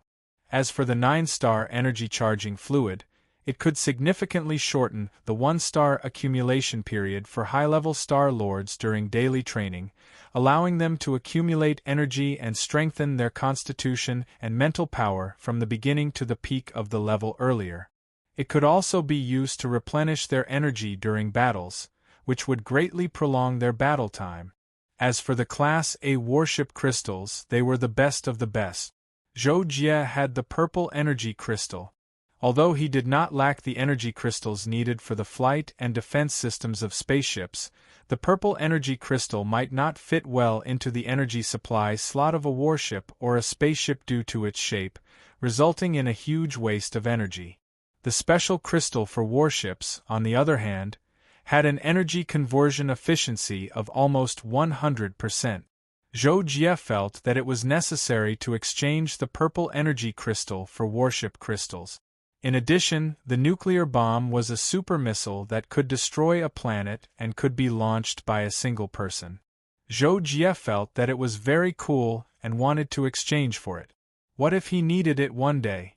Finally, the Casa's spiritual medicine was used to quickly restore the consumption of spiritual energy. Its effect was excellent and it was the best among the spiritual medicines. "What else do you have that's worth 12 purple energy crystals?" Zhuoqiuhong asked at this moment and directly put away the 4 weapons on the table, including the Kadi's blade. Hearing that, Zhou Jie thought for a moment and took out the 4 dark purple fruits that he picked in the mysterious realm. With Zhou Jie's current eyesight, he could tell that the purple fruits contained poisonous energy. Therefore, he did not know what to do with them, so he took them out and asked Zhuoqiuhong to estimate their value. "Master, how much are these fruits worth?" Zhuoqiuhong was stunned to see the 4 fruit. He sensed them carefully and then nodded. "Well, these fruits are a bit special. The specific value depends on what effects they can be developed into. But in any case, they're items from the mysterious realm. I'll give you 1 purple energy crystal." Although Zhou Jie was not very satisfied with the price, he did not say anything because he did not know what the fruits were used for. He acquiesced to Zhuoqiuhong's price. Then, Zhou Jie took out a turbo-shaped hidden weapon and introduced it. "Master, this treasure is called the Assassination Turbo. It contains the power of laws and can destroy the body and prevent the body from recovering, causing the enemy to bleed.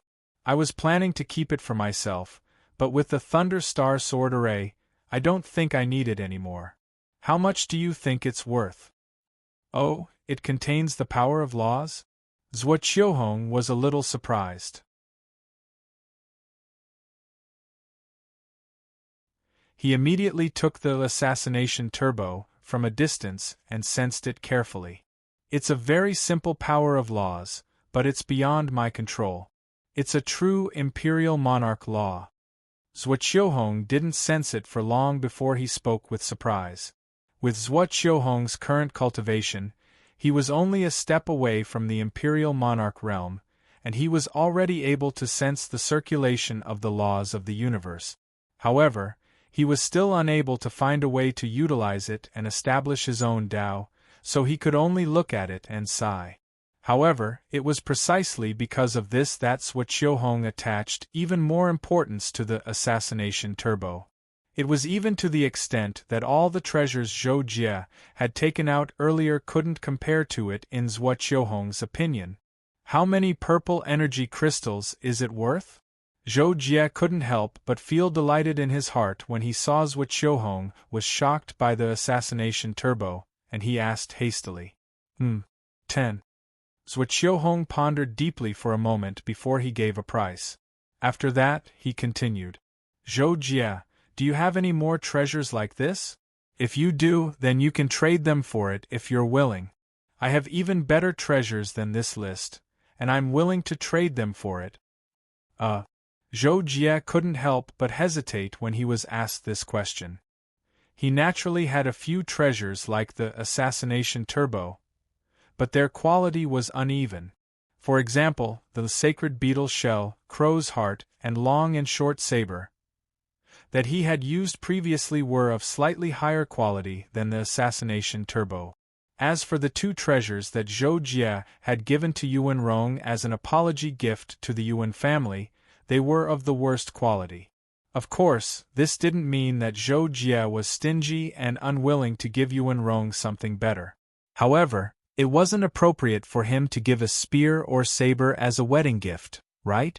Therefore, he only had the wood god's protection that he could take out. In the end, after thinking about it, Zhou Jie felt that he couldn't hide it from Zhuo Qiuhong. Thus, he simply said, Master, I do have more, but they're all what I need, so I won't trade them. However, if Master wants to take a look, I can lend them to you. Zhuo Qiuhong couldn't help but smile when he heard Zhou Jie's words.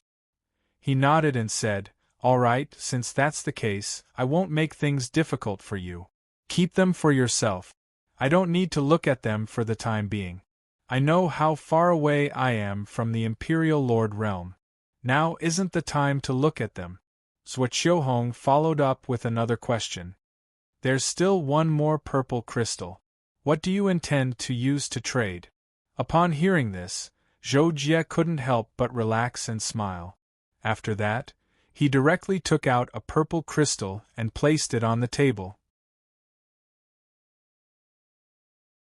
When Zhuo Qiuhong saw that Zhou Jie only took out a purple crystal at the end, he immediately shook his head and asked with a smile, This, kid, did you keep it for yourself?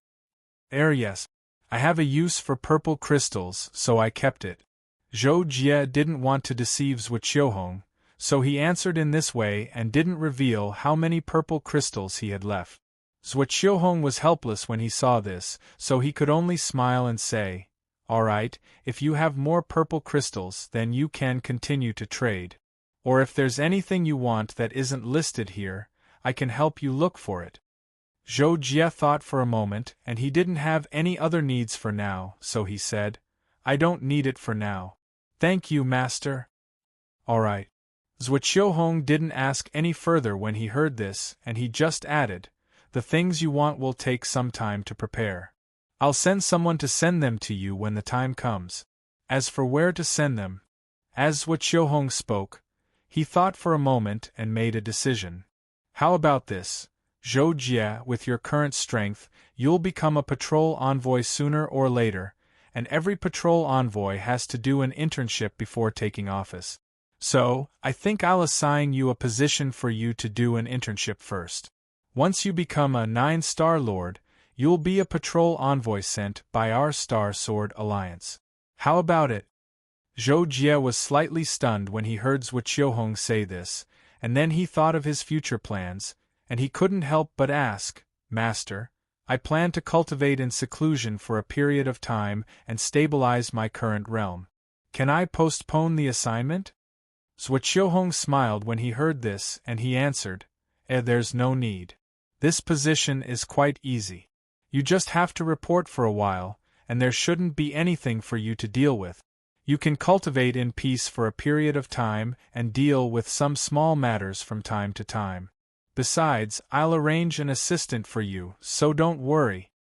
This time, Zhou Jie couldn't refuse, so he nodded and said, All right, I'll listen to your arrangements. Let me see where I'll arrange for you. Zhuo Qiuhong saw that Zhou Jie had agreed, and he immediately went to look for the relevant documents on the table. After a while, Zhuo Qiuhong looked up and said to Zhou Jie, How about this? I'll send you to the Mechanical King planet in the Mechanical River star system. Yanyu is there, and it's quite peaceful, but Yanyu doesn't like to manage things. In recent years, the previous director died an unnatural death, and I don't know if the new one is reliable. You can go and supervise the work there. Take it as a form of training. Zhuo Qiuhong paused and then continued, I'll get Luo Feng to send you there. I'll arrange for your assistant first. Okay. Zhou Jie didn't have any objections to such an arrangement, so he nodded and agreed directly. After leaving Zhuo Qiuhong's Star Sword Palace, Zhou Jie quickly flew to the main hall and saw Luo Feng drinking ice dew drink there. As soon as Zhou Jie entered the hall, Luo Feng stood up from the sofa and said, Oh, junior brother, you're here. Senior brother. Zhou Jie naturally also hurriedly greeted him. When Zhou Jie walked over, Luo Feng said, Master just told me about your appointment. I'll send you there. When do you plan to leave? Zhou Jie pondered for a moment and said, I'll leave after I finish drinking. I want to settle down and cultivate as soon as possible to consolidate my current realm. Luo Feng glanced at the ice dew drink on the table and said, then let's leave after finishing these 2 bottles. Okay. Zhou Jie had no objections. After nodding, he sat down and drank the ice dew drink with Luo Feng. The ice dew drink was indeed delicious, even more satisfying than alcohol. Zhou Jie and Luo Feng drank and chatted. By the time they finished the 2 bottles, almost 2 hours had passed. Then, Luo Feng asked someone to clean up the table and left the main hall with Zhou Jie. They boarded the spaceship and flew to the Mechanical King planet. Star Sword Palace, Zhuo Qiuhong's room. The aroma of tea lingered in the air. Zhuo Qiuhong held the teacup and thought for a while. He looked at the encrypted file that had just been sent to him on the table again, and his eyes became slightly sharp. As soon as Zhou Jie came back, they started to take action. Then, it's just the right time for my disciple to get involved in this mess. A month later, above a base on the Mechanical King planet, Luo Feng's battleship appeared more than 10,000 meters above the ground. At the door of the battleship, Zhou Jie rejected Luo Feng's offer to accompany him and said, Senior brother, there's no need to send me off. I can go down by myself. Isn't there an assistant waiting for me down there? Alright, I'll stop here then. Contact me if there's anything. Luo Feng had no choice but to say, Yes, of course. Zhou Jie replied. Then, the door opened and Zhou Jie flew out. He flew down almost vertically. Not long after, Zhou Jie saw an open-air dock below. There was an invisible sensor shield more than 500 meters above, so Zhou Jie could sense it. As soon as Zhou Jie entered the sensor shield area, he was detected by the relevant unit. However, they received the news in time and did not think much of it. At the same time, a tall and beautiful woman had already seen Zhou Jie flying in the sky. She had just sent the news to the relevant units in time to prevent Zhou Jie from being mistaken as an expert. You're tuning in to the Phoenix Knights YouTube channel. Don't forget to subscribe and join us on this journey to catch the most captivating stories.